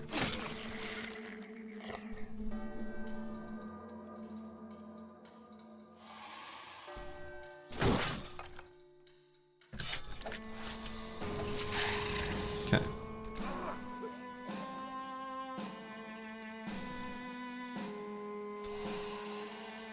Given Blackbeard's situation, we're gonna fully envelop him.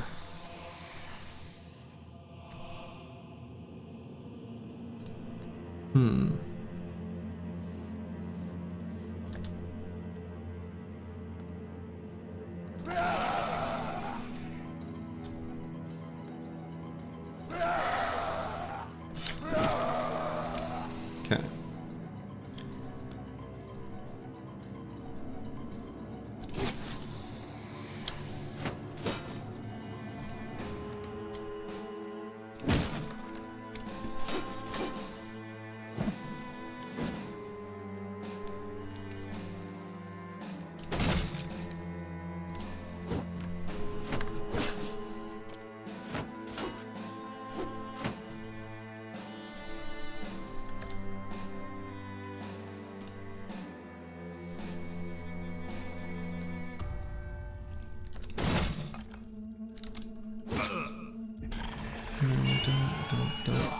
Don't hit them. They're a little... Alright, we'll get Arnold here to take some of the heat off on top. Usually my top side's not the one doing the best, but that's how it is this time.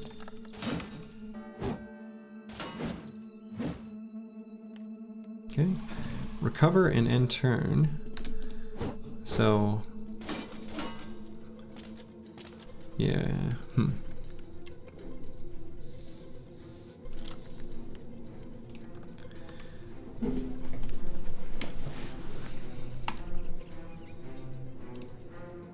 gonna go here. I think he'll still be safe. Just putting a little bit less pressure on Blackbeard here. Okay.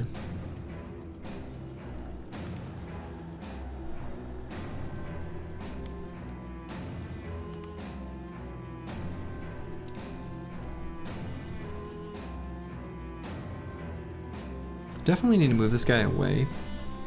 I suppose here and then putting the dog down is fine. Then Bijante can't get in and attack though. So I could put the dog down and then just back up. Peasant Militia is next. Could use this to chonk some armors. Let's do this. We'll do this. Chonk some armors. Put the dog down. And not back up, because I did not pay attention to the amount of AP I had.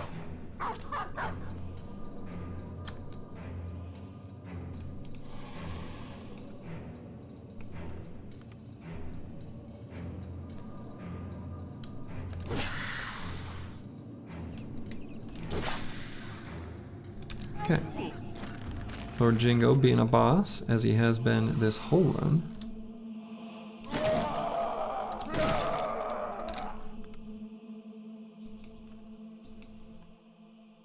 Yeah, it won't be as challenging as some of the others. I agree.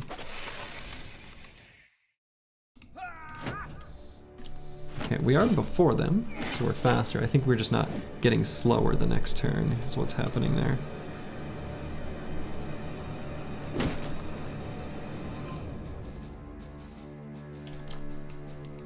Yeah, the very start can be a little tough, but shouldn't be too bad.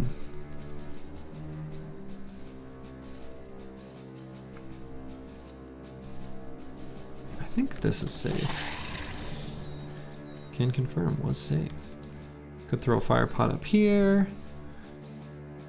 I guess I could wait, let that guy move, and then, yeah, let's do that. Get an opportunity to throw at him.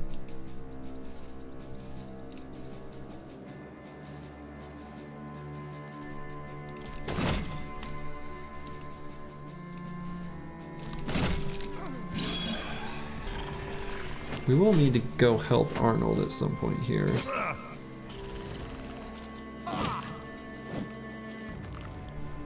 He's holding out for now, but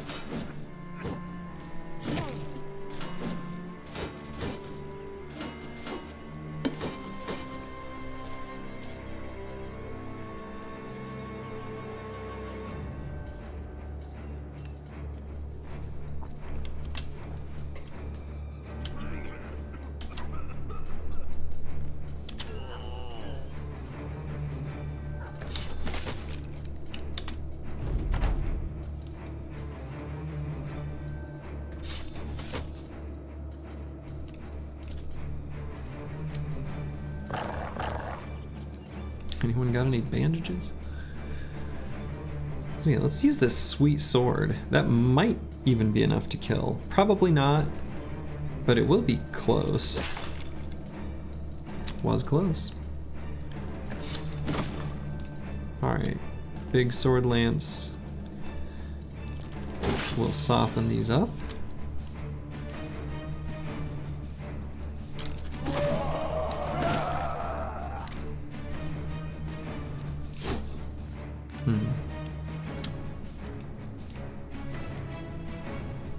Can get Bijante up here. He's still full health, so let's get him involved. We can put him in a more dangerous spot. Tank's shield is taking some knocks. Wow, really?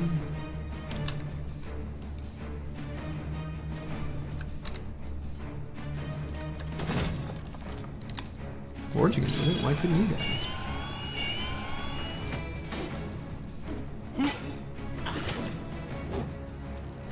I have no idea why this priest is here, but he isn't anymore.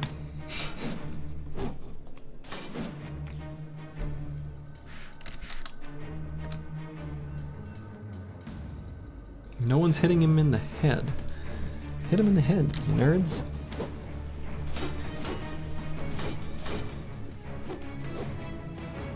Okay, so there's these three are still attacking him on his recover turns. That's too bad. Yeah, I guess we're just gonna intern on the miasma there. I was hoping to move off.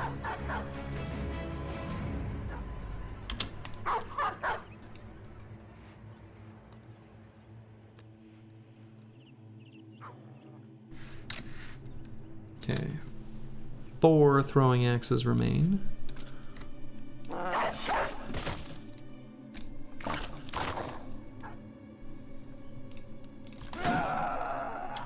This ancient honor guard right there. Alright, it's time to go to the hammer now that all the oh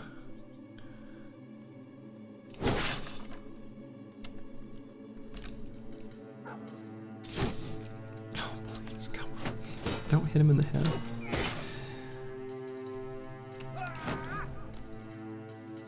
Yeah, this is there, finally.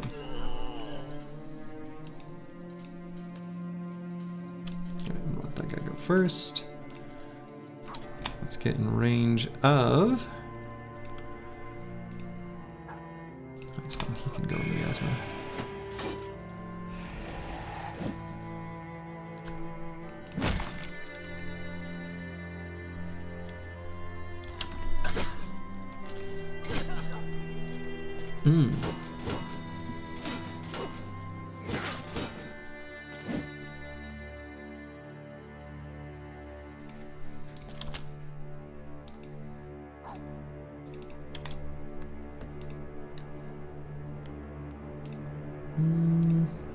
Probably most important is just to get the morale bonus. Buff and bonus became bulls. Okay.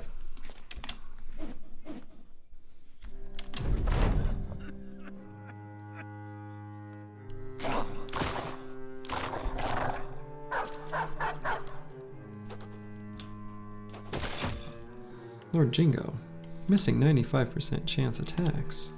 Sir.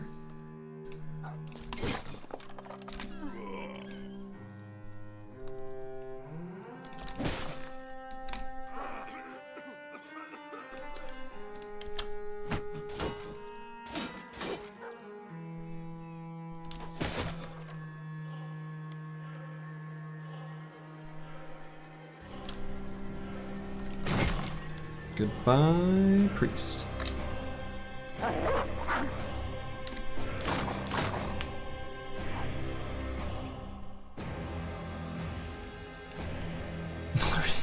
He did. He really did. Lord Jingo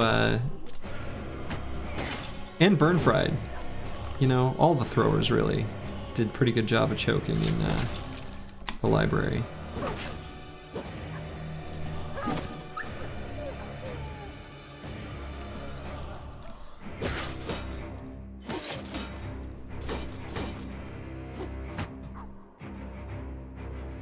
Yeah, this has gone pretty well.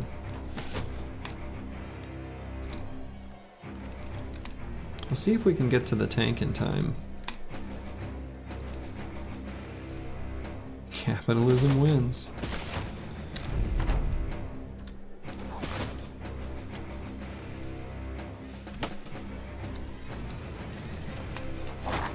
We'll get our sweet handgun up to help our tank out.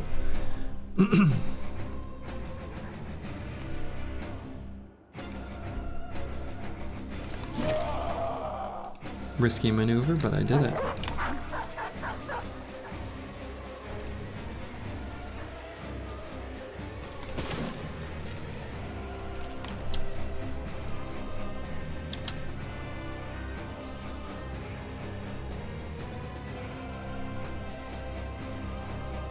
Let's see. Yeah, he can go here and not mess up.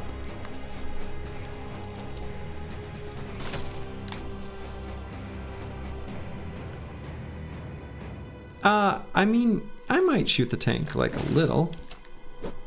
Just like a little light tap. He needs the help.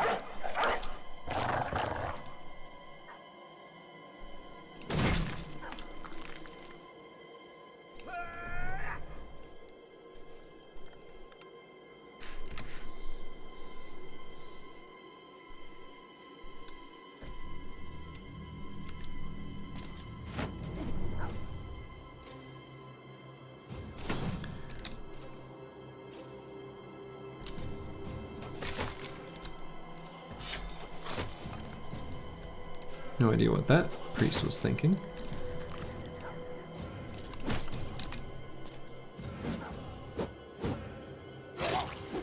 No, no, no, no. Tank, no! Eric! Well.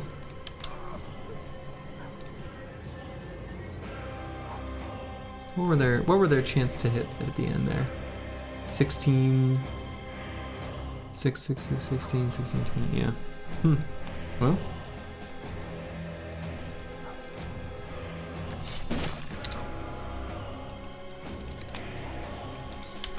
It's a big ask of the tank in Monolith.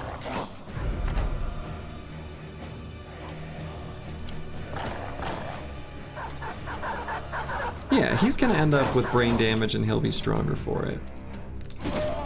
You know? It's one of those weird Battle Brothers specific statements.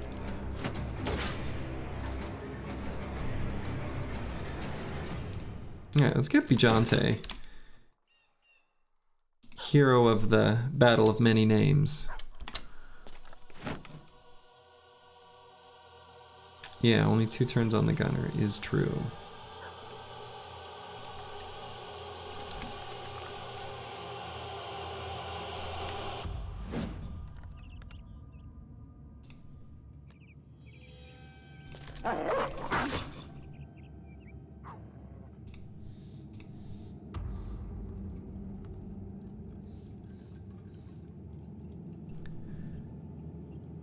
Grib, you're such a kind mercenary commander.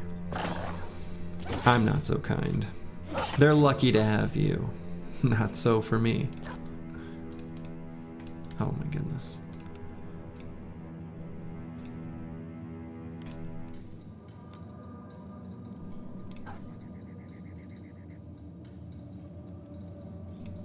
Well, I do have speedy stuff. So I can go at the start of the next round. Alright, Lord Jingo, get in there with that sword.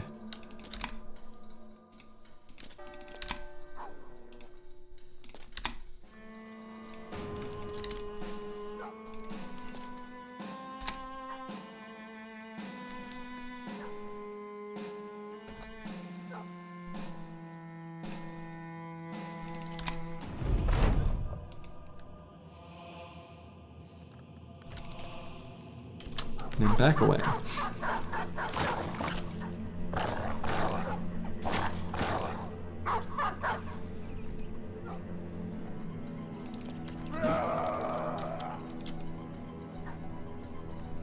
Yeah, I mean, I think the game encourages that sort of way of thinking about the team, for sure.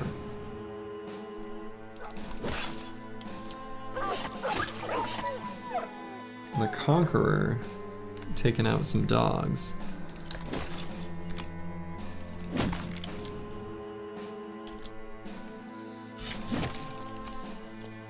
Or defenseless creatures. Oh, probably better not put Arnold in there, but if he goes here, that's fine.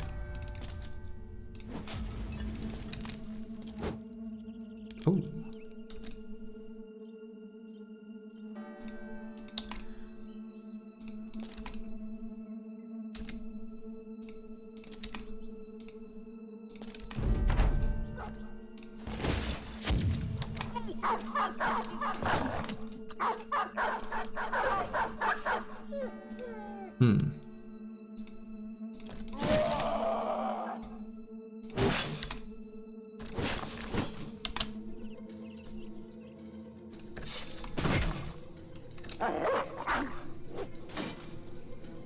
Had a couple fall.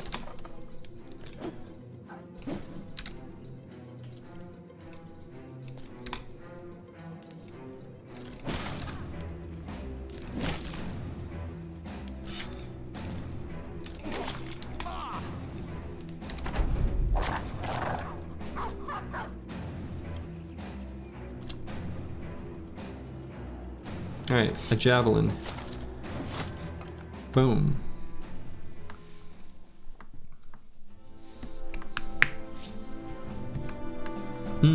Yeah, I should read the books, I really should.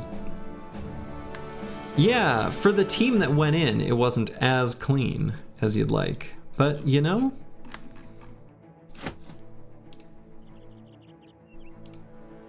And especially given how incredibly smooth the start of the fight went. Where it was almost like picturesque. But, you know, they were landing hits on the tank, and we didn't, you know. That's basically it. And then the hits on Blackbeard that were a bit more than expected. Still. You like pulling the Conqueror to the main party and using a stun bot to control him? Yeah, that's fair. Yeah. I feel like him being on the tank is, generally speaking, safer for the rest of the squad. But I don't know. Alright, so, as is tradition, let's take a look at the squad that did it, that took on the Monolith, and give them each their moment in the limelight. Eric, originally given the title of God Tank, was probably among our first Chads that we fished for and caught with the company for 118 days. I mean, we're hiring him like, you're hiring Hedge Knights within the first 20 or 30 days. Like, you know. But yeah, Eric hired him, and it was pretty obvious what his role would be based on his talent stars and his stats.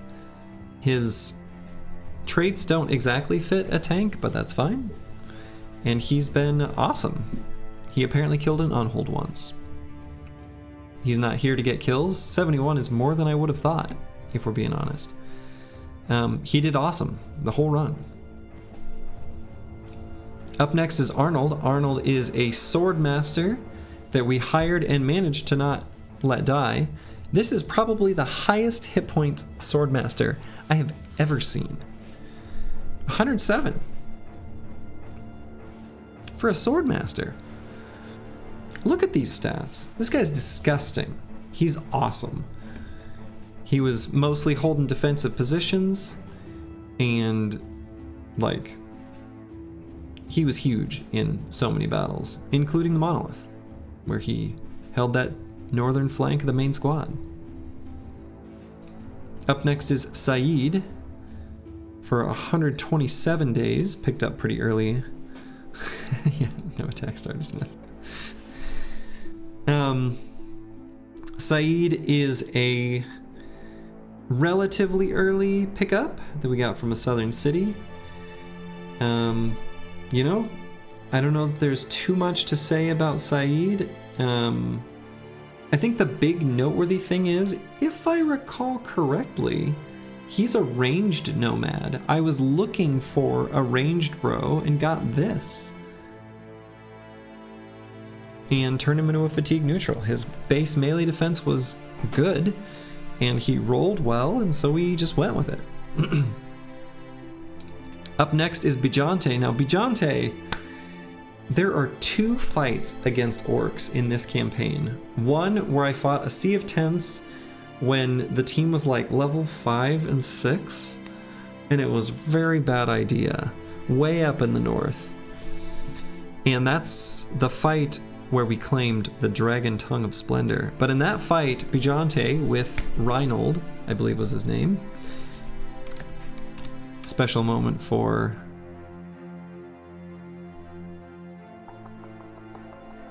Reinhold, yeah.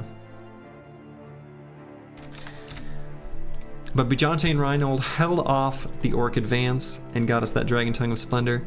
And then in an incredibly epic fight against another orc Sea of Tents camp on the far, far west side of the map, Bijante held back a swarm, a stream, an endless flood of orcs, while behind him Blackbeard was just blasting with the Dragon Tongue of Splendor and did like 2,000 damage.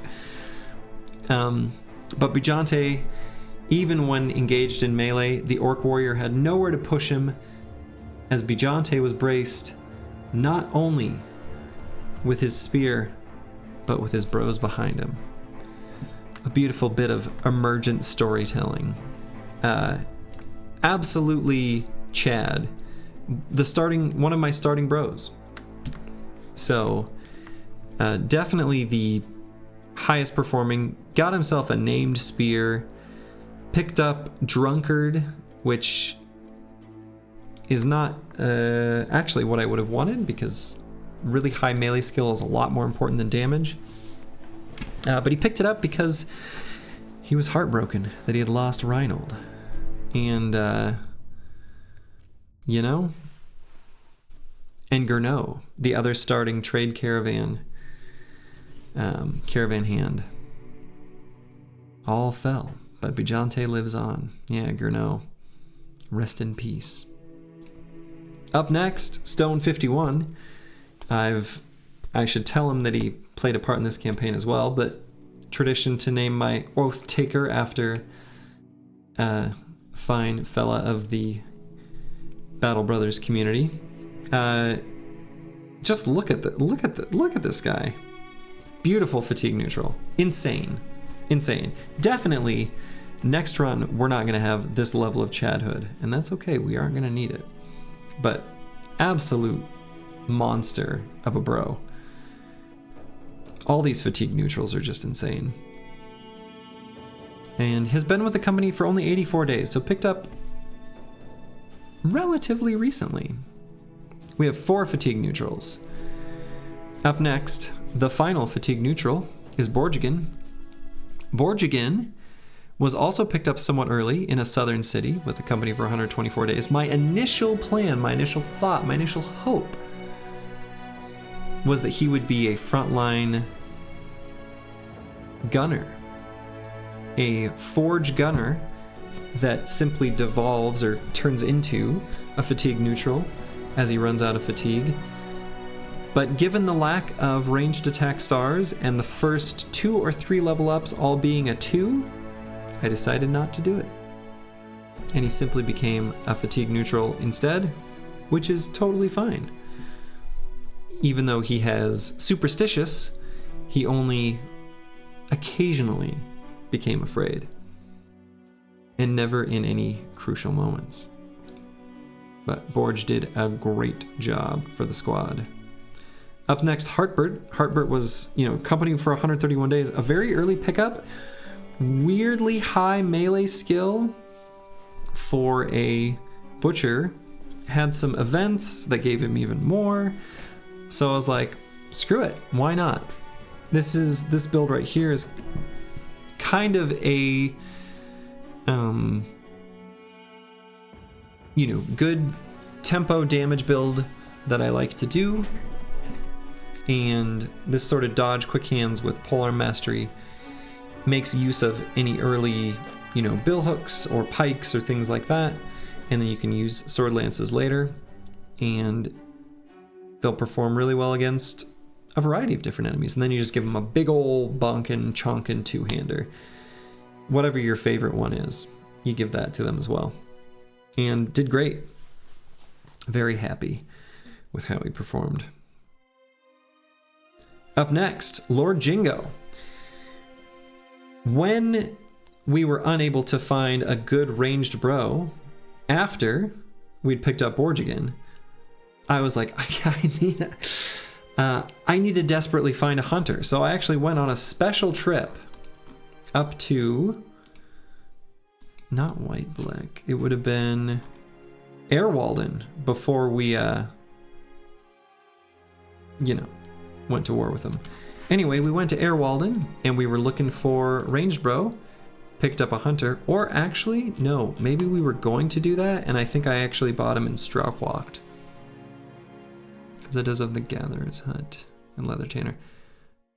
And Arrowmaker's Shed. I actually can't recall where we ended up buying him. It was in one of those two cities. I think it might have been Straukwacht. In any event, Lord Jingo in the chat requested him, and I think 226 kills. He is only behind Blackbeard, but Blackbeard's got an unfair advantage with this gun. That thing's disgusting. But has the second most kills on the team and was just the single target damage nozzle that you want out of your thrower. And here at the end got him a very, very, very fancy sword, which is pretty neat. Up next, Burnfried. Now, Burnfried fell early on, got that broken knee like at level 2. I was initially going to make him an initiative build because he had really high base initiative with strong. Got the broken knee, and I was like, well, that's not what he's doing. He's just going to be a solid thrower. And a solid thrower he was. He did choke in the library, Lord Jingo and Burnfried and Blackbeard. But, you know, broken knee is a sucky injury for most bros, but for Burnfried, it's not that big a deal. And he does have a cute helmet. It's very, the Assassin's face mask is cool. As is the Assassin's armor. Up next, Wilhelm. Been with the company for 141 days. There were 2 banner candidates early on in the run. One of them had 2 stars and a little bit lower base. Wilhelm had 3 stars and a little bit higher base, I think a 4 higher than the other one. And so it was kind of a toss-up between the two, who would end up doing it, and Wilhelm fit the bill better. And so, you know, he's a kind of a standard frontline polearm banner that it's a common build that I do. I don't think I've done this in the previous runs. It's not my ideal banner. My ideal banner is like a tanky banner with good range defense. But this is one that definitely works. And worked well in this run. And Wilhelm still got a lot of kills. This battle standard killed a lot of hapless briggies. Up next, Blackbeard. Blackbeard was another, actually, I think that's right. Lord Jingo was purchased in Straukwacht, and I think Blackbeard was purchased in Airwalden. No, I think that's not true. I'd have to look back. Had the name Anselm for a while.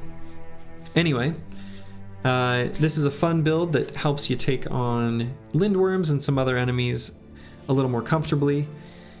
I knew as soon as we got this incredibly, disgustingly good firearm that a dedicated, let's not bother with the throwing weapons. Throwing weapons are just a side thing, primarily just a gunner type build, and absolutely blew the enemies to pieces. 254 kills, 158 battles, and just an absolute monster. With Bijante holding off the sea of orcs and Blackbeard blasting them 6 at a time. They perform great. And now he's got a partially collapsed lung, which honestly is fine. Up next, last but not least, Yazid is a huge athletic dodge quick hands pole, same build as Hartbert, and performed a lot of the same functions for most of the run. He was 282 kills. That is the most on the team. Okay. Which you should kind of expect from Dodge Quick Hands. It is a, Zerg Frenzy build after all. Any of the Zerg Frenzy builds, if they are not getting the most kills on your team, something is wrong.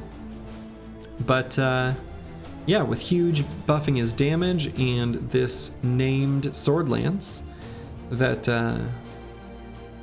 Big Sword Lance provided me, he's done great. And that is the team of Chads. Another victory in the books. I will go ahead and update my win streak and title of the stream to Winstreak 4, mono down.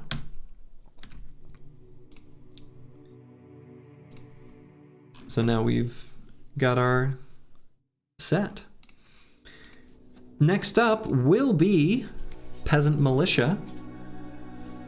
Gonna take a short break, which I have said between every run, and they've been getting shorter, but I have a couple fun little projects that I'm doing around the house and things like that. But my next time next stream, we'll be starting a new run. Am I going to stream FTL? Nah, I don't think I'm going to stream anything except for Battle Brothers. I'm okay with being exclusive. I don't know. Some of the other games like Faster Than Light or things like that, I might stream. I'm probably not going to bother streaming Dota or anything like that. Dota's a game I play with my friends, and we're very social. We're on Discord. I'm not going to, I don't know. It's a separation of those aspects of my life. But something like Faster Than Light or something, I might do. Are there any that I'm dreading in terms of Origins? Yes. Deserters. Deserters is, I think, the hardest in this whole series. And I say that reasonably confidently. I have not played as much Gladiators or Lone Wolf because I like taking the scrubs and turning them into heroes. I also haven't played much Peasant Militia just because managing 16 bros for a battle line is quite a lot to manage. But I've got some kind of fun ideas brewing for some of the things that I'm going to do in this next run. A little bit of experimentation, but I think with 16 bros will be powerful enough that even if the experiment isn't quite living up to what I expect, it will be more than enough to, take on Monolith. Yeah, 16 bros is so powerful. It is not a mere 16/12 of the power of the other origins. It is much, much higher, despite being limited to just a low-born peasant. So, looking forward to that, for sure. But for now, I am going to go to sleep. Let's see, why does Twitch not say I'm streaming Battle Brothers? Do I not have the Battle Brothers tag? Huh.